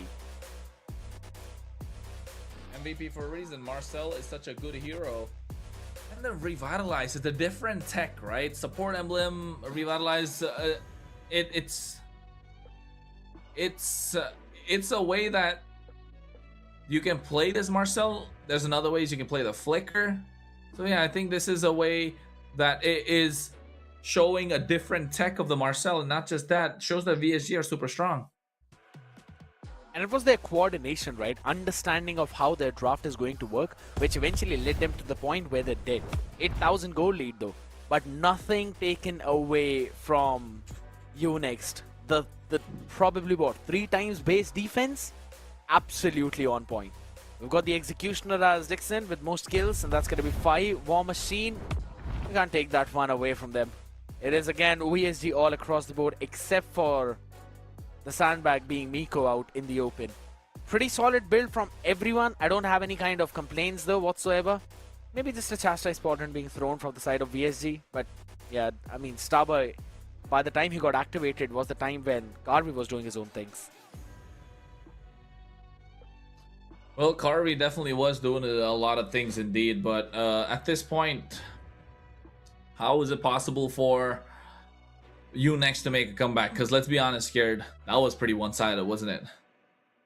In the early game, yes. But then in the late game, I don't think so. That's, again, with the way how I look at the things, where they were able to get the last line of defense up ready, solid. Yukasa was able to land in the Mystic Gush as well at the right targets. If with that in that very last moment, Mark Teasy was not able to catch that timing, if he was half a second late, things would have been very different. Maybe we could have still seen the Lord dance though, but when it comes to that macro game, yeah, VSG are kind of a league ahead. Yeah, not just the macro game, Scared, confidence. They're oozing confidence. And I think it's becoming difficult, not just for Unix, but if this is the pace that they want to play. And let's be honest, towards the end they were playing with their food a little bit, right? They were playing with their food a little bit. So hopefully it's not going to be the case against any other team. And if the other teams are watching the MEC, this is the standard, I would say. Yeah, we still have to see Ball Force and like Imperial tomorrow. Yep. But so far, they're the standout team. I agree. And on the other side of the spectrum though, when it comes down to the defense, you can see Unix. That's how you normally stay up. Miko surviving, Yukasa with the perfect Mystic Gush, you've got the stuns landing in from the Blade Surge, Evil Queller combination too. But this one pick, right, at the very end, this was the game changer. And then you even look at this fight, Thorn of Ruin into the Stun of God, it was pretty good. But again, Carvey staying alive, kiting around was the main difference maker. And then Boro surviving barely by the skin of his teeth there too. That basically left down Yukasa into that predicament of if he should stay and continue to fight and maybe help down the Alice, or if he should just go back. And then you see Nala chasing you around. You're like, yeah, I don't think so I can go back. Maybe just try and go for the last stand. And it's VSG all along the road. Yeah, I think VSG 1-0. Let's find out who's going to be the one to take the next game, because yeah, are they going to still stick with the blue side? That's my question. Are they still looking to go and kind of take 2 games away or move on to the red side? right? Hmm. So that's definitely one thing to look at. But and another thing to look at, Steve-O. What a question. Who should I ban? Glue or Zetian? Scared. Give me an answer. If you're playing ranked game, just ban out a Gushin. All right. All the jokes aside, right? All the jokes aside. It depends on the situation, right? If your team is going to be threatened by a Zetian with the range, if you don't have enough dive, you might as well want to ban the Zetian out. If you guys are actually having the problem of dealing with a glue in your ranked games, just simply ban him out. Me personally, I go for the glue ban because I don't really like to deal with him. Zetian is still kind of workable. Yes, I agree. I ban the glue as well. Like, I think I don't like the glue. Too much for me. That guy's annoying. I play jungle, gold, roam, whatever lane you're playing. Glue is difficult to deal with. You need the shred. Yep. And most of the time you're not gonna get it. You're gonna get those Mias in the gold lane that's gonna go, 20-25 minutes. The Hanabi's like scared you at plays, saying that, hey, come late game, I'll show you. But at this point, yeah, glue Zetian, I'll pick glue for sure. Yes, Ban the glue out. Ban the glue out. Zetian's still workable. You can go Claude in the gold lane as well. Hanath works pretty well against Zetian too. But out here, as we're getting ready for that second game itself, ladies and gentlemen, I want to see the map which we're going to play on. Let me guess. Maybe Broken Walls. We're gonna find out. I think a Flying Cloud. There we go. All right. I'm fine with it. I know you really like this map. It's all right. At this point, Is it? maps don't really care. I want to see some good macro from you next to take it to game number 3. That's what I want to see. That I agree. But who is this character in the Flying Cloud, right? Like, you've got Lapu Lapu in the Expanding River, Johnson in the Broken Wall. Who is this? That's Tigreal. Alpha in the Dangerous Grass? But wait, is it Tigreal? Yeah, no, Dangerous Grass is Saber. Is it Saber? All right, understand. That's Saber, that's Tigreal. Look at his hammer. I mean, all right. Look at his outfit, understandable, Lightborn skin. Come on, Scared. fair, Like, fair. I thought you were all in for the lore, bro. And that's going against the Nana that's there in the background. Yeah, I don't think so. I've basically zoomed it in. And I'm glad that I went back. I wasn't stucking my face inside the screen to try and figure out where the characters were. But on the other side of the spectrum, now as we already have the map set up with the Flying Clouds, we're hopping in and sides are still going to remain the same. Harry, banned out from you next. I don't know if they're going to stick with the same bans, same draft pattern that they had of the previous one. It looks like they kind of are at this point. Boxia is gonna probably get taken down if you're VSG. No, Jushin, it's okay. They're just switching up the order a little bit. Khalid, Marcel, respected. Too much for them to give away, and they don't even want to pick it up for themselves. I'm still gonna double down on the fact that Suyu was a very early pick. I think so you can kind of chill out on the Suyu maybe towards the B2, B3. And for the people who might be confused, B2, B3 means blue second pick, blue third pick. Just trying to get all of that down. And I also saw a question out in the chat, right? And it was, why do we build utility with the Marcel? So the reason why that happens is because of how Marcel's passive works. Every time you immobilize someone with your passive, any ally that is around you will get a shield. So eventually the Oracle increases the amount of shield your ally gets. Flask of Oasis passive gets triggered as well when someone is around you and you run around with a passive hit on the enemy. So all of those things combined, you actually get a pretty solid amount of shield. And that's why people normally go with stuff like that. I don't know if Favor works with him though. I think so. It should. It does. Yeah, it does, right? That's why you also have the Revitalize into the Favor too. All of that combined, Marcel becomes something of a Matilda himself. Yep, Matilda just doesn't have the Guiding Wind and a little lesser shield, but it's fine because you can annoy the opposition so much. Exactly. The Freya's banned out, Valentina's off the table, so Sora is a great choice if you're looking to pick it up, but Harley's still available. They're locking the hat. Man, Phobius. Phobius plus Harley. Phobius. Harley Phobius, GG. I don't know about Harley though. VSG haven't really shown the interest in Harley. I mean, it was open in the entire previous game. You can't me.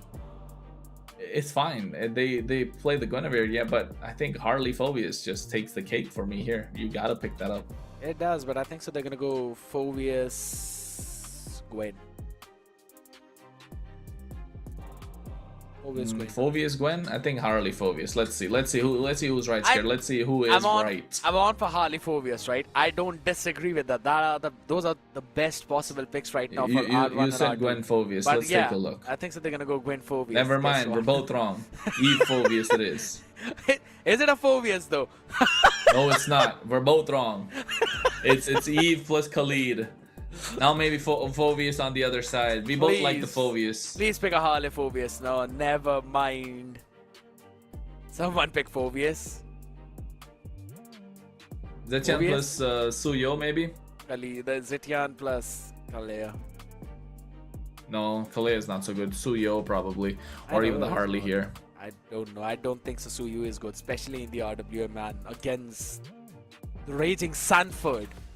I don't know. Let's not talk about that. Let's It not talk about was that. fun, bro. It was fun. Raging Sanford was fun. Well, that's a talk for all the Filipinos out there. They know what we're talking about. Leo Mord. They want control of the neutral objective, so not allowing the RWM to be completely set up, so I like that. Yeah. But then again, like, Harley is just too good. Actually, you know what? Forget the Harley. Phoveus, lock it down. I don't think so any better game for Phoveus if not this one. Come on, JM. We know that you can play that. I know you want to play flashy heroes like the Arlet to make the plays that you made in the previous game, but Phoveus. Just lock the game in. Come on. I think that's what VSG are looking for. The Eagles are like, where's the Phoveus? No, we're gonna show that we have, our flexing our muscles. It's okay. Harley's still At a least great it's a Harley. option. yeah. Harley's still a great option. I like it. But now you know for a fact Phoveus is not gonna be let through unless they're kind of like baiting out that he can't play it, which is such a big false alarm. Yeah. Honestly. Here on the other hand, the mid lane is already locked in. If you are VSG, you want to take away the Roams, which is the Hilda. The Kalea is another good option, possibly in the Gatotkacha. But if you are you next, look to take away all these goal laners. Ilos, still good. Makes sense. To try and take away that early presence onto that mid duo, just to make sure that Boro has got his fun time when he's playing the Khalid. Now it's, as you said, it's kind of the gold laners, Claude banned out. I'm pretty sure they might also... Carry. Caro is already taken out though. Oh yeah. So- Granger? Yeah, Granger. Yeah, I think Granger's the next ban. You're right. That's the best ban they that- could go for. Phoveus, dude. Like, forget about the Granger. Just ban out of Phoveus at this point. Don't risk it. Please don't risk it. Match point too. Match point for VSG as well at the same time. Exactly. So I think if Maybe, you are... hold on. Maybe they ban out the Moskov. Yeah, Moscow's a good option here to take out. Moskov or a Phoveus. One of those two. Let the Granger through. It's fine. Nah, for you next, I think you next ban out the Granger and VSG ban out the Moskov. Why would they ban out the Got the Moskov? There's Kacha. already a Hadith on the other side. Oh wait, they have the Harritor, exactly. Like I mean, It's fine. I did say it right the first time with the Gatotkacha, and then all of a See? sudden because of you started overthinking Moskov. Told No, I told you. I told you. Phoveus. I know Phoveus. Phoveus, but it just feels like if it's not in the first 3 picks, JM is not going to pick it up. Unless he now locks it in. It's too good, man. You can counter the Herod. You're really not letting the Steed play out. There it is. The Phoveus comes in finally, and you next. CC What can or they an go for? Alice. CC or an Alice. One of those two. Alice sounds like a good shout here. I think Dragon, Lapu. Yeah, I was gonna say Lapu Dragon because you got the Eve on the other side. Lapu locked in. Rome Hilda. I mean, Scared Hilda. Hilda was the only other good option that can pair up well against a Harley, Eve, as well as a Khalid. There's going to be a lot of poke, but an early silence robe into the Dreadnought armor, and you're good to go. Yep, you're right. I think it's got to be Hilda here. There's no other better pick in my opinion. Maybe the Cho to a certain extent, but Kalea. Kalea, yeah, I was Kalea. gonna say Kalea is another great option just because you stop the Harley in his tracks. But now you're giving VSG the outplay potential in the gold lane. No Claude, no Moskov. Granger is the next best choice. If not Granger, maybe the Bruno. Imagine Karvi picks up a Clint. Nah, I don't think Clint's good. I think Bruno or Granger. Bruno because he can run the Purify. Even Granger can, but Granger essentially you want to run the Flicker. So yeah, depends on what VSG you want to go for. They can go for either or. Both have protection inside the RWM. Go for Obsidian. Mobility is there for both, but I think Granger can kite a little better. Not a little bit, a lot better compared to Bruno Obsidian in the game. So Obsidian. Too much counterplay. Too much. They'll be lacking a lot of damage in the early game. So 1-1. Hey, hello, Zakota. Hop in from the real ID, my guy. All right, Zakota, what are you doing? What are you doing? I mean, to be honest, with the amount of counter lineup that VSG has, I know for a fact that even this 1-1 is actually going to work out. And Karvi loves to play 1-1 if I'm not wrong. So, there we go. You set the things up. Tsunami Slam, Instant Purify with the needles. Then you hop in with the S1, Swallow's Path. Instantly open up the weaknesses. Hop into the sky with the Crossbow of Tang. Easy play out there with the 1-1. And the outplay potential is going to be pretty good. I like the pick. But let's see how much of it is actually going to work out against you next, who basically gifted the Phoveus in the hands of JM and forced a counter pick on the side of VSG when they already have the winning draft. Ladies and gentlemen, as it's a do-or-die game right now for you next out in this first series that they're playing, the third one for the evening. This is the MEC regular season, season 2. We're down and out in the land of Dawn. You next, up against VSG. We're going to find out, of course. VSG already getting the ball rolling. They have one game in their hands, and I think you next right now get one back. But look at Mark TZ. He wants to get an invade on a Harley. You're slowing down this Leo Ward even more. And they're doing everything to keep them at bay. Yeah, I mean, look at the amount of attention that they're trying to grab right now. There is no way to stop that invade. And this is the reason why I did not really like the Lapu Lapu here, man. I just say it straight up. Even the Uranus was looking pretty solid here. The only reason is that Lapu doesn't have any presence until level 4. Especially against a Phoveus. And there's the orange buff stolen away right now. That means no level 4 whatsoever for Lagger. Who is actually running on the... Wait, alright, he's on the Marksman Emblem. It's fine right now. I thought maybe he was running on something else. Look at what Lager tried, right? Lager tried to go and clear up the top side. Now trying to go to the bot side, and he sees only a lava golem left. And a brilliant job from Boro as well to try and keep Lager to try and get any invades and steal away any jungle camps. Now all of a sudden, Lager's not able to reach the level 4 because there's no Horned Lizard on the bot side either. Mark TZ, fantastic job to clear the entire jungle. Such a smart play. Lager is just left alone. Alright, he gets the EXP grab. James gonna needs contest to get though. the red tree. No, he's not. It's fine, it's fine. Ooh. He still is not level 4. Oh my god. That is unfortunate. You don't have any turtle priority right now, and that means VSG can do whatever they want. Interesting to see no Purify on the other side, Miko. Taking a lot of damage. Gonna get first blooded by Dixon. And now all of a sudden VSG, who are having troubles taking this first turtle, look like they're going to be able to get this quite easily. Yep, and also that first blood was powered by Runestone. Oh and another thing powered by Runestone is the audience prediction, which has turned up even more in the hands of VSG. 90% to 10. And with the start that Lager has had, yeah, that 10 is going to increase even further. And I'm pretty sure Stybo has kind of missed off on a minion. Raging Sandstorm coming up. Boro flickers as well. RWM dropped down. Few of the Phoenix trapped and stopped them. But Miko looks like he's going to go down, trying to burn out a flicker. Oh, Deadly Magic with the help of the hat trick going in. Double kill Lager trying to get the clear with the help of the Steed. Carby trying to get the needles all unlocked so he can get the crossbow of Tang. Looking for some airtime. Lager trying to go in. Not enough damage to deal the finishing blow. And the only reason why we did not really see the crossbow of Tang being unlocked was probably because Carvy's Inspire was on cooldown. Otherwise, we might potentially would have seen him actually go in. But yeah, out here, this is just a big macro win for VSG right now. 1,000 gold lead. in under 5 minutes of this game, especially when you've got a massive snowball composition of a Harley with a 1-1. Yeah, unless Unix get a massive outplay, I can't really see them make this comeback. I mean, it's possible, Scared. It's not over until the fat lady sings. And Unix can make things possible. VSG have a 1,000 goal lead. Boro's doing a fantastic job making sure Miku gets spotted out every single time. So does Yukasa. Few of the Phoenix did come in, but the damage and the mobility from VSG is a little unmatched at this point. And Mark TZ getting that invade early on, putting Lagger behind by a whole level is really costing them. Rotations are much slower. He wasn't able to maximize what he could do with the Steed because he didn't get the level 4 before the Turtle even came up. And Boro, again, spotting out Mako.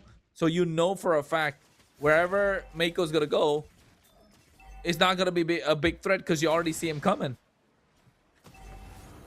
It's, again, the same thing. A lot of map presence by VSG.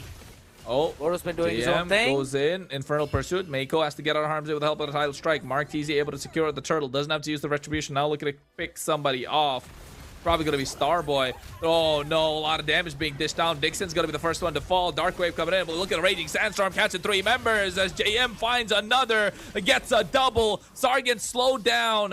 And he's not allowed to go back without taking a lot of damage. Carvey, though, still not able to pop the crossbow of Tang. Doesn't matter, though, because the fact is he's always joining in the fights.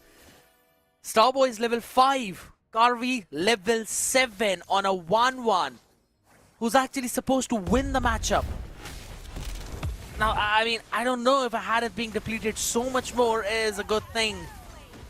Because you can't even pop down the Zaman Force right now. You need the attack speed with the Feather of Heaven to try and hop back in. Now, talking about that same fight, Kronos, you covered every single thing up. A good pick off by Unix. They found Dixon in an off position. And after that, simply went in to punish him, but the retaliation from VSG with the Raging Sandstorm, with the Dark Wave, even better. How are they going to make the comeback possible, Scared, for you next? How is it possible for them to cover up this 2K goal lead? Where's the fight got to be picked? Because Mako is not surprising anyone right now with this with this Sakura. Lower accurate. Game accurate too. Look at the items. It's looking solid. He's looking to get Corrosion Sight and DHS. And then next thing you know, he's probably going to go Sea Halberd maybe, or even Wind Talker, right? Yeah. No, not the Wind of Nature. I think Wind Talker is the next item. You could go for the Malefic Gun too. So I think that's when it's going to start slipping for you next a little bit more. 2K gold lead and VSG have been maintaining it. Boro has been so annoying to look at if you are Unix. He's everywhere you want to be, and that's what a good roamer does. That's why these guys feel like they're on a different level. The global presence right now that he's being showing, right? Oh, wait, Tsunami Slam getting him as well. Nice point blank Raging Sandstorm coming out at the same time. A lot of damage being dished out, but still Mako is the first one to fall. What a beautiful RWM. There's the crossbow of Tang unlocked. They get 1 kill, and now all of a sudden VSG, who are not the initiators for that fight, have still won that. That is Boro just getting in the heads of Unix. Constantly standing up in front of them, constantly emoting in front of them. Unix thought maybe they have enough damage right now to take him down. Starboy. Demon Force trying to get away. You can see a lot of damage being dished out from Boro and Carvey. That emote. Oh dear, please don't try to do that again, man. I can feel the annoyance right here, right now. It's gonna be a level 12 marked easy to a level 9 lagger. Even with a full execution line, that Leomord is not gonna steal the objectives away. Lightning Trenchant. Oh, jeez. It's a 1v1 kill by a Harley on a Leomord. What else is left to see right now? It's tough. It's left to see if Ellis's prediction will come true. We know it's looking dire right now. Mako able to get the title strike. RWM dropped down. Purify popped it as well. Boro gets taken down now. A little too aggressive off position. Now Carvey looking to pop the crossbow of Tang if he's able to unlock it. Title strike coming out from Mako. They get the purple in the hands of Dixon, and it's looking difficult for Unext. But one thing is for sure, Unext do have the damage profile to make things possible. They need to be able to get the Wombo combo. They need to be able to layer their skills perfectly. Wow. What a slight bit of bait from Mark DZ right now. And I agree. Unext really need to get that coordination kicking in, layer their skills properly. But how do you do that when you're, what, 2.5 items behind the other side? Lager has not been able to participate in those team fights properly. The KDA is out of the charts for Mark DZ right now with a 4-0-3. Lager hasn't been able to do anything. No presence being shown. 4 level behind in terms of that jungle. Starboy has picked up the second item at 9 minutes. 12 seconds! Oh, what a title strike with a flicker as well. Catching one member, and that's going to be Dixon, but he still not get taken down. And all of a sudden, everything is starting to fall apart for you. Next, the first one to follow was Starboy. Mako to follow. It was a beautiful engage, but seems like Unext were just not ready for it themselves. Oh, Mako tried to push the limit. Unfortunate that it didn't work out. And now VSG are looking to take away the mid-tier 1. Steed comes out, so they're able to get the clear on the final minion. They get the Lord in their favor. 6,000 goal lead right now. And Unext need to find answers and need to find them quick because they're losing towers left, right, and center. Wow. Garvey has decided to go for the Trinity build on the 1-1. Right, makes sense. I normally like to go with a crit after those 2 items. Like maybe add in the Hearthclaw Berserker's Fury combination. And then for the last one, depending on the situation, because you get a lot of burst damage. And if anything, you don't fully rely on the crossbow of Tang. You can simply stand up, do the basic attacks, and you will have enough to burst down those front lines, even the back lines. But out here, Karvi deciding to go for the Trinity. It's all cool. It kind of feels a little bit weird with that extra attack speed that you get based on the stacks, right? So the jumping becomes a little bit unpredictable on the 1-1. But it's still fine. He's able to do his own thing right now, considering the front lining that he has from Boro along with JM. Not just that scared, it pairs well with the Malefic gun. Yeah, true. You get the extra range as well. And now the Lord marching through bot. You have the shields. Lager. So I don't think so it's going to be the end. Lucky. Lager was lucky there, to be honest. The Lord's already crashed on the bot side. Holy Shield able to get the big clear on the Lord. They lose the mid tier 2. The top tier 2 is falling down as well. Holy Shield still present on the mid lane on the top side. Top's going to pop first. The next set of waves are coming crashing in. It's not a set of super minion waves, so VSG don't want to push it. They're okay. They're happy. Got another 85 seconds to the Lord. Slow it down. Don't give Unext all the minions that they need. Take away their jungle. And now all of a sudden, VSG have high ground. They have the map. They've got the towers. All they're looking for is the crystal. We've got everything. So yeah, it doesn't really matter what they want to try, but there we go. Oh, Tsunami Slam coming down as well, locking down one member, looking to get the title strike on top of that, but the Phoenix making sure they're still in place. A lot of damage being dished down. Oh my god, cameraman, what are you doing? You can see a lot of damage coming through. Lager gets taken down and shut down onto JM, but Sargon falls still. 3 traded for the price of 1. And there's the gun that I was talking about, a Trinity plus a Malefic gun, and now all of a sudden Carvey is looking super strong. He's gonna be flying out of your range, out of your vision if you're Unext. So good luck trying to catch down that flying 1-1 now. And with that, I believe, I still am gonna cut some slack to the cameraman, right? Because they tried to show us the 3D version of that entire fight. Maybe if Elise was there, he would have been really happy about it. But yeah, it was a nice attempt. I'm gonna give 7 out of 10 stars to you guys for that. Whatever, I'm pretty sure with a little bit of practice, they're gonna get even better. And guess what? That attempt was pretty good. I like it. It was all right. It's okay. We cut Cardinal some slack, but at this point, it's about what VSG can do. What can VSG do? What can Unext do to try and slow down the game? It's 9,000 goal lead, and usually when it's past 5,000 in this current meta, it starts to slip, and once it's slipping, it's difficult to make it back up. Ooh, they do again. I want to take a look at the item, see how far Starboy is. Maybe Yukasa as well and Lager. Oh wait, he just got the Divine Glaive, has the Starlium Sight, even the Feather of Heaven. He does have the Purify available, but it's damage overload from VSG, right? It's too much damage, and they got this Phoveus for the counter. Oh, I don't know, scared. It looks like this could be the possible end. Exactly, because they're syncing the waves properly as well. So this does seem like that as we go for the Raging Sandford. He goes into the back line. Nice use of the Tsunami Slam as well. But look at the crossbow of 10. Gets one. Looking for the other. A lot of damage being dished out. Sargon has to flicker out. Zaman first dropped down from Starboy. But they're juggling the damage. And JM is right in his face. Pops a Purify. But only delaying the inevitable, which is VSG getting a 2-0 sweep in their first game of the MEC regular season. Well, it seems like the predictions were absolutely on spot, though. Apart from that first game going 20+ minutes, VSG start the MEC Season 2 with a bang. And what a way to showcase all of those skills right now, right here. It was fun. It was a slaughter. It was a slaughter fest. So, fun for VSG.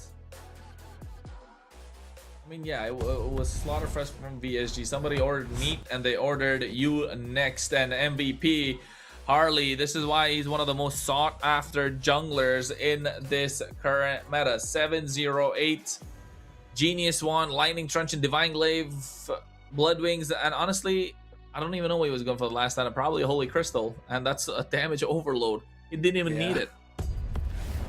Because the Genius Lightning combination eventually gives you enough burst damage to take down even the tankiest of the front lines. So yeah, out of everything, you've got War Machine as marked easy, Executioner as marked easy, Playmaker as Burrow because of the, again, Raging Sandstorm at the very end along with the Flicker. Picture perfect play. Miko again getting the Iron Wall, but that is kind of the consolation of being on the receiving end. And VSG 17-3, winning on all fronts, all 3 turtles, all 8 towers. Unex didn't even get one scratch on theirs. Making even the 1-1 work. Hey, VSG, who's it confidence? You next. Back to the drawing board. I mean, if you've got a Phoveus against a Harith as well as a Leomord and a Lapu Lapu, you've got Harley in the jungle. You might as well run a Layla into the gold lane and that could still work out. They had the full map, dude. Like, every single part of the map. Miko and Yukasa, as much as you can try and clear out that mid wave, the Crescent Scimitar along with the Void Blast, Void Crystal is just way too fast. You cannot match up that clearing speed. And once that happens, Miko instantly loses out the map control. That means now Boro can do whatever he wants throughout the map. This is what? Under 3 minutes where they decide to go in for the Flicker Raging Sandstorm? Fun fact is, even Starboy was not level 4 in that fight. Scared. And then you... What was the game? Was the game gone with the invade? Yeah, it was.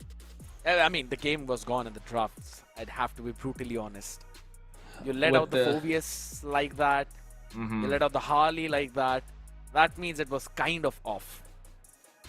And then the invade, full jungle of the bottom side gone. Level 3, or rather level 4 denied onto Lager. Yes, it was like the final nail in the coffin in the first 30 seconds of the game. It is what it is. Back to the drawing board for you next, as well as Vision. 2 teams that got 2-0'd today, swept by their counterparts. And now they need to find a way to make things possible to keep their dreams alive of going to the MSC wildcard stage at EWC. I'm scared. Look at that question. It's for you. It's for you. What? Alright, so first of all, it's a question by YME67. If you were to play in the MEC, what team would you join?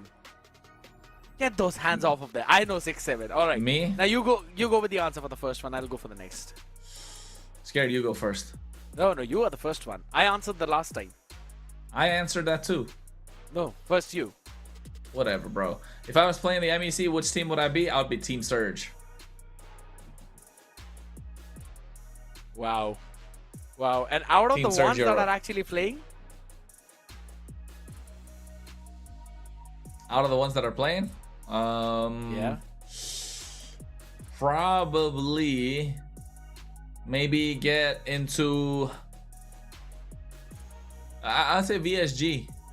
VSG, you know, give their players a run for their money. You know, be the star player. If not VSG, probably I'd say Imperial or Vision. Those are the other two teams that I would look out for. I was about to say Imperial as well. I think so, Imperial. They're not the gonna team I would take join. you, bro. That's the difference. You want to play there, but they're not gonna take you. Doesn't matter, man. I'm just answering the question, firing the shots at me crazy. But yes, we are a part of Team Surge, ladies and gentlemen, so we're going to be sticking with that out here. Hopefully we answered your question. Why me 67? Or rather, why me It's 6-7. There you go. Yeah, See, look at that guy. Scared to join the fun. I was the one who started it, but all right. Out here right now. PSG closing out that entire series. I mean, everybody expected that. But the question is now, how are we looking at the other teams, right? The ones who were not able to pick this one, like Vision, also Unext, because it is a little bit tough for them to start season off with a loss. I agree, and I think at this moment, I think VSG just super strong, show a statement victory, right? Rather compared to Light Cavalry, who got the other 2-0. I think they're definitely a team to watch out for as we move on further stages. But Unext, on the other hand, if this is the way they keep playing, I don't know. I'm looking at bottom half of the entire 8 teams. Oh, it's going to be tough. I agree. It is going to be tough. But we've got a few games up for tomorrow as well, right? There's going to be Ball Force eventually playing up tomorrow, and that's one prediction that you haven't really entered. I definitely want to make sure that you enter that one too. Because let's be honest, with the game that we actually saw from them, especially in those qualifiers, I think so that's something which we can look forward to even in the regular season. And it was pretty coordinated. They knew what they wanted to do. The idea was nice. The drafting, pretty good as well. Will they be able to take on the big forces? That is a question. I think that's going to be an important factor, of course. But at the same time, I kind of want to take a look and see if this is the answer that everyone is kind of prepared for or prepared to see against all the other teams that are going to be taking part in the MSC wildcard stage, right? And from where Boba Rushik have his Boba from? I don't know. I don't know, man. Zakota I don't know. has the answer for You that. gotta ask him. You gotta ask him, right? You gotta ask him. Ask Zakota. Ask Zakota. Yeah, you gotta ask Zakota these questions when he's here, guys. Yeah. You the gotta pick Zakota's these questions when question, Zakota is around, right? That's when you find out. Shanko, nice question though. Nice question. Yeah, that's a nice If question. you're asking me where he picks up his you know what? boba from, I don't know. Next time, if we have Bobber for the interview or anyone from his team for the interview, I think so we're gonna ask them this question. All right. Yeah, scared. So You gotta remember this. I will definitely. I will remember this. With the way how me and Zakota were playing around with the nomenclature, I think so. I'm going to remember this for a long time. I know you kind of missed out on that, bro, but it's fine. It's fine. It happens, Kronos. It is what it is, man. It is what it is. But it's fun. It's fun. But out here right now, let's see, people. If you've got any more questions, definitely drop it down. We would eventually show it all here. I can see a lot of VSG fans having their own fun time. And since we're already on that topic, Kronos, why don't we really talk about the Surge Fit Club? Why don't we talk about the challenges which you were about to put up or rather Oh complete my as god, well, right? bro! Because I'm getting there. Don't worry, I'm getting there. Okay, I'm getting there. Yeah, I have the videos. I just gotta compile it and put them together. It's just I kind of overslept a little bit today. Sorry about that. But yes, Group A and Group B standings are out. Although there are 2 more matches, or rather 1 more match to be played in Group B that would decide what the standings look like. It's gonna be Ball Force versus Imperial Esports. I'm looking forward to that one, to be honest. I think so, yeah. I absolutely want to see that matchup as well at the same time. Because, again, ladies and gentlemen, out there for all the other people who are still confused, the top 3 teams from both of these groups will qualify to the playoffs. So only the bottom team is going to be eliminated. That means every single game counts. The 2-1 wins, the 1-2 losses, the 2-0 losses, 2-0 wins, all of those will eventually count at the end of the day right now. So I would say Unext and Vision are the two teams that are kind of in that precarious spot. But on the other side of the spectrum, ladies and gentlemen, out here, Kronos, I know that you always wanted to talk with one of your favorite players out there. Ladies and gentlemen, let's welcome Dixon from VSG, my guys. How are you guys doing? We don't just have Dixon, we also have Boro from side on the other side, right? Yes, sir. How are you doing, boys? Hello. It's all good, all fine. After win, we feel ourselves very good. All right, perfect. Kronos, go ahead. Take the interview. Hey, This is all yours. Guys, congratulations on the victory. Of course, there was I'm gonna breeze through this. A lot of drama during the transfer market, but then we forget about it. Now we're here. We're in the MEC, right? Getting a slot for the wild card. But at the same time, it begs the question: who do you think is gonna be a competitor for you guys? Because if you ask me, I see you guys as a top tier team, and the only question was, does Carvey still have it? Does Boro still have it? Right? Okay. Who's gonna be the one competition that you're looking out for in the entire season? So I think in this season, like honestly, without sounding too cocky, I don't think anyone is really a big competition, but we already look forward to the wild card and think like the top two Russia or Turkey team's gonna be our main opponent, you know. But here in Europe, we all are very confident that we're just gonna like blaze through it and go forward, you know. And Yeah. bro, confidence. And I think that's the same idea we kind of had on the back end. When I first saw this lineup, I think I was in the middle of I was in the middle of something, and then all of a sudden it pops up on my Instagram. It's like, yo, this is the lineup that can represent Western Europe when they go for MSC. And then all of a sudden, the only question that everyone had on their mind is Dixon in the mid lane. Everyone was asking, can he perform in the mid lane? That was the question, okay? So Dixon, question to you. What do you got to say up to your haters? That was a crazy performance, right? You got haters, we know about that. So anything for them? You know, just saying that, hey, yeah, I'm still here. You still performed crazy. That Lunox was insane. Yeah. Thank you. I love all my haters. That's the first. What can I say? Haters, I love you so much. But second one, of course, that's, you know, like after if I play before jungler, gold lane, and roam, and now that's something new for me. Yeah, but you know, I have very big experience on this game. So I have a lot of games on mages. So I think that's no problem for me. Just need a little bit more time, and I think we're gonna show you the best game, and I show you my the best game. Yeah. All right, looking forward to it. All right, guys, I know that Kronos talks a lot, right? So I'm gonna keep my question pretty short. What happened in that game number 1 where you had 8,000, 9,000 goal lead, but still Unext kept on defending Lord after Lord? So talk to me through that. Okay. By my side, that was little bit relaxed. I think that's a little bit relaxed for our team.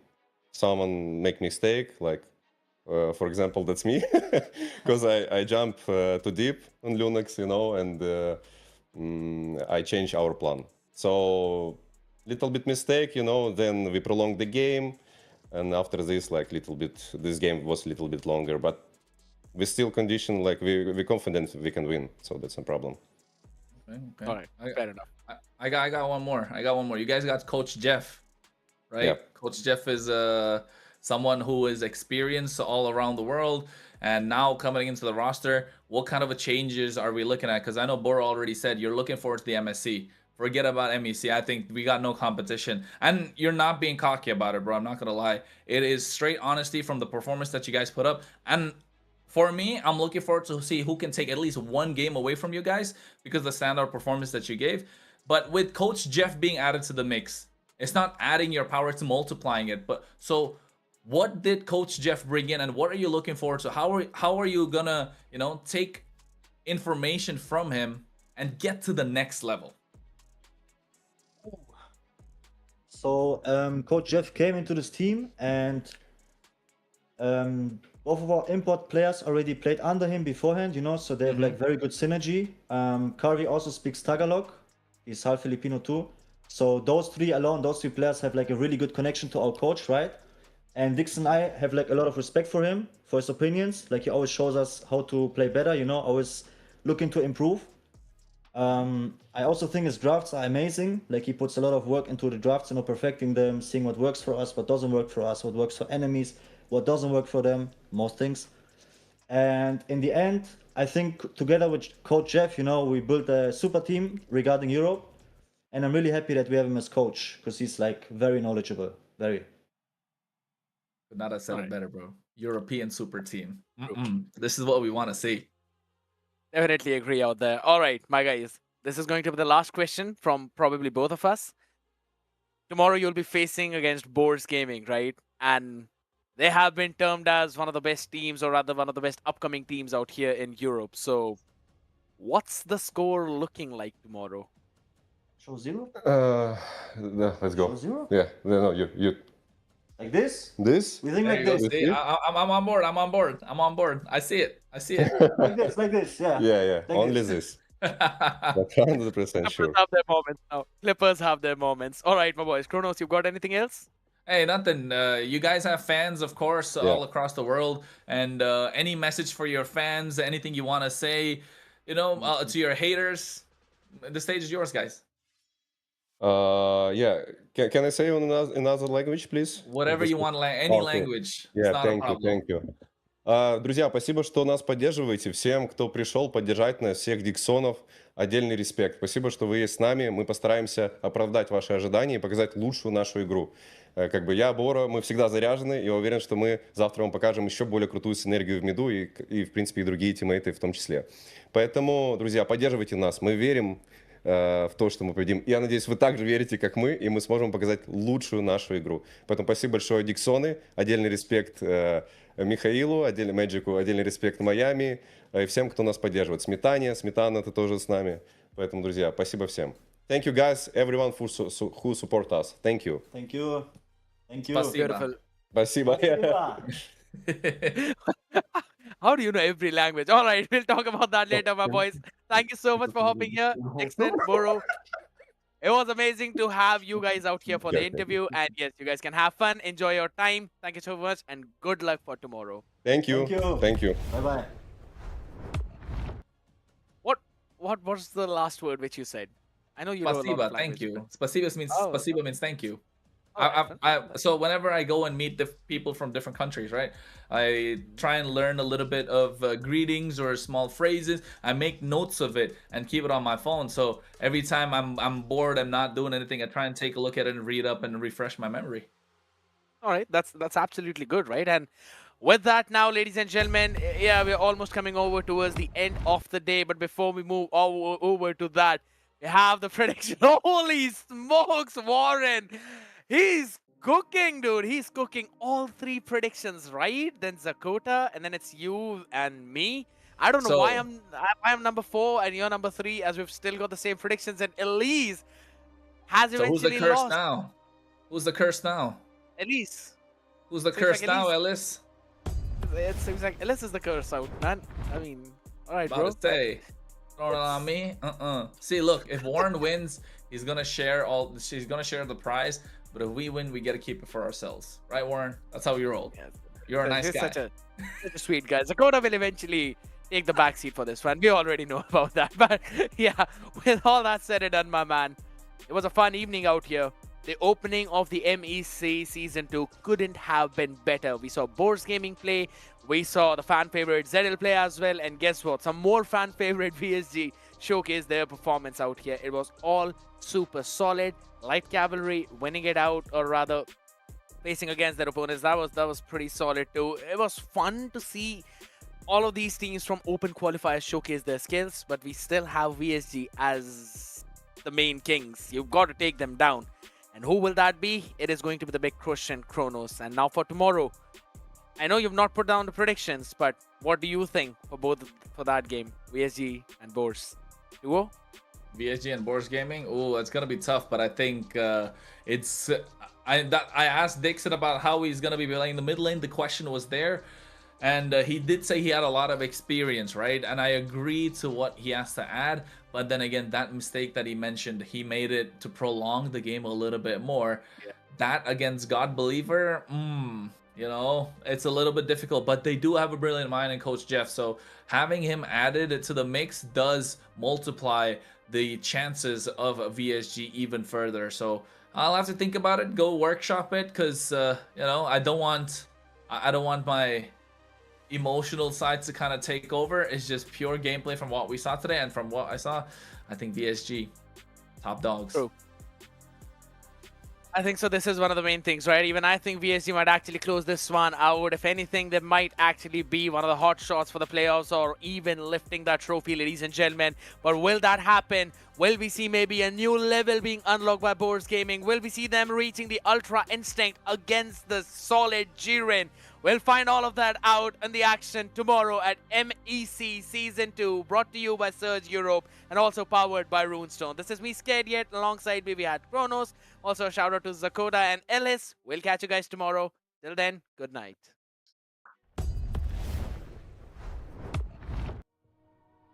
Oh, that was such a smooth transition. That was such a...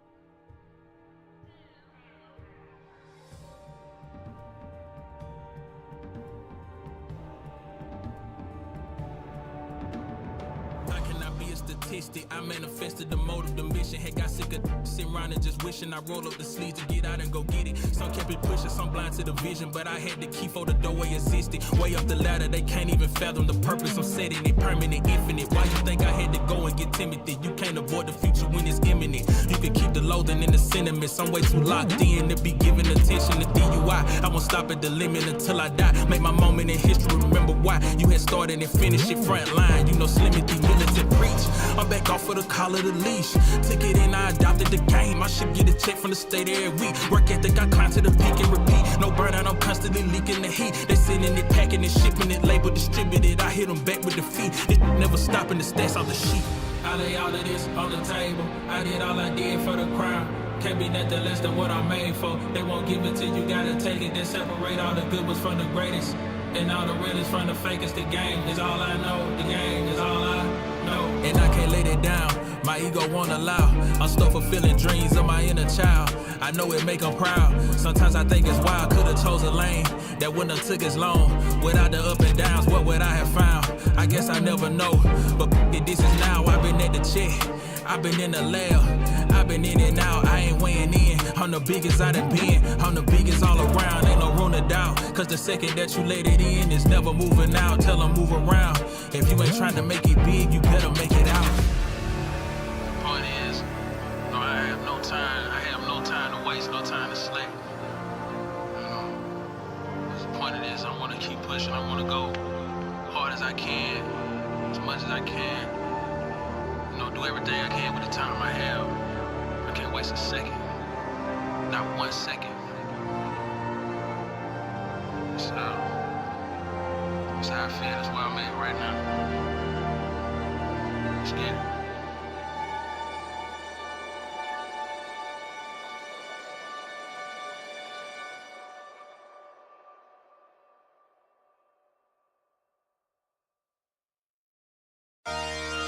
Hey,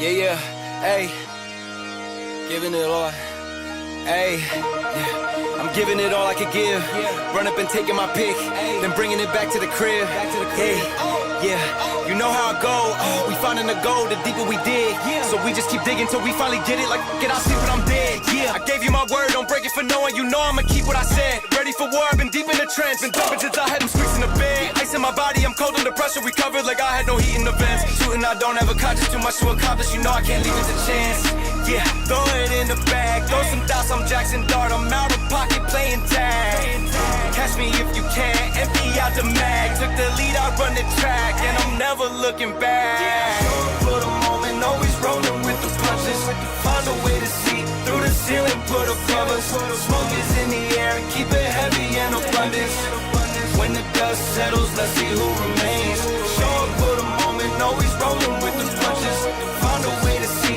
through the ceiling, put up covers, smoke is in the air, keep it heavy and abundance, when the dust settles, will you be the same, will you be the same, will you be the same, will you be the same, will you be the same?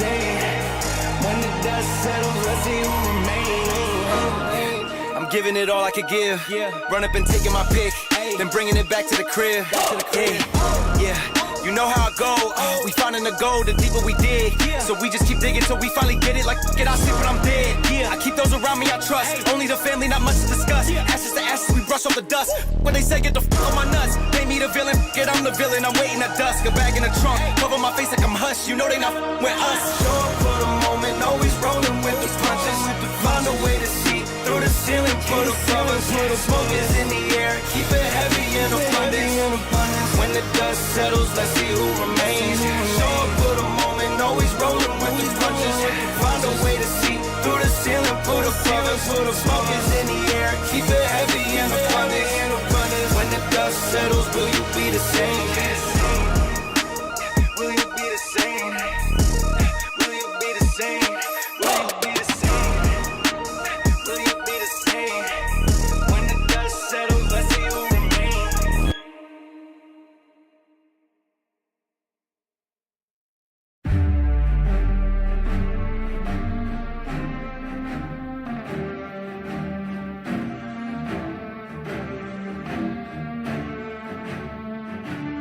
I'm at the my spot.